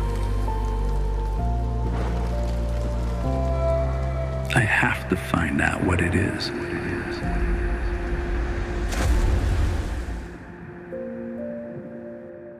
Cara, isso parece ser uma viagem, né? The Journey Home. Demo hoje pra baixar. Demorou, hein, pra gente falar isso. The Journey Home is coming soon to PC, but there's a demo out now on Steam if you want to check it out. What's next, Nick? Well, we've got some news about Moonlighter 2: The Endless Vault, the beloved shopkeeper RPG which is currently in early access, but for how much longer?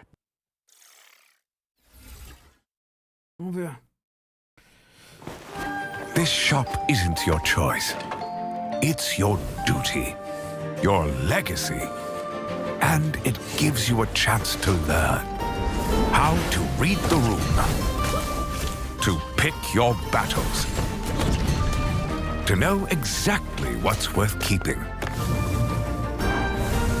You learn that not all fights are won with steel. Some are won with patience. Some with care. Dá pra ter o Snoop Dogg nesse jogo? Cara, imagina ter um jogo bonitinho desse aí do nada aparece o Snoop Dogg. Ia ser legal. E se um dia eu for fazer um jogo, vou perguntar se o Snoop Dogg quer participar dele. Both worlds, not to escape your legacy, but to own it. This is who you are. Moonlighter 2, 1.0 em setembro? Aí complicou, né? Aí complicou demais.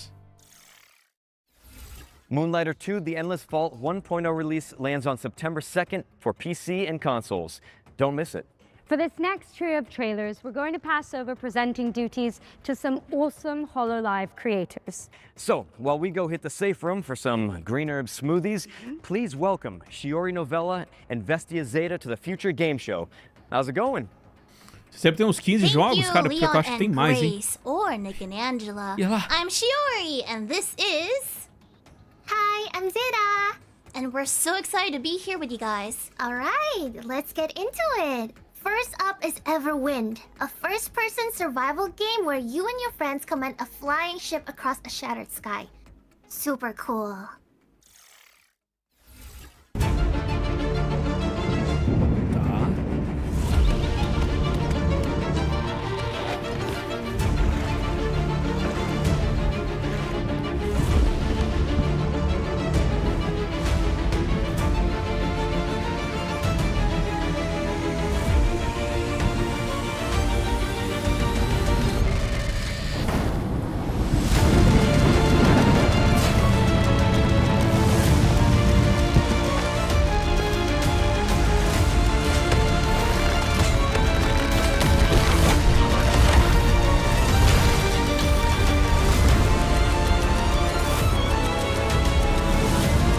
Minecraft Killer?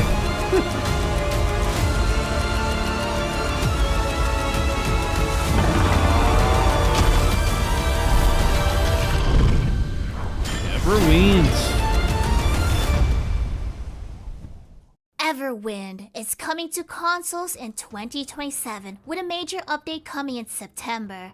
But, what's next? Next is... Ooh, this one's a good one. Sword Sage Awakening, a third-person action RPG where you take down beasts from Chinese folklore. China Slop? Mais China Slop? Friend. Vamos ver se é. Ou se é alguma coisa diferente.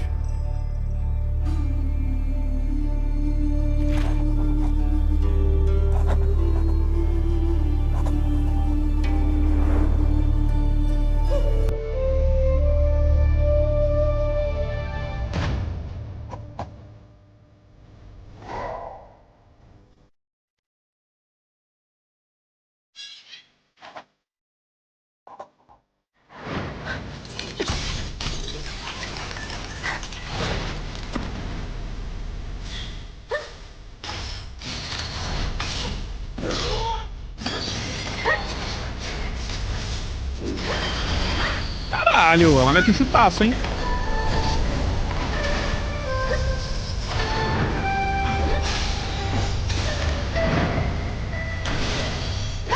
É meio China Slop que está acostumado, né? É um pouquinho, vai.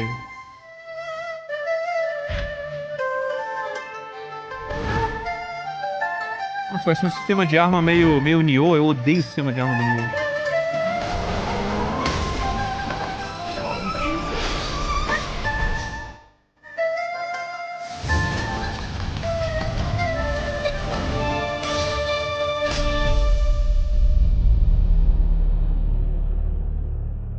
coming soon. Sword Sage Awakening is coming soon to PC and consoles. But you can wishlist it now on Steam. And you could because it looks really cool. It does look really cool. We have one more game to show you before we Mais jogo. Ah, o Sinking City. Here's a new trailer for the Sinking City 2, a survival horror game set in a creepy Lovecraftian world. Pô, mas tá valendo então trailer de jogo que já lançou? Tá valendo? Tá valendo?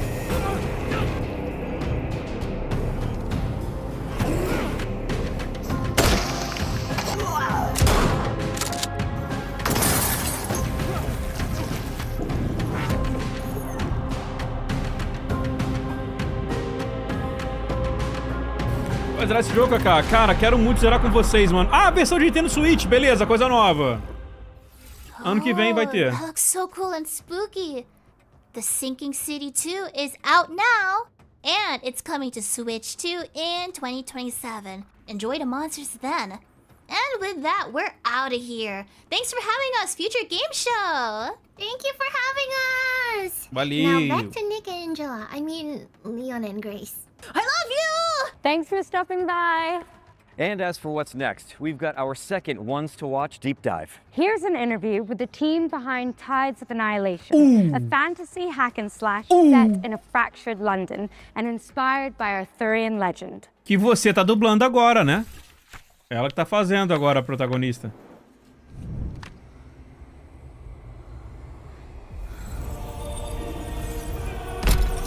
Demo Countdown? Eu tô na frente aqui, mas tá Demo Countdown o quê? Calma. Hello, my name is Ari Chen. I am the co-CEO of Eclipse Glow Games and the game director of Tides of Annihilation. Tides of Annihilation tells a story inspired by Arthurian legend. However, we did not want simply to reproduce the existing mythology of King Arthur in its entirety. We wanted to approach it from the perspective of Chinese developers and transform it into a fantasy game.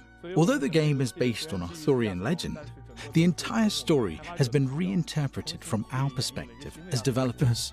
Porque apesar do jogo ter sido feito com a lenda do Rei Arthur, eles deram um toque deles ainda, da interpretação deles. At the start, Gwendolyn is an ordinary person from the modern world who becomes caught up in the disaster caused by an invasion from another dimension. As a modern person, she's thrown into a hostile and malicious other world. While she's there, she receives encouragement from her companions and gradually grows into a commander capable of leading the knights. Ele falou que ela começa como uma pessoa normal. To command your spectral knights. We wanted to present a point at which the game has settled into a relatively stable rhythm, and the combat systems are being used more fully. As a result, the section being shown takes place around the middle of the game, and features a relatively high level of combat intensity. Então já mais ou menos a metade do jogo que estão mostrando aí, já tem uma intensidade bem alta no combate.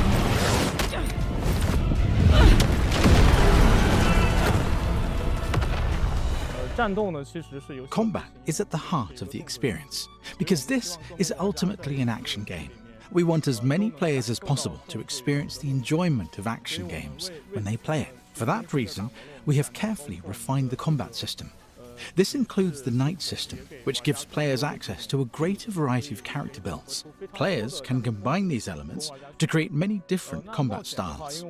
Eles combinaram, dedicaram bastante na gameplay, falou do sistema de cavaleiros, né? Pode combinar. Dual frontline battle system.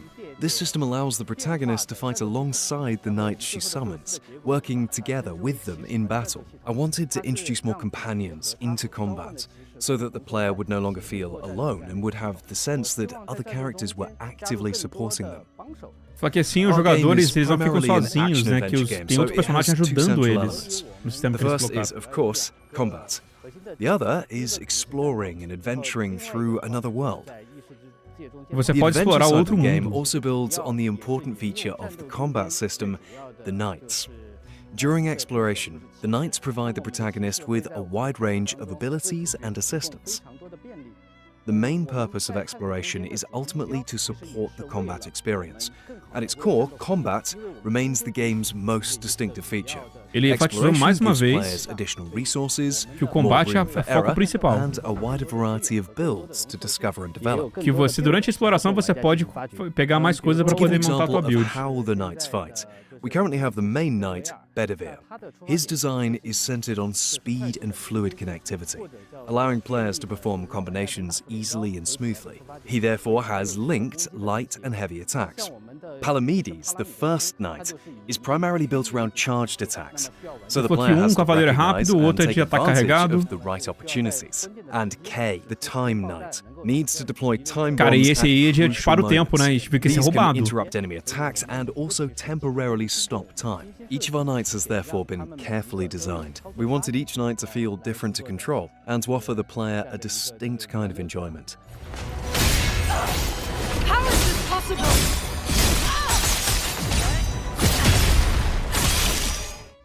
This is the first time we're formally introducing the knight Lancelot. He's a very important character within the game's story, and he also has a highly distinctive presence during combat. Aqui no jogo vira uma gostosa, né? Mas tá bom. Gwendolyn's movements and perform coordinated attacks with her, creating the feeling of a sword dance between the two. With Tides of Annihilation, our hope is that our first project as a studio will be recognized by players within the action game genre. We hope that, in the eyes of players, our finished work will be considered a worthy and accomplished action adventure. Aprendeu com Fate? Pior que é, né? Aprendeu com Fate mesmo. As for when the game will be completed, I think we simply need to continue working harder so that we can finish it and bring it to players as soon as possible. Thank you all for your interest in Tides of Annihilation. We sincerely hope that players will enjoy the game when it comes to PlayStation, PC, e obrigado por ouvir nossas reclamações e botar o PTBR pra nós. Agora só precisa se faltar a demo, né? A demo, quando eu tava falando isso aqui, ah, sumiu. Ficava um demo countdown, mas eu vi vocês comentando ali que era que, tipo, era countdown pra acabar o tempo da Gamescom, né? Pra quem tava jogando lá. Alright, eyes up if you like co-op games, as we have some exciting news to bem share legal, about mano. the latest entry in the We Were Here series, We Were Here Tomorrow.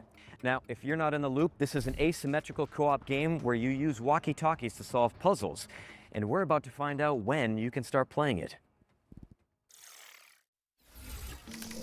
Ready up, Captain. The walkie-talkies are back. Testing, testing. Eagle 1 to Co-op Eagle 2. assimétrico que eles falaram. Do you see that canister behind you? Does that fit in there? Call me big brain, call me big brain. So all my drawings, they're all black and white, so I could probably only go based off shapes. Okay, well it looks like a button and it's spiky. Sorry, come again? O headset dela é de gatinho. I like this one. I'll take this one. Oh. Let's see what this does. Whoa! Get it off of me, get it off. Oh, valeu, Rick! Oh, yeah. Oh, brigadaço, meu querido, mandou 100zão pra nós. Brigadaço, meu querido. A gente tá aqui, mano, engatando um evento pro outro. Tamo junto. Let's go! We did it! Check this out. Wait, did we do that? Fantastic progress, team.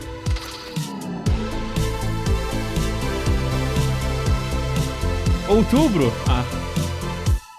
Por quê? Por quê, gente? Por quê? Let your best friend know that We Were Here Tomorrow is launching in October for PC and console. And while you're organizing a co-op session, agora vocês estão tirando o chat daqui. Não, o Rick salvou o nosso dia, pô. Obrigadão, Rick. Salvou demais, cara. Victor Antonov, the creative mind behind Dishonored's Dunwall and Half-Life 2's City 17. Quanto será que Frank Lopes ganha de dinheiro? Eles ficam ricos? Cara, depende se um Alan Zoka gosta do jogo e começa a ficar jogando ele, tá ligado? Que aí o pessoal acaba comprando. It approaches. This world will burn. It starts with you and ends with you.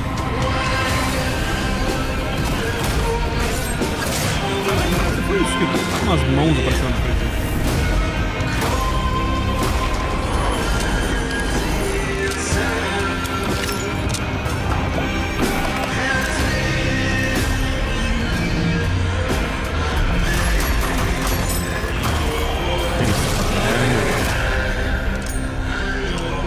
You must die for you to survive.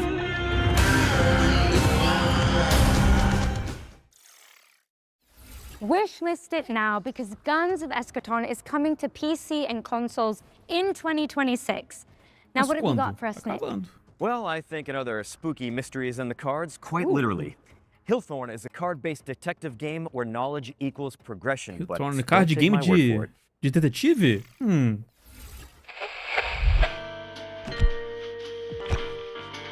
Você vai ganhando pistas em formato de carta?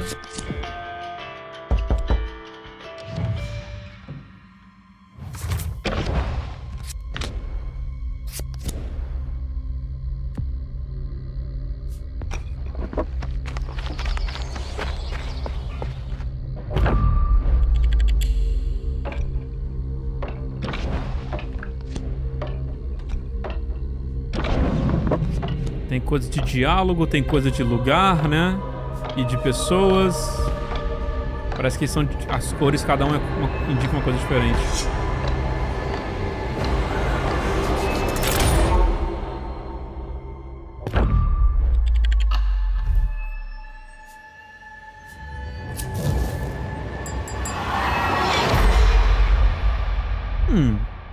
Novembro. Demo hoje pra baixar. Que isso? Great news. It's launching in November and a demo is out now on Steam, so you can go check it out after the show. Now you're probably wondering why we're suddenly in a broadcasting studio. Kind of, but I'm really just digging the jerseys. And if I had to guess though, I'd say it had something to do with our next world premiere. You're always one step ahead of me. Here's the next game from the team that brought you Journey to the Savage Planet.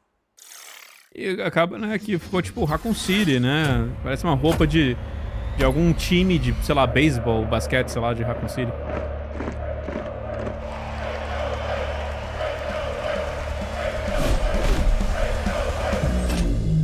Hockey.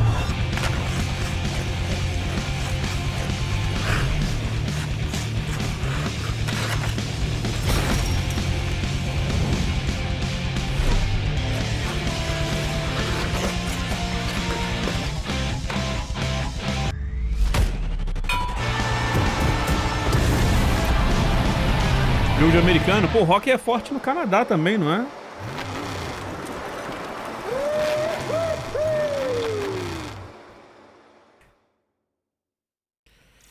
Uma nova era de hockey tá chegando pra PC. No one saw coming. Breakaway Hockey League is the first modern hockey game coming to PC in nearly 20 years.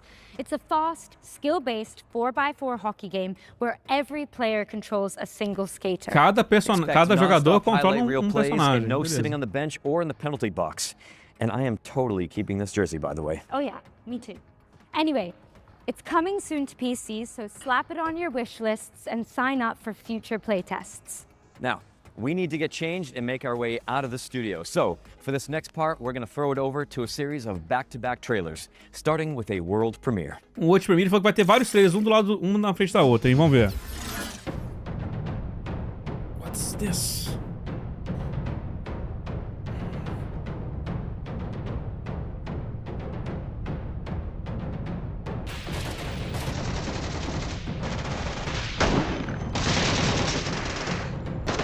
Cara, o que é isso, mano?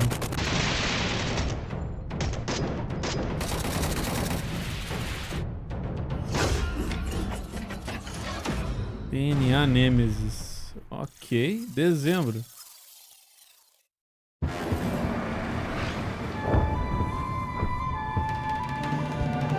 Tabajara Games. Aí é foda, hein?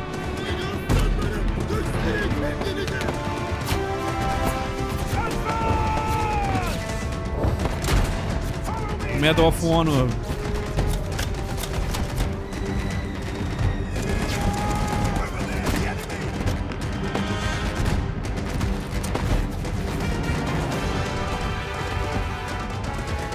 Primeira Guerra Mundial.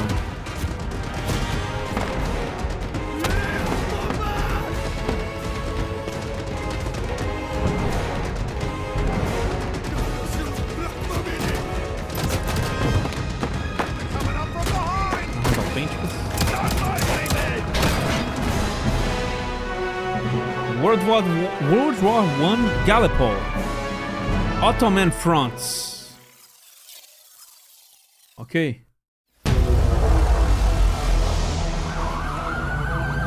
Come on, come on.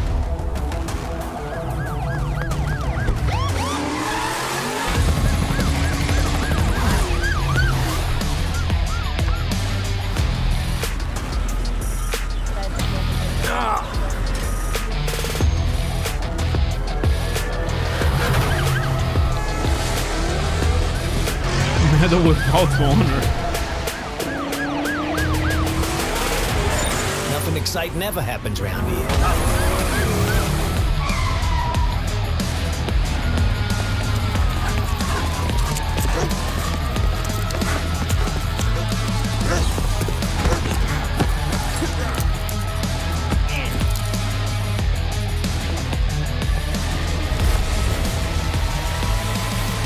Simulator. Simulador de polícia, mano. Wishlist now. I summoned you, my brother. Tem umas piroconas aparecendo ali, hein? There are things to be done. The armory is open for you.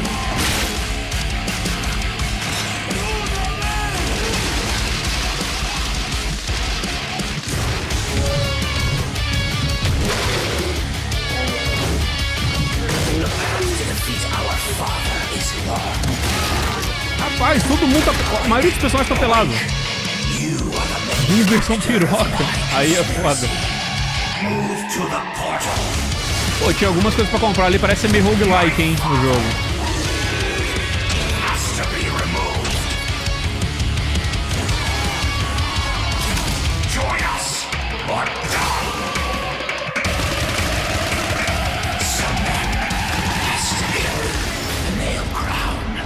Nail Crown.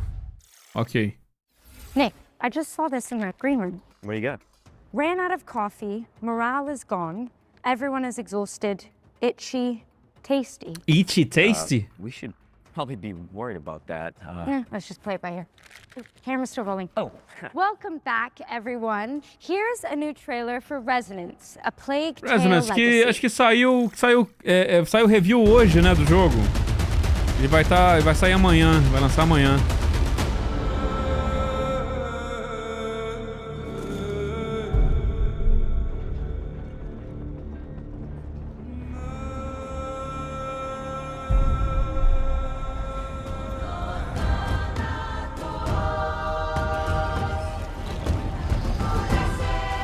O jogo tá com quanto lá no Metacritic que agora que teve as reviews?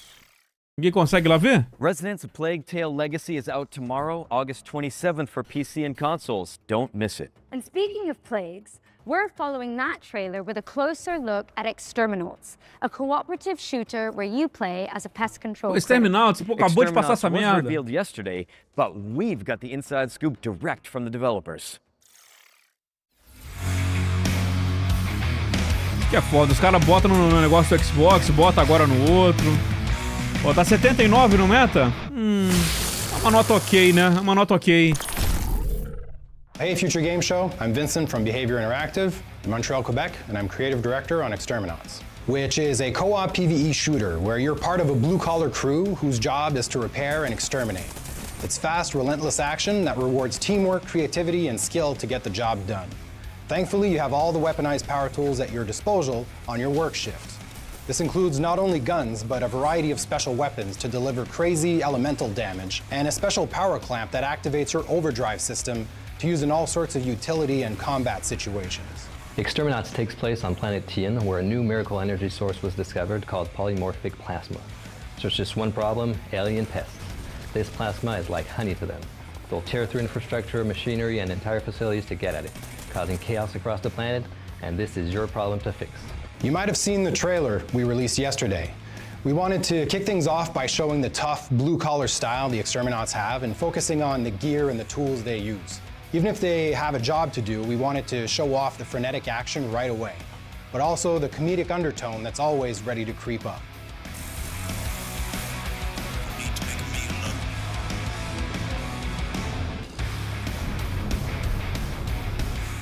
The game's core loop is a 20 to 40 minute run that begins with players selecting a work order from the job board, gearing up, and punching in. Once deployed to the work site, the mission is simple. Tá 85 no PC? And collect. Se a gente fizer uma média das plataformas, então tá 83, assim. And gather valuable resources while completing contract objectives. Every job culminates in a hectic final stand, holding the line against waves of pests while waiting for extraction.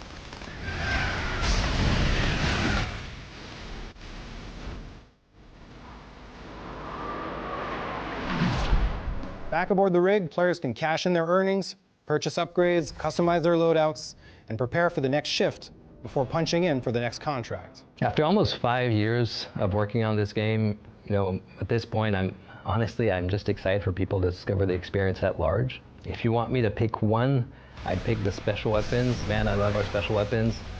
Shooting a massive behemoth with a cryoblaster or with a stasis railgun is just one of those satisfying things ever. Exterminauts is coming to PC and consoles in 2027, and we'll have more to share about the game over the course of 2026. And in the meantime, you can wishlist, pre-order, and check out our social pages.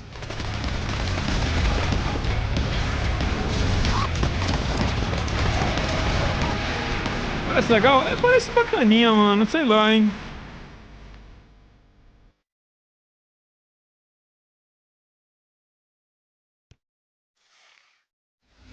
Exterminauts is headed to PC and consoles in 2027, so get it on your wish list now and keep an eye out on socials for more info. Now, let's take a hard pivot into the world of Mr. Records, a vinyl shop owner with a rhythmic imagination.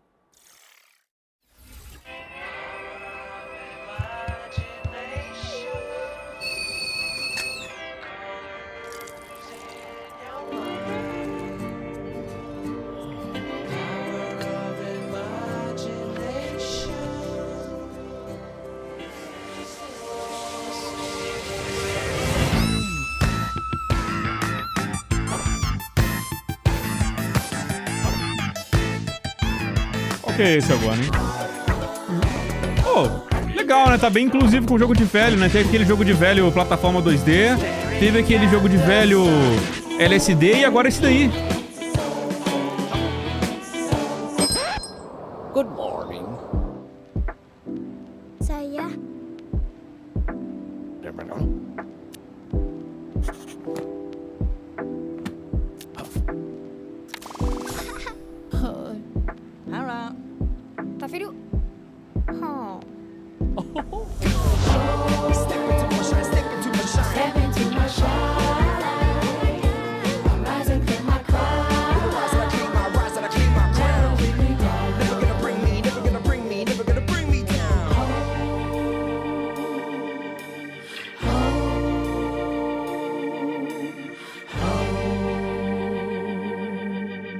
Mr. Records.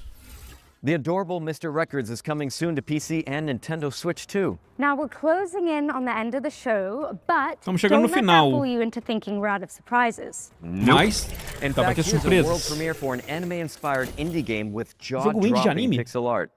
Não, inspirado em anime. Mas é pixel art. Porra, mano, pixel art tá bonito, hein?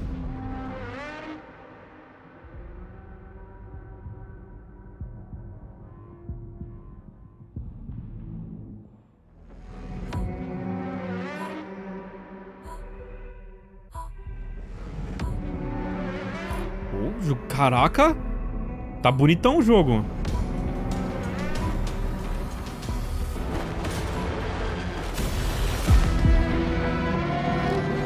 E é um beat'em up? Confesso que a pixel art dentro do jogo não tá tão atrativa, mas a animação tá legal. E tipo, os bonecos ficam meio cabeçudo, né? Mas a animação tá boa.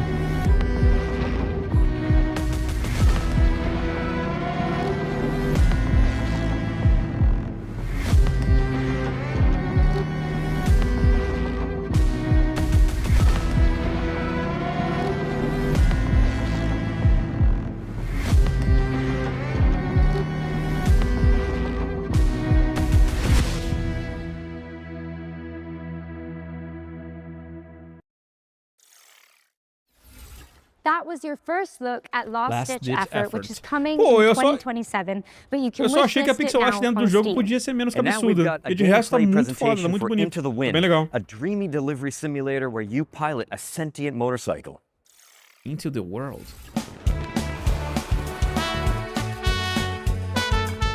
Hi, I'm Robin from Bloom and Gloom Games, and this is a gameplay sneak peek at Into the Wind. Into the Wind. A cozy adventure where you take over your missing uncle's delivery firm and drive, fly, and run deliveries together with your trusty sentient motorcycle. É iFood Simulator.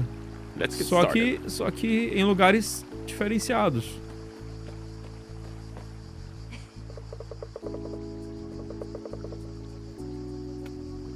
we are saving up for some engine upgrades for Hermes for a race in a few days. So let's go down to town and see if we can find some packages to deliver.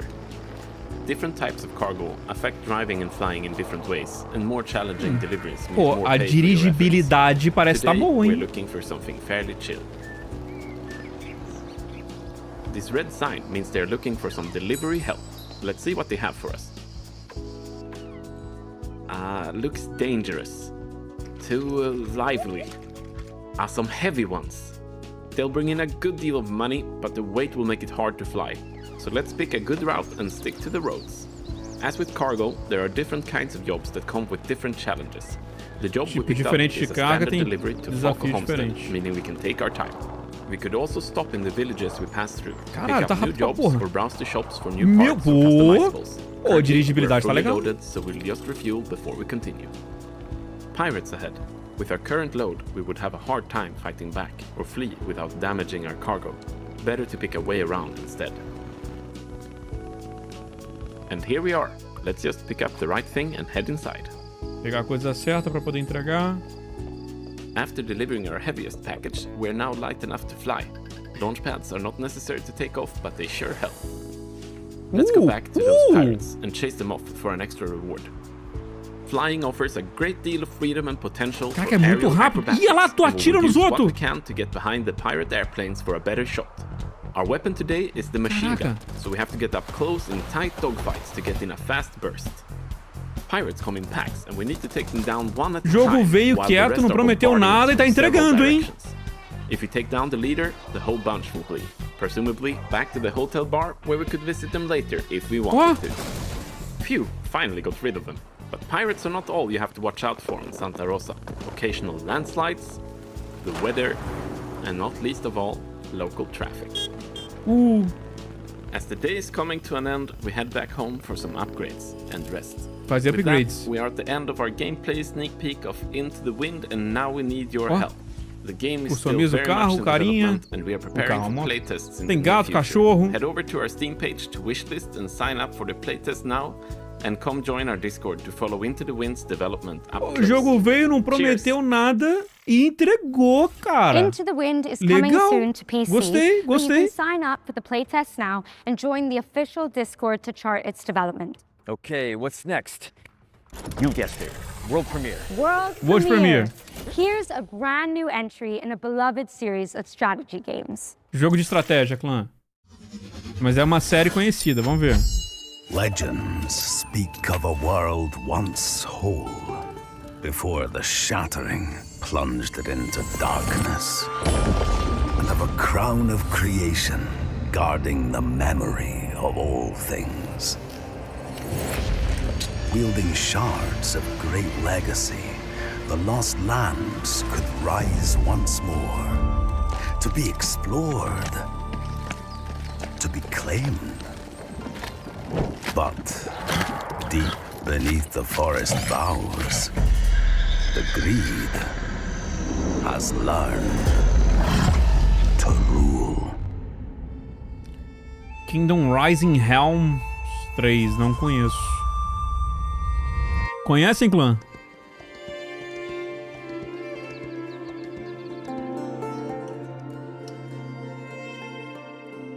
Deixa eu ver seu legado. Mostrar um cadinho de gameplay ali rapidinho. Reclaim the land in Kingdom 3 Rising Realms, which is coming soon to PC and consoles. And continuing the fantasy theme, this next Jogo bom, game will be cavalo? featuring for weary heroes in a cozy tavern.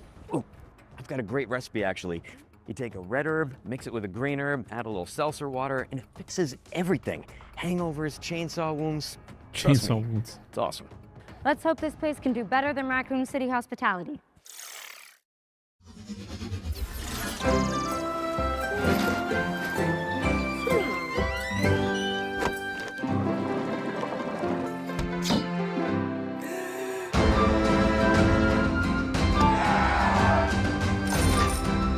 Taverna Simulator?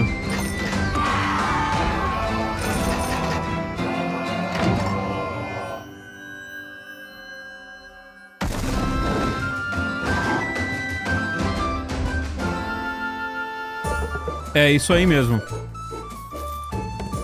Só que, pô, é meio The Sims. Tu constrói a tua taverna. Tu contrata pessoas.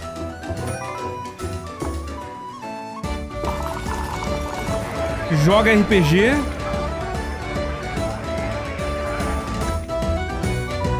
Long Rest Tavern.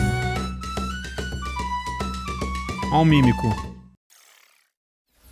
That was your first look at Dungeons and Dragons Long Rest Tavern, which is coming to PC E é do in Dungeons early and Dragons. 2027. É um jogo de D&D. Oficial. Watch deep dive of the Gamescom showcase. Now this time we're focusing on No Law, No a Law, esse jogo cybergrunge apareceu revenge ontem, não thriller apareceu? from the team that brought you The Descent. In fact, here's Neon Giant themselves to tell you all about it.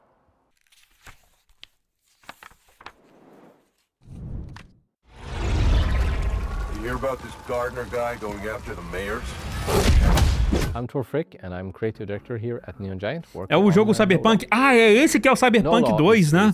Mano, esse jogo aí tá prometendo, clã. By that we mean it's a game where player agency is at the game's core. The player is free to play and explore the city of Port Desire however he pleases. We provide you Olha o cabelo desse cara, mano, que foda.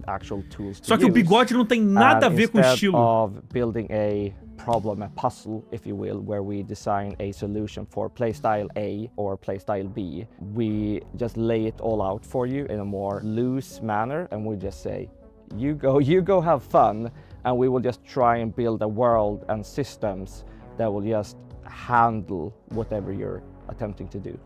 Nobody sees him going. Mano, ele tem o bigode do Motorhead, mas um cabelo de Final Fantasy, mano. Showcased at ONL. We wanted to showcase how the player can approach playing the game in various different ways. It doesn't matter if you want to play the game balls to the wall, guns blazing, or shotgun to the face, or if you want to tinker more with explosives, hacking. Any of those things are viable ways to play the game. It's a narrative-driven game, but we also want the game to narratively react to how you are playing it. So Port Desire is perfect for our kind of game, humor, attitude, spectacle, in the sense that Clicou no aleatório e deixou ir a there is capa no governing set of laws. There are rules, there are consequences, which fit right into our gameplay of whatever you do, there will be follow-ups, there will be consequences, which is very exciting for us. Not only did we want to create a city that felt grounded, it also needed to be the kind of place where an adventure and a game like this can take place.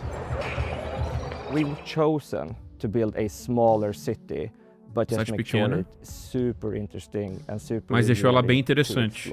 This is the kind of game where you go into an apartment and you try to find the clues. You go like, what happened here? We don't want the world to feel overwhelming. We want it to feel big, but we are much more interested in making something that feels layered and dense, where the player, on the way to that apartment, is like, I'm gonna go here, I'm gonna investigate this missing person. And you go like, ooh, wait, there is something around the corner. I can see that there's a door ajar in this apartment building, and there's like a dead body in there, but I can't get in. How do I get in?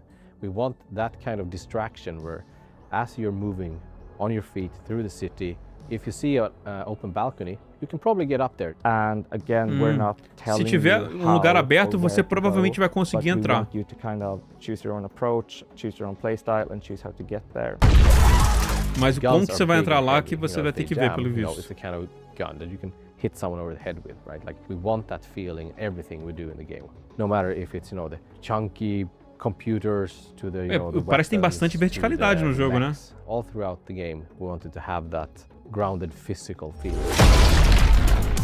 And a mantra we had from day one was, if 100 people play this game, there should be 100 different user stories. We really want this to be your story. We don't want to force you into telling you, and this is how Gardner solved all the problems. It's much cooler if you tell us, how did you do it? So every single NPC in the entire game can be killed. Not saying you should. Todo NPC que você vê pode ser morto. If you kill a shop owner, that shop is pretty much effed and has to close down because there's no Se você matar o dono de uma loja, a loja vai fechar. Vendor in the city, you no longer have a way to buy guns. This can definitely put you in certain predicaments as far as knowing what to do. So we have put one safeguard in place, is that if you kill some of the absolutely most major characters, the game will tell us, like, just so you know, you did this. You're free to continue your adventure, but this character won't be able to help you. Cara, dá pra você matar até personagem importante. And that's just our way of saying it's your responsibility now. You can't go on Reddit and say I don't know what to do. No law is E o jogo te avisa, assim, ó, você matou um personagem importante. Thank you so much and enjoy the rest of the show. Interessante isso, cara. Oh. Are they all true? Tá tendo coisas que Cyberpunk tinha prometido que ia fazer, hein? Ah. Cara, pô, gostei desse jogo, mano. Gostei desse jogo. A gente tem que botar na minha wishlist. Thank you to the folks at Neon Giant for that window into the world of no law. Wishlist it now because it's coming to PC and consoles in 2027. And let's keep things moving with an action game set in the Warhammer universe. Jogo de ação do Warhammer, Age of Sigmar Deathmaster, a Metroidvania where you play as a sneaky little Skaven. Mano, Warhammer tem tudo, né, mano? Incrível. Vai entregar tudo isso? Vamos ver, né? Eu achei interessante a perspectiva deles, já tipo assim, a gente não fez uma cidade grande, mas a gente quer que seja bem livre pra você explorar a cidade toda. Então, eles estão explorando menos no tamanho e mais na qualidade da cidade, o que eu acho que é uma boa estratégia.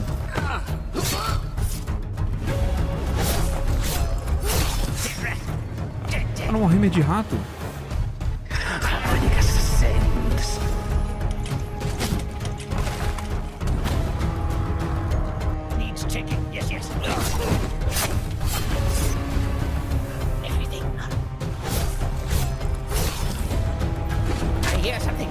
É igual um rogue de D&D mesmo, né?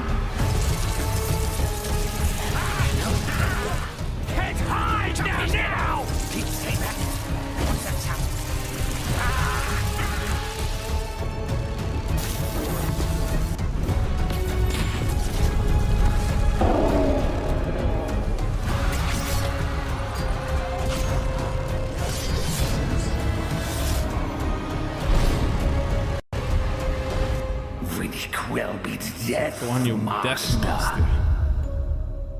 A logo desse Warhammer medieval parece do Warcraft, né? 2027 também. Rise through the ranks of the Ratmen in Warhammer Age of Sigmar Deathmaster, which is coming to PC and consoles in 2027. Now, fair warning for all you horror fans out there, this next game is no joke. That's right, Ritual Tides is set on a remote British island full of Lovecraftian creatures, and the team at Vertpaint have put together one hell of a trailer. You ready for the grand finale, Edge? Ooh, whatever it takes. Count me in. Vamos lá, grand finale, então é o último trailer, pelo visto, hein?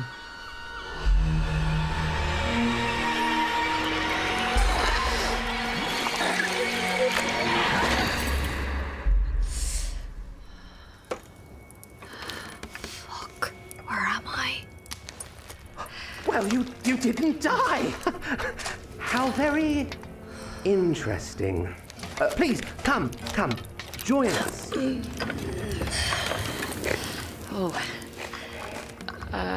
bicho é esse, cara? Thanks. Você tá babando na xícara, mano. We have a lot to discuss.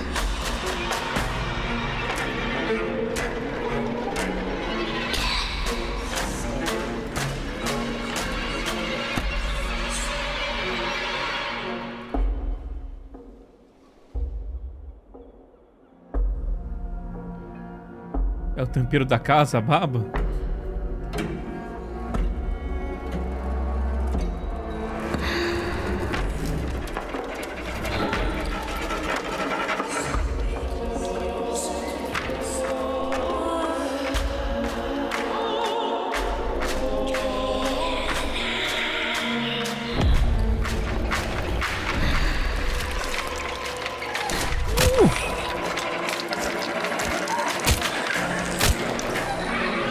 Que arma esquisita.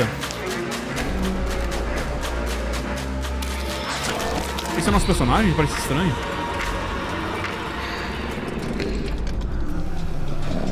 Que bicho feio, mano.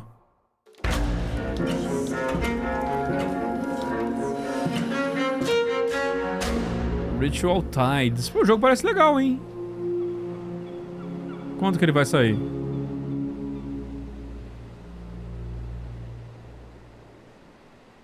Sem nenhuma expectativa de lançamento? Tá bom. As well as your nightmares, Ritual Tides is coming to PC and consoles, and you can wishlist it now. Cara, não foi o último trailer não, hein? Um dia. What's going on? I thought this was the end of our show. Ó, What is this achei que foi o fim. Looks like an abandoned toy factory. Oh, they're building something big out there. Oh, whatever it is, I think we're trapped. Listen, so while you guys watch our final trailer, let's me and you look for some animal medallions, chest plugs, precinct keys, I don't know. Oh, a crank. There's always a crank. Always thinking. Enjoy. Ó, agora esse sim é o último trailer, hein? FNAF, essa porra? Parece bicho do FNAF.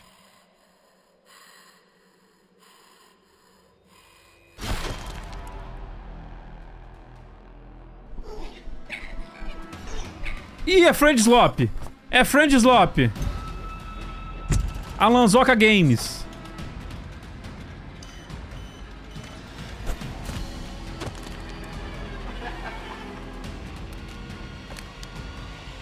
Ok. Mas eu gostei da vibe.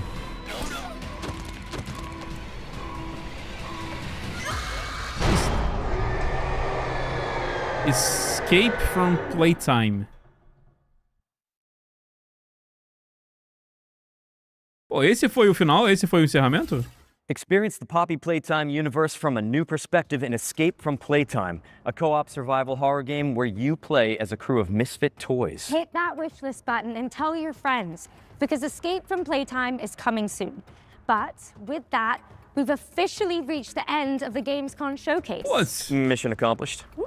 But guys, really, don't go anywhere. FGS Live from Gamescom is airing right after this, with even more exclusive trailers and premieres that you don't Pois é, terminou want com to Friend miss. Slop, né, mano? Continues on August 30th for the FGS Best of Gamescom, where our editorial team is taking you onto the show floor for a debrief of the biggest news from the event. Mas é isso, And in the gente. meantime, remember to head over to the official Future Game Show Steam page to wishlist everything you saw from today's show. Os eventos And you can also acabaram, check out tá? GamesRadar.com. De hoje.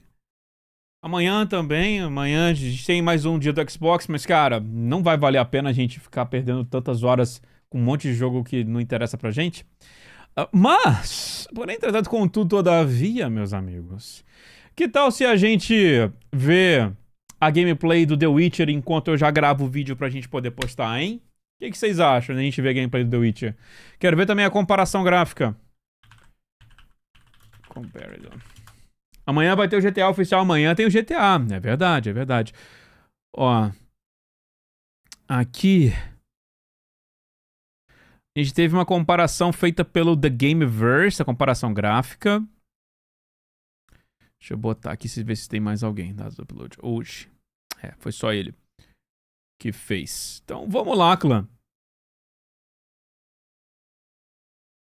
Se eu vou transmitir do GTA 6, cara, eu tô pensando, porque a gente pode transmitir, mas não pode, né? A gente pode, tipo, reagir junto, tipo assim, todo mundo dá play ao mesmo tempo.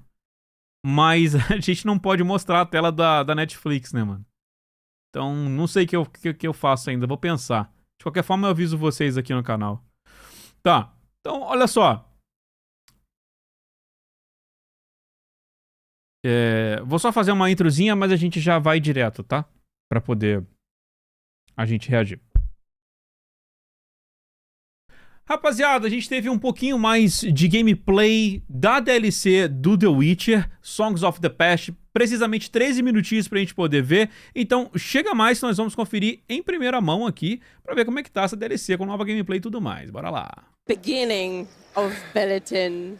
Well, end of Belletin, but the day after. Isso veio direto da Reagindo, tá, clã? As you can see, the party was wild. Is Geralt hangover? On Geralt.